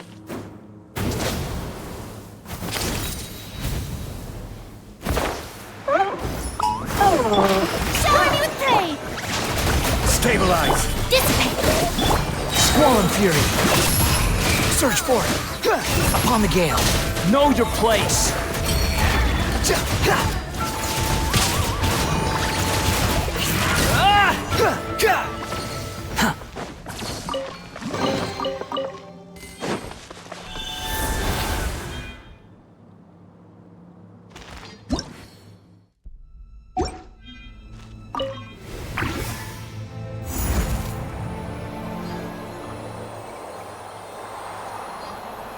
Whoa, the place we need to go seems really high up.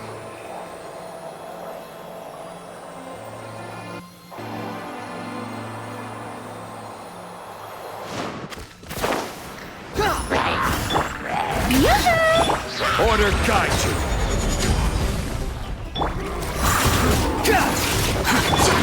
Time to shine! Out of my way!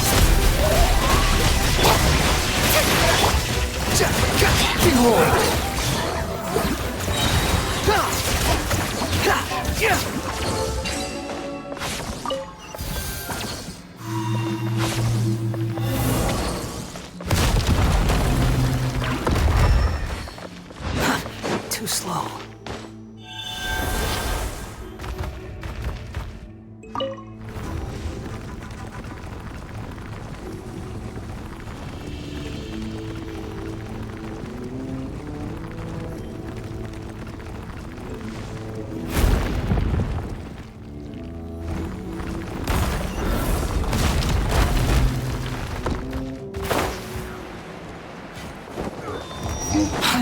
Wretched vermin!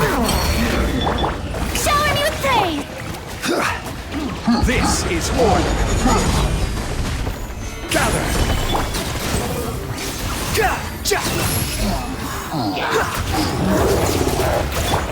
Let my name echo in song! I will have order.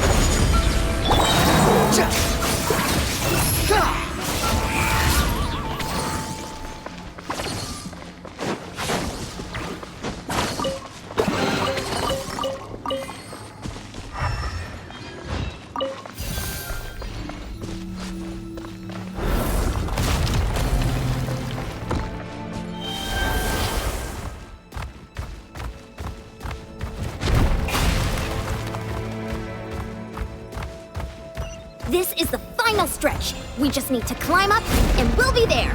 Nothing to it. Easy for you to say.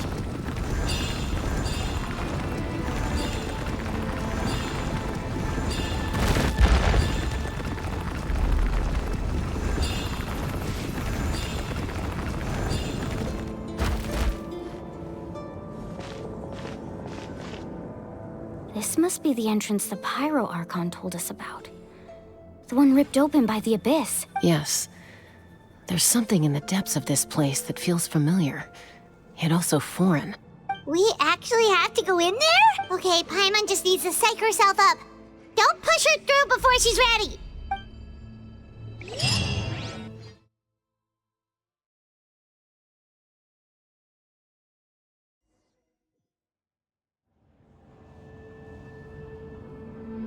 Hey! You don't have to drag Paimon! You're pulling too hard!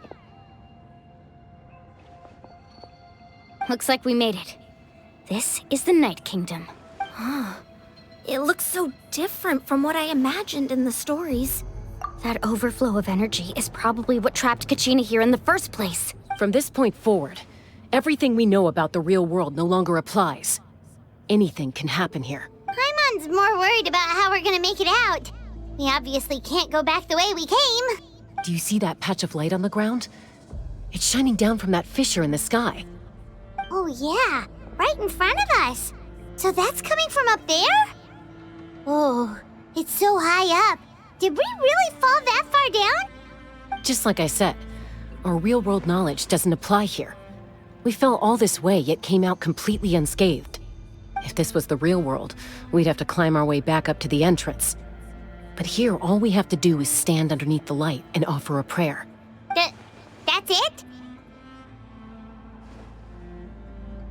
You really think that little of Paimon? That's not even why Paimon asked! So that means all we need to do is find Kachina and bring her to this location. Exactly. This light is streaming in from the real world. It's a link between the two realms. The terrain looks difficult to navigate, and the visibility's not great either.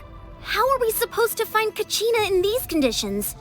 Yeah, these floating black things don't look super friendly either. Those are all manifestations of abyssal power.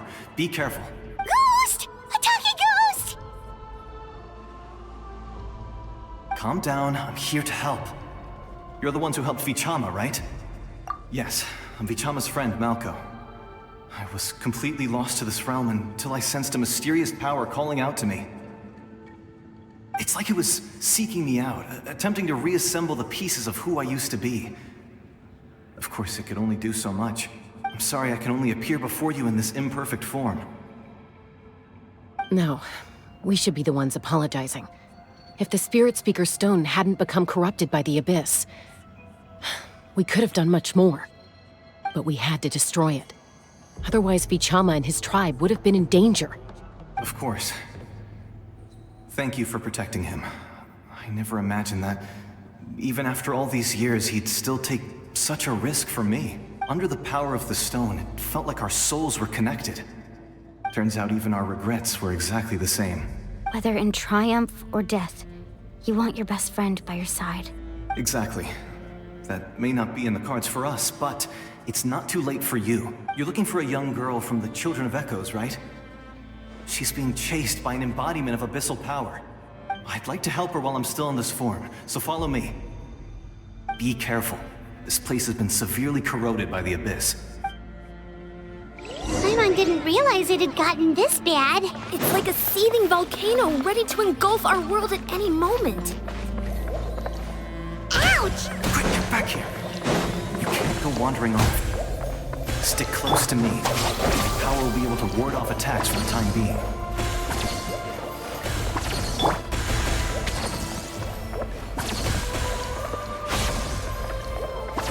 We won't be able to keep this up. Let's try another route. This way.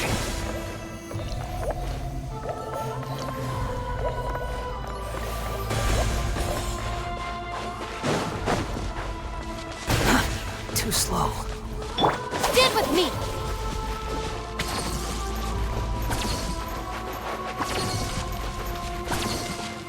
Not good. monsters! We shouldn't waste our time on them. This is order.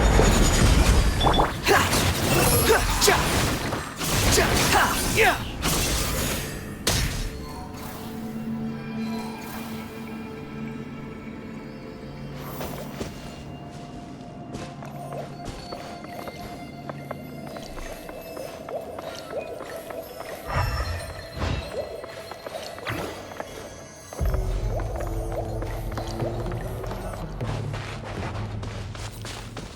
Oh, Paimon can't see anything! It's easy to get lost here. Just stick close.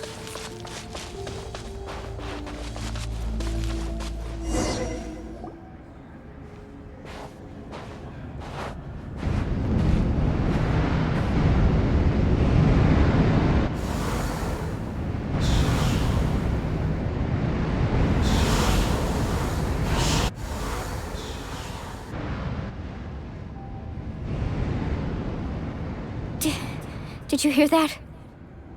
What? Never mind. It was probably just my imagination. Don't scare Paimon like that! I heard it too. It was a voice from the abyss. What did it say? It doesn't matter. It certainly doesn't harbor good intentions.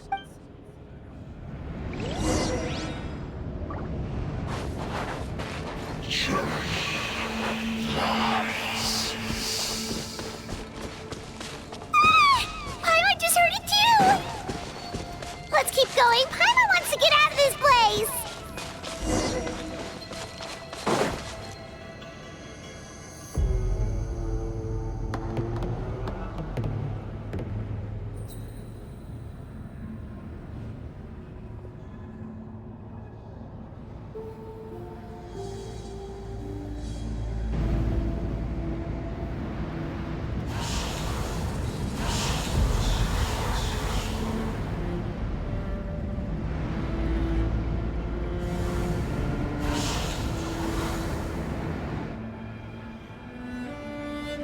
We're here, Kachina!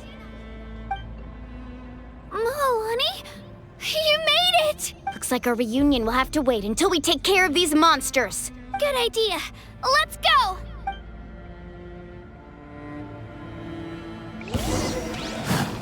Jabam!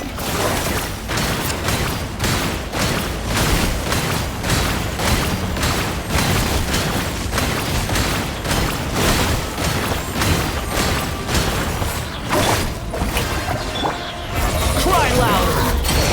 I'm terrified! You're here. You're finally here!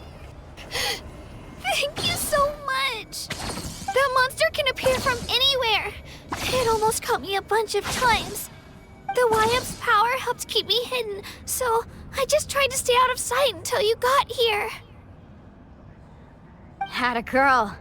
You did so well. And most importantly, you weren't hurt. Should we start heading back then? Actually, I have a request. Will you come visit the YF with me? I can't exactly put it into words, but something's wrong with the Ode of Resurrection. And I know it has something to do with the contamination from the Abyss. That was the Pyro Archon's theory as well. Everything we've seen here certainly seems to back it up. In the Night Kingdom, there are 6 main totem poles representing the Wyab of each tribe. You can think of them like the body of each Wyab. Additional totem poles, like the ones around here, serve as proxies to which the Wyab can extend their consciousness. There are countless proxies scattered around the Night Kingdom. Through them, the Wyab can extend their consciousness over the entire realm and track down souls no matter where they roam. But if a proxy were to become severely contaminated, then a soul could become lost within the Night Kingdom. Judging by the current situation, I don't think we're dealing with just one contaminated proxy. Even if we could drive back the abyssal power from one of them, that probably wouldn't even put a dent in the problem. Still, we can't just leave the YF to suffer. It's protected me this whole time. I agree. We might even manage to draw out the monster that's been hunting Kachina. Getting rid of the monster might slow down the deterioration of the Night Kingdom. Kachina? What's wrong? Nothing. Just a headache. And that voice again, telling me to abandon the Wayab and leave this place. Maybe we really should leave. Kachina's already been here for too long. No, I'm fine. I don't plan on listening to that nonsense. I can hold on, just up ahead. I'll lead the way. Besides, I can still fight, so please, help me out a little longer. Listen to me, Kachina. We'll come with you, but that's because we want to help the Wayab. Not because we have something to prove. You don't have anything to prove either.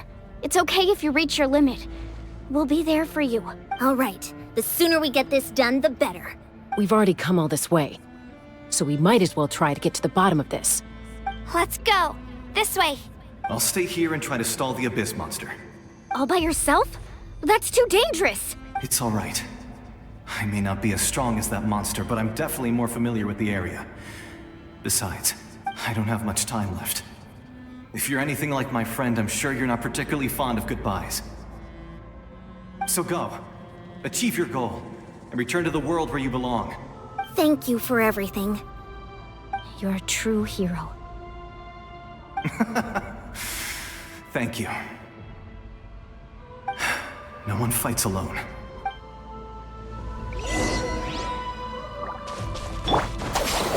Does your head still hurt? Let me help you walk. I'm fine. You should know I'm made of stronger stuff than that. Upon the gale.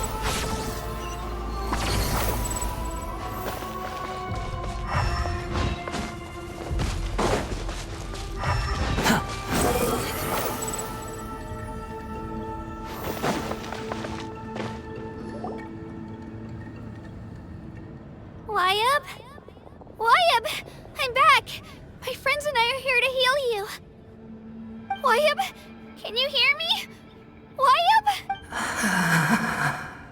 So we were right. The contamination is already too severe. It's preventing the Wayab from answering our calls. All right, get ready, everyone.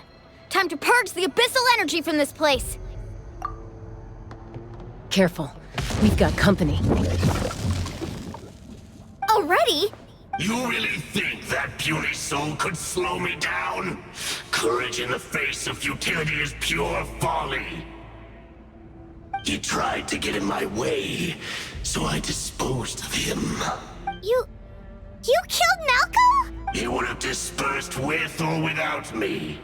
Rather than worrying about him, I would urge you to focus on yourself. You may have defeated others of my kind in the past, but underestimate me now, and it will be to your peril. No, the power of the Abyss is intoxicating. The destruction it seeks captivates like a masterful work of art. I strive only for the opportunity to see it up close. I thought this naive little girl was an exception, but it turns out humanity is full of lambs willing to offer themselves up to the slaughter. That is the tragedy of your short lives. You understand nothing of all-encompassing power. Ancient names, pride, friendship, all empty ideas invented to give you a false sense of self-worth. They possess no power at all. The Pyro Archon created those grandiose ideals out of pure selfishness. Anything to avoid sharing power. Anything to avoid handing over the primordial gift to ordinary people like you. Don't believe me? Then ask yourself, why is the Pyro Archon strong beyond measure, while you, Kachina, remain so pathetically weak? Kachina, give me your hand.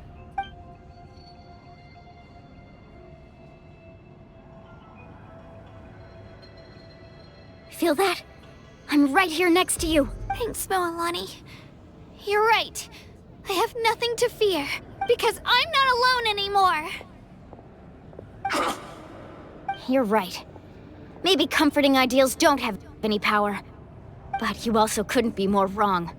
You've never had to work for your own strength, so you will never understand the true source of our power. What? The courage we have to stand before you and not back down? It comes from our friendship. The power lies not in the ideal itself, but in our commitment to upholding that ideal, and in our decision to stand together and fight! Well said! Let's go, Kachina. It shouldn't take more than 2 of us to handle an enemy like this. Sorry in advance, but you deserve what's coming to you! There aren't many in Natlan who can beat us when we're together. It's time he got a taste of that kind of power. From the ash, Let's ride! you let the flames of redemption Check this out! That's the launch! hear the inferno!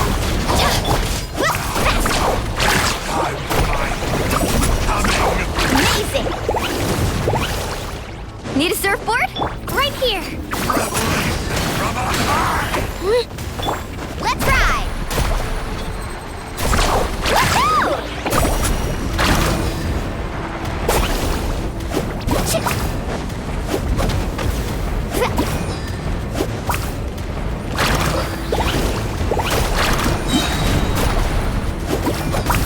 Catching at the flame! Woo! Nice! The fate of this world is already. We won! We actually won! That's what he gets for underestimating you two. Fantastic work, Kachina! Absolutely fantastic! This makes me so unbelievably happy. I'm happy too, Mualani. Together we really are unstoppable! Huh? What's happening? My ancient name is glowing? But I thought I didn't bring it with me. It's probably a projection from the real world. But that doesn't explain why it's glowing all of a sudden. Wait, does that mean you're...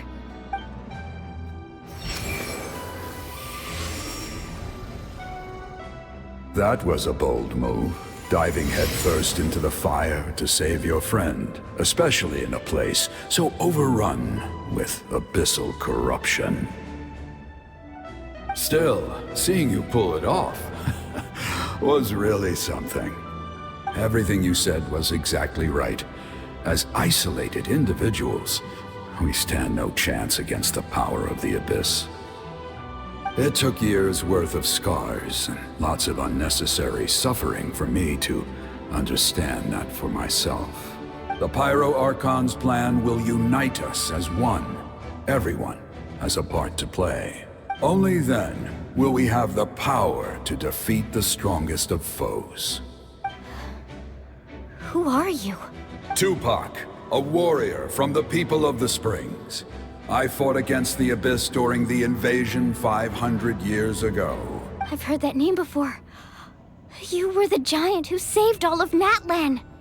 Since you were able to awaken my words from your ancient name, that means you have fully embodied the aspirations of the Wayub. Under the name Umoja, you shall unite the tribes and save Natlan from its impending doom. Me? As long as blood still runs through your veins, even the tiniest spark of steel against stone can ignite a flame. Its blaze will become one with our vision for Natlan. Even amid everlasting darkness, our bonds remain eternal.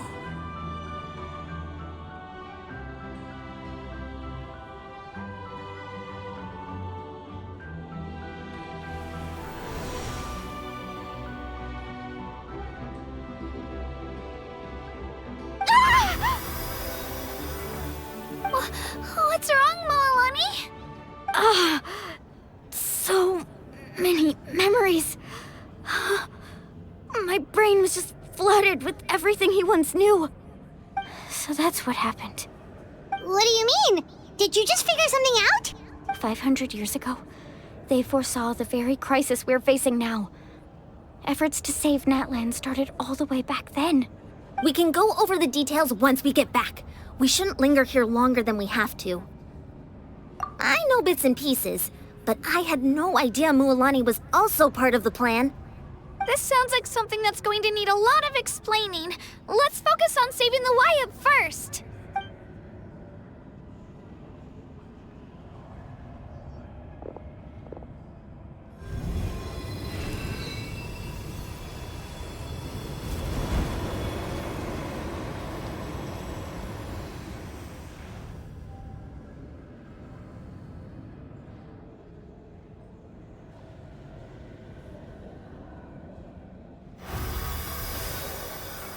Okay, that should be enough.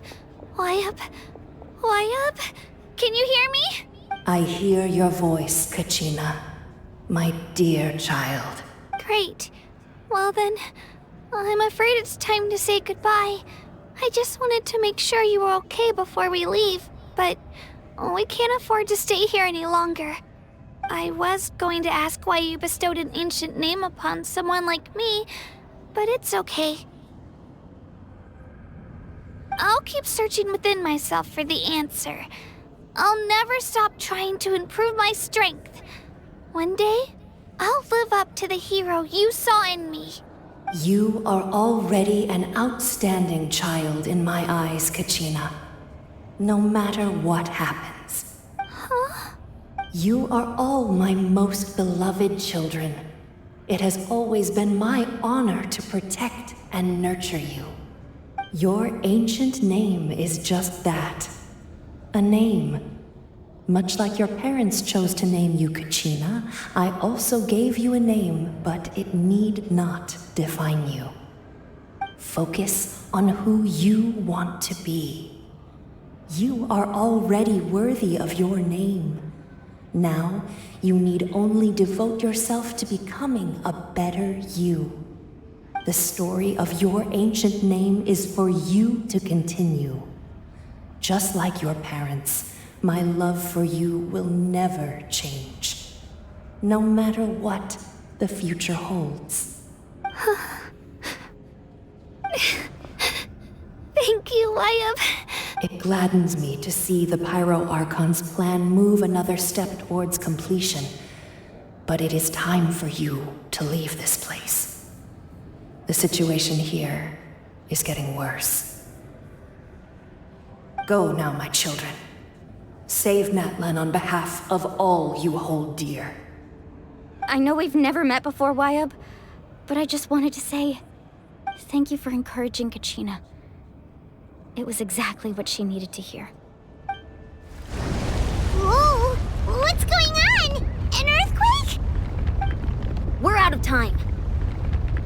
It's the power of the Abyss. Quick, we need to run!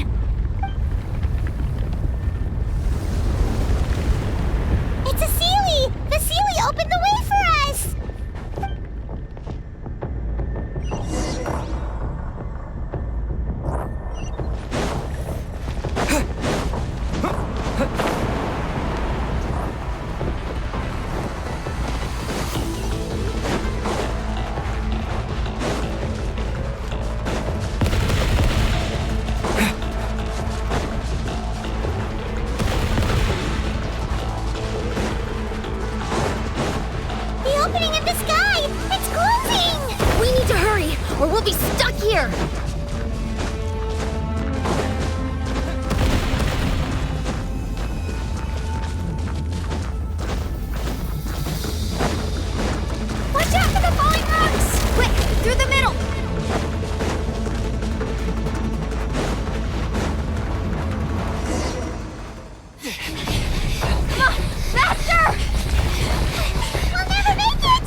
You've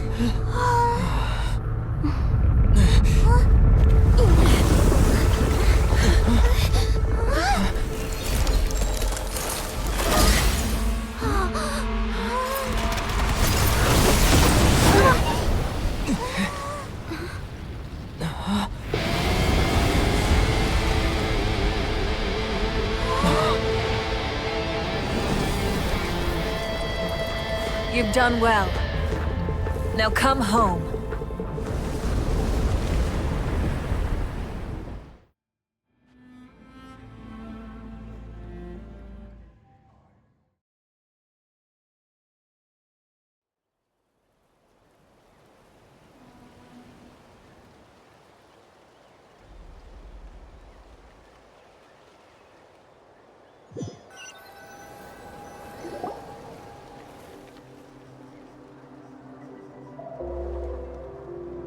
We're back!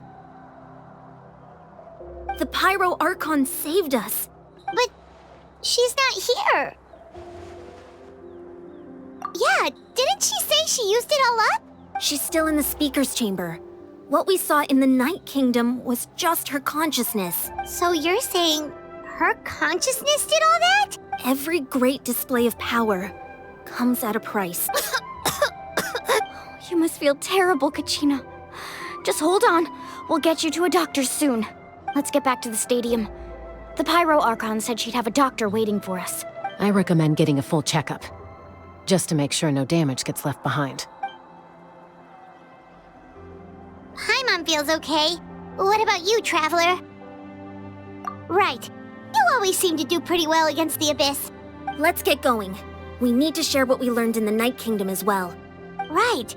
The Wyatt mentioned something about the Pyro Archon's plan. What is it exactly? I'll let her explain everything. We're all a part of the plan now. Every move we make from here on out will decide Natlan's ultimate fate.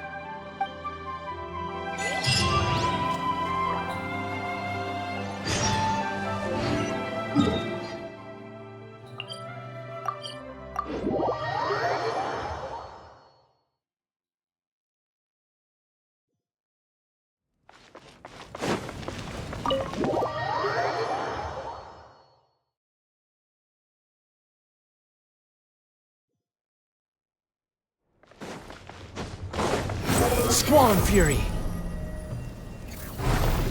Quit following me. Huh. There's a lot less stuff here than before. It's good to see you all here in one piece. I know you must have a lot of questions, but let Koichi check you over first. It's best not to let any lingering effects of the Abyss go untreated. Thank goodness you made it back. I came here as soon as the Pyro Archon told me about your plan. Take a seat, everybody. I'll examine you one by one.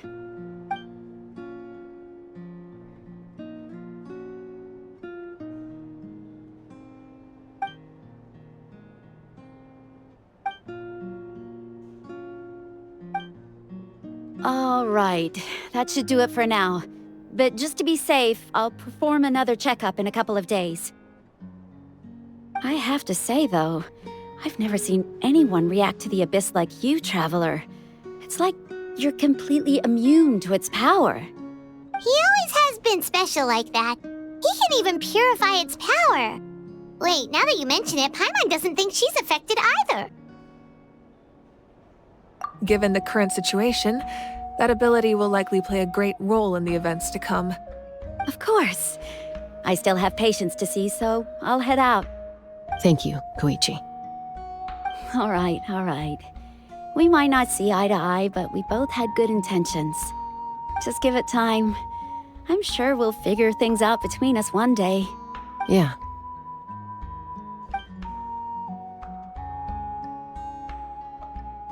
All right. There's so much to discuss, I don't even know where to begin. You've seen it for yourselves now. The devastation in the Night Kingdom. I'll get straight to the point. Natlan is on the verge of destruction. It's very possible our nation has less than a year before total devastation. Huh? No. That can't be true, can it? That's right. But I've only ever disclosed that fact to the handful of people working with me to save this nation. Our looming destruction is not a recent development, but the inevitable conclusion of the disaster the Abyss initiated 500 years ago. Mualani told us a little bit about that. 500 years ago, all the nations of Teyvat were invaded by the Abyss. Unlike the other nations, Natlan never had stable and deep-rooted ley lines, so we suffered the worst of the invasion. The battle against the Abyss was exceedingly long and brutal. In the end, victory came at the cost of our civilization and countless lives. Even then, it took centuries of solving the disasters caused by the Abyss to finally achieve the peace we know today. And still, this is but a superficial victory. The forces of the Abyss have merely been driven back underground. Their threat to Natlan remains as real as ever. I'd never have guessed. The problems plaguing the Night Kingdom are all the more complicated because that realm is essentially functioning as Natlan's ley lines. Immediately after the war, our calculations estimated that we would have a maximum of 500 years before the Night Kingdom was completely lost to the Abyss. But at that time, we were a nation of the destitute. Our people no longer believed in victory, nor did they hold hope for the future. Our civilization was dying, our faith crumbling, and the line of power passed down from the Wayab nearly severed. If we didn't bring the nation back together, it would be foolish to even dream of defeating the Abyss in the future. So, the Archon had a long and involved discussion with the heroes of each tribe, and finally came up with a 500-year-long plan to save Natlan. So that's what happened. After finding Kachina, I encountered a strange figure who gave me a series of new memories. Since the plan was mentioned in those memories, I guess I've been chosen to play an important role in it. But there's still something I don't understand. Those memories showed me the Pyro Archon from back then. And it was you. Huh? But that doesn't make any sense! The Pyro Archon is supposed to be human. It's impossible for a human to live that long. That's right. The hardest thing for humans to overcome has always been time, or rather, the natural limitations of our lifespan. A god can extend a human's life by using a certain amount of divine power, or subjecting them to a curse. But, as we all know, Natlan doesn't have gods like that. We can only rely on our own methods. A human life is like a flame destined to be extinguished. 500 years ago, I placed my life within the sacred flame. Only by dying before my time could I have the chance to wake up again. So, in other words, this is your second life? Yes. We only managed to defeat the Abyss all those years ago because the tribes came together as one. If the Natlan of the future was to have a fighting chance, the Pyro Archons that came after the war had to rebuild the decimated tribes. The goal was to reunite the people and restore the strength of each tribe's Wayab. Once a tribe was back to its full strength, the tribe's Wayab would select a hero, indicating the tribe was once again ready for war. The Chosen would then stand by my side in defense of our nation, just like great heroes of old 500 years ago. So that means I'm one of the Chosen? That's right. You bear the ancient name Umoja, the same one held by the hero from your tribe 500 years ago. It means unity. After your adventure in the Night Kingdom, I trust you've come to fully understand the meaning of that name. So in other words, you always knew who the Wayab were going to pick from each tribe? Yes. According to the plan, each tribe was supposed to have been fully restored by the time I awoke. But something went wrong along the way. The 6 heroes successfully inherited the ancient names from 500 years ago, but the intel regarding the plan wasn't passed on to them. Once again, it comes down to the deterioration of the Night Kingdom. Communication between the Sacred Flame and the Wayab has been blocked. Just like how the Ode of Resurrection failed to bring Kachina back. Exactly. It's just another tactic the Abyss is using against us. The Abyss may not possess intelligence, but its methods certainly aren't easy to counter. If we want to unblock that information from being passed on, my presence alone isn't enough. The ancient name-bearer must establish a greater connection to their name. So, I've tried my best to help them from the sidelines. Currently, Shilonen of the Children of Echoes, Kinich of the Scions of the Canopy, and Iansan of the Collective of Plenty have all been acknowledged by their names. During your adventure, you too earned the acknowledgement of your Wayab Mualani. In the process, you gained the memories stored within your name. But we have less than a year! Yes, but we have no choice. We cannot start the plan until all the heroes have been gathered. That's also why I haven't been able to take action despite the urgency of the situation. But if you knew this whole time, why didn't you just tell me about my role in all this? Wouldn't that make everything go a lot faster?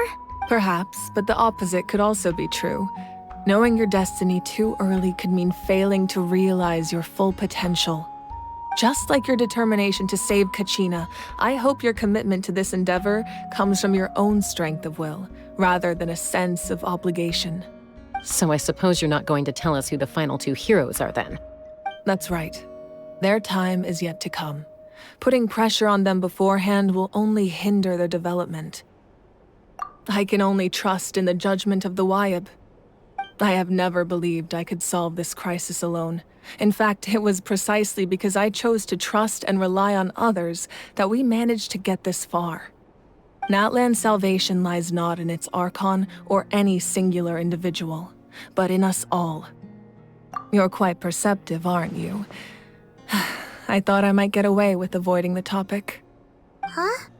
Oh, right! All of the stuff you stored here before, where did it all go? Even though I sacrificed my power, I still needed a contingency plan to ensure you would make it back from the Night Kingdom. After all, I was the one who allowed you to take that risk, and Mualani has an important role to play in my plan. In addition to their sentimental value, the items I stored here held a much more important purpose: fuel. Fuel? Ah, so back then, that's why you... Yes. The stories embodied by those items are certainly important, but there's an even more significant trait they all share. Every item belonged to a hero of Natlan. Over time, they became imbued with a certain amount of contending fire from being carried in battle. On their own, each item's power is limited, but together, their combined effect can prove quite useful in a dire situation. By burning those items, I was able to activate the contending fire stored within them to open the boundary between the two worlds. It was a rather crude approach, so all their power was depleted in an instant, as you can see. But weren't they all precious treasures? What about their stories? That's exactly why I dragged you all here. No matter what, I never wanted the Pyro Archon to have to use that power. Oh, I'm so sorry. You have nothing to be sorry for. You all deserve my thanks, actually. If you hadn't saved the totem pole, that area of the Night Kingdom would have been forever lost to the Abyss. And then, it would only be a matter of time before the Children of Echoes was met with disaster. Besides, when those heroes entrusted their belongings to me, or the Pyro Archon of their time, it was out of a desire to contribute to Natlan's survival. If they knew those items helped save the present-day heroes of Natlan, they would not mourn their loss. Even when you put it that way, I still feel bad. There's no need. Remember what I told you about time? The people and the events of the past are never truly lost to us. We simply carry them with us in a different form. In that sense, we didn't lose anything at all. If you still have regrets, let them fuel your resolve in the battles to come. Your deeds will become new legends and nurture new forms of power just like the items once stored here. Well, we'd still like to return the favor. Well, if that's the case, just treat me to a drink sometime. Now that Kachina has returned, we can finally hold the victory feast and celebrate your team's triumph in the Night Warden Wars. And we could all use the rest, that's for sure. Plus, you'll be able to silence everyone who doubted you once and for all, Kachina. Still, now that I know the danger we're facing, having a victory feast doesn't feel right. Try not to let it get to you. It's important to stay calm. Worrying about it will only affect your judgment. All right, you should head out. I'll join you in a bit.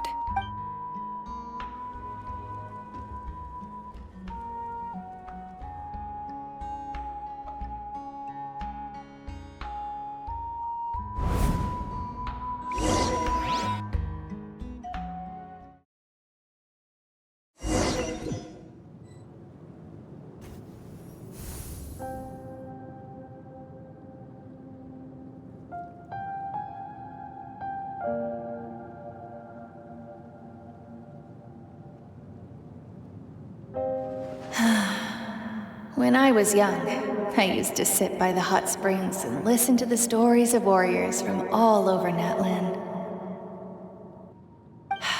They attract people from all walks of life. Friends come easy here, no matter what tribe you're from. The people of the springs have never claimed the hot springs as their own private property. They are there to bring all hot spring buddies together. It's been really nice, seeing the children of my tribe get older. It's helped me gradually understand the true value of the springs. I've witnessed their energy, their determination, their absolute passion for life. Even when they cause trouble, I never managed to hold on to my anger for long. It's unbelievable how quickly they worm their way back into my good graces. I'm certain Mualani will become a great warrior when she grows up. She possesses infinite potential. I can see it. One day, when I'm no longer in fighting form, I'll come here and tell stories to all the children, just like those warriors did for me.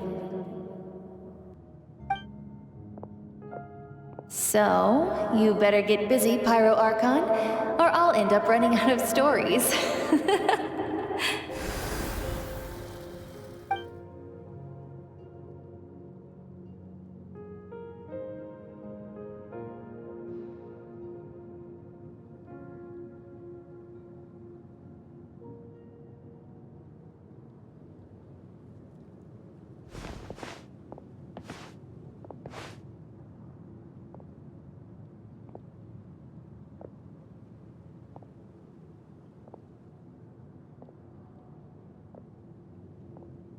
Our nation is engulfed in darkness. Our tribes stand divided, and yet you promise victory in the distant future. The Abyss is a cunning enemy, one that I faced in battle many times. Were that not the case, I would never understand exercising this degree of caution.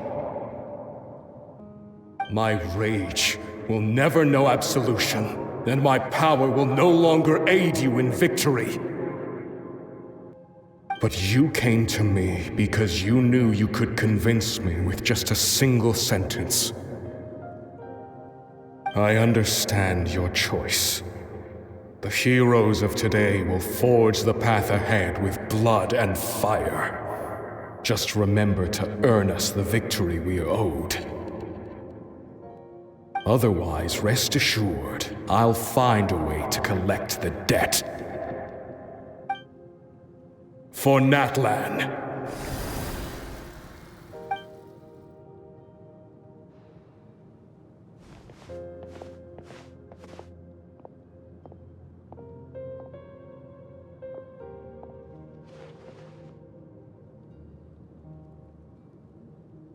So, you're gonna head 500 years in the future to serve as the Pyro Archon again? But what about the you from right now? You're just gonna die? You can't ask her those questions and expect her to answer, my dear. The decision is hers to make, and she deserves our support. We will do everything we can to rebuild the tribes.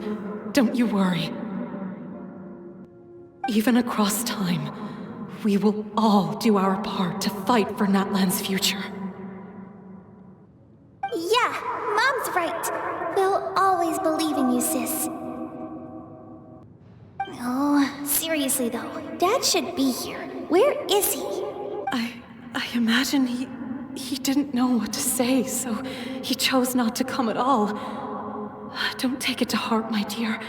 That's just who he is. Just remember, no matter what happens in the future, we will always love you.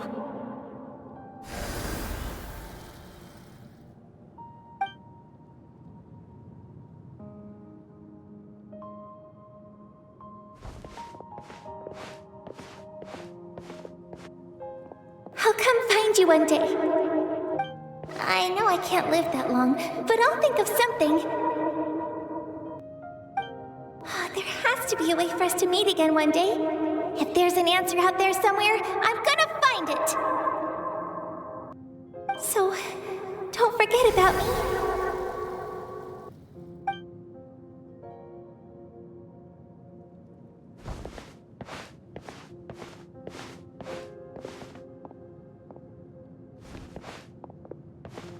If that's your decision, then you have my full support, Archon.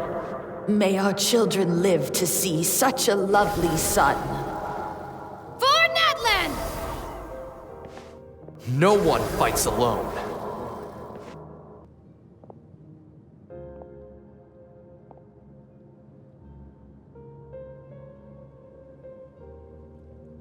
The rules are my legacy. They shall grant us the strength to overcome the next tragedy.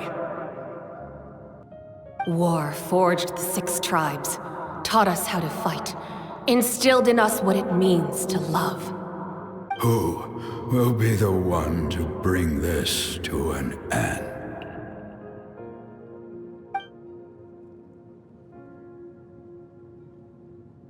We are the inheritors of memory and legend. Those who grew alongside sun and wind. Those who forged our own destiny and future. That is Natlan's fire. The lifeblood of our nation.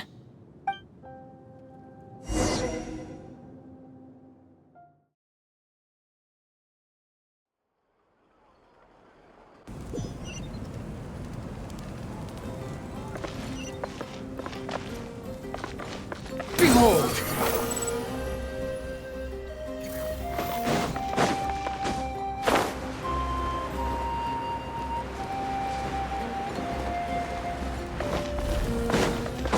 Squall Fury! Hey, Koichi! You here for the victory feast too? Oh, no. I knew Chaska would be here, so I just came to deliver some medicine. I was about to leave, actually. It's not that I don't want to celebrate Kachina and the others. I'm so glad she made it back. It's just... well, I'll make things awkward if I'm around my sister right now. Ah, well, you two had a fight, so Paimon can understand. She didn't cause any trouble during your trip, right? Yeah, she was super helpful. She gave us a lot of useful information about the Abyss. That's good. That's all I needed to know. Is there a reason you asked? You were pretty outspoken when we first met, but now it's like you're holding something back. Maybe it seemed unreasonable, picking that fight with her before you left, but I did it for a reason. Her impulse to fight is extremely strong. Her mental strength helps her rein it in, but she still loses control sometimes. I had no idea what you might face in the Night Kingdom, so I didn't want to take any chances. So what you're saying is... Okay, so maybe it sounds a little stupid, but it works pretty well. It helps her keep her cool for a little while, at least. Anyway, I'm just glad you were able to make it back safe and sound. That's all I wanted. But do you really have to go that far? Can't you just talk it out? No way. Chaska never opens up about her own pain, especially to her family. She can't learn about this, or it'll be even harder to help her. I appreciate the understanding, and don't worry. I'll find a way to help her ease this burden. Anyway, I need to get going. Enjoy the celebration. Oh, and if you ever need a doctor, you know who to find. Huh. Who would have thought there was a deeper reason behind their arguing? In the end, it's all the Abyss's fault. Paimon's had enough of them.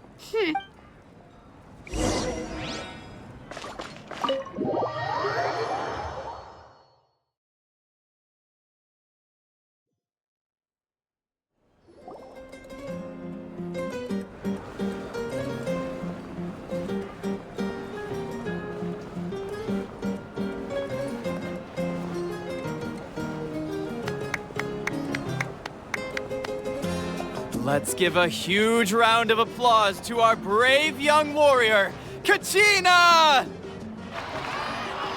Woohoo! Well done, Kachina. Thank you, everyone. I'm so glad I finally made it. I always knew you could do it. With so much potential at your age, you have a great future ahead of you.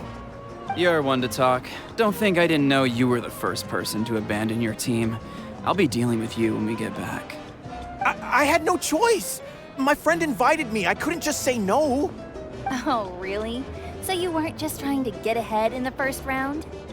I wasn't, I swear. I just happened to find that bearer injured in the wild, so I stopped to bandage his wounds. When he insisted on repaying the favor, what was I supposed to do? I'm just one person. I figured Kachina would have no trouble replacing me. But the fact of the matter is that after your departure, everyone else started thinking about swapping teams too. I'm really sorry, Kachina. It was wrong of us to abandon you like that. It's amazing that you still made it all the way through to the Night Warden Wars. That's the highest honor. So, what about you guys? Did you make it far? Our team captain drank too much the night before the competition and turned up late to the stadium on the day. We got disqualified. Serves you all right. No sympathy from me. All right. There's no need to be like that, Uncle Pakal. Dear friends, I'd like to say a few words. Firstly, I'm grateful to my friends and our great Archon for helping to bring me back. This traveler and his companion Paimon are some of the strongest people I've ever met. If they were allowed to participate in the pilgrimage, I have no doubt that they'd win the whole thing. They've agreed to let me learn from them. With their help, I believe I can become even stronger still. And let's not forget my good friends, Moalani, Chaska, Kanich, and Aeon-san. They all helped the Traveler and Paimon figure out a way to bring me back from the Night Kingdom. They too deserve to be called our heroes. So, please give another round of applause for them. Thank you so much. Well said! I'll drink to that. How does it feel being a hero, Kachina? To be honest, it's a bit overwhelming. It all just feels so surreal. Well, you better get used to it. Next up, undefeated champion! Hey, please don't make fun of me.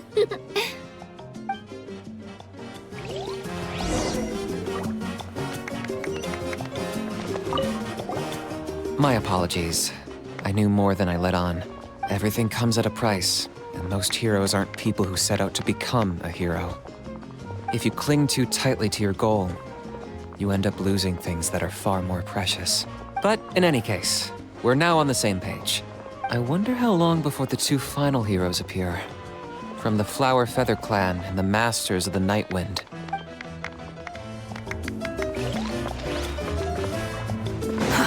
Too slow. I've been through so much all at once. Everything still kind of feels like a dream. Are you still feeling unwell? Nope, all better now. I told you I bounced back pretty quick, so don't worry about me. I bet you guys must be tired, though. Make sure you get some good rest tonight. You gotta recharge so you'll be in the mood to have fun.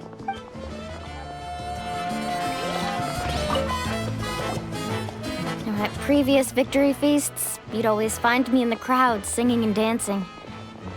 But after what I found out today, it's too much. I'm still trying to process it. It does feel weird seeing you so out of sorts. Is this another pearl of wisdom based on your adventuring experience? Well, Paimon agrees with the Traveler. Everyone's come together to celebrate Kachina's achievements. That's gotta be a first. You're right. Kachina looks really happy. And now I'm being the moody one. Ugh, enough doom and gloom. Time to shake it off.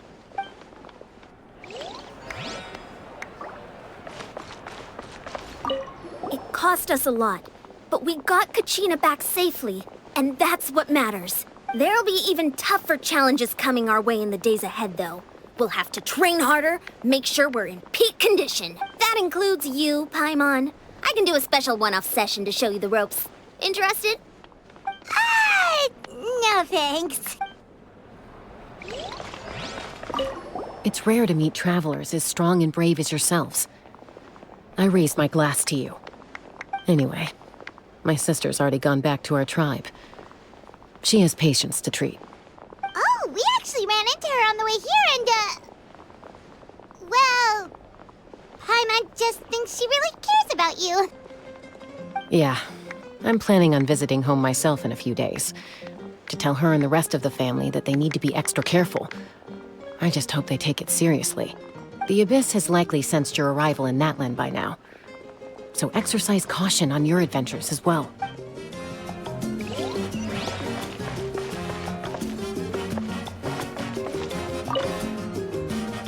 Ah, you're here. Have some fruit juice. I got it specially for you two. How did you know? That's Paimon's favorite! You look like you've still got questions. Ask away. Because they had their own lives to live. The thought of telling them, abandon your families and everyone you love, and come with me to the end of time, for in 500 years Natlan will be destroyed, it seemed too cruel. You could just as easily point out that everything in this world would come to an end eventually. But life is short. And beyond a point, it just doesn't seem real. Imagine if I said, let's leave right now and go save the sun because it'll flame out in a few million years. It would sound quite ridiculous. I couldn't make them shoulder that burden with me. Besides, every generation will have its heroes, this one included. The plan could still work without them. Or, of course, without me. But since I was the one who came up with the plan, I felt duty-bound to see it through to the end. Paimon's suddenly remembering that portrait in your room. Was that your family from back then? Yes, it was. So when you asked me who my sister grew up to be, the truth is that very little information survives. From what I've been able to piece together, I can conclude with a reasonable degree of confidence that she ended up as an architect and artist. She played an instrumental role in rebuilding the scions of the Canopy tribe, designing and building many houses. But of course, none of her buildings are around anymore. Still, it was an impressive achievement, and I'm very proud of her. You feel loss keenly. It seems to stir up feelings of regret in you. But this is something I have long since come to terms with. This is a war, and there can be no war without loss. I am already far more fortunate than those who lost their lives to the Abyss. The people of Natlan look to me as their Archon, and the weight of their expectations is mine to bear.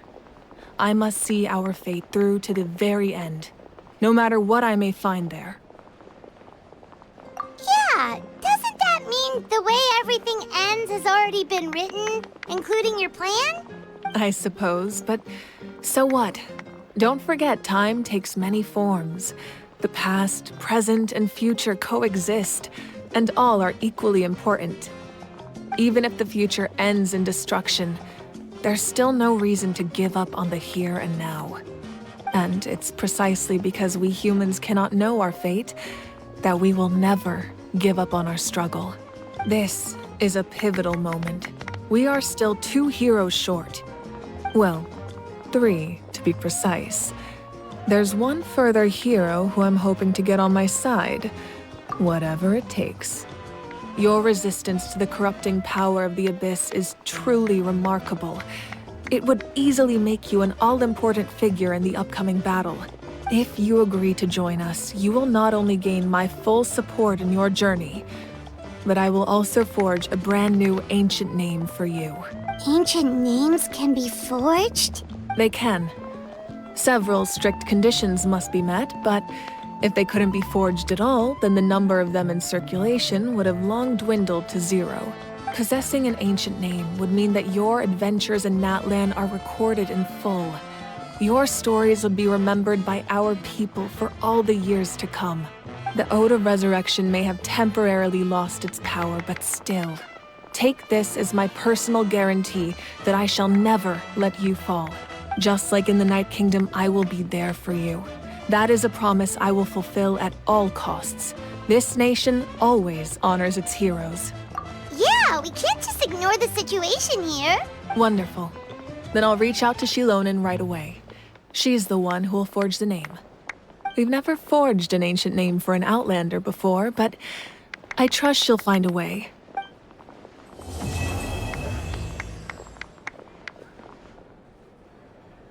My lord, we've received word that the Pyro Archon has lost much of her power. Although your injury complicates things, this is most certainly the opportune time to seize the Gnosis. Victory and defeat are rules, not outcomes. I have never taken advantage of an opponent in a time of weakness, and I don't intend to start now. As for you, I must confess, I did not expect that little trick of yours to save the day. No matter how dense the fog, as long as the sun remains, we cannot turn day into night. She could have dispelled it. She simply chose not to. You don't have much time, and you're injured on top of that. What do you plan to do next? I'm beginning to see just how useful you may turn out to be. You heard something from here, didn't you?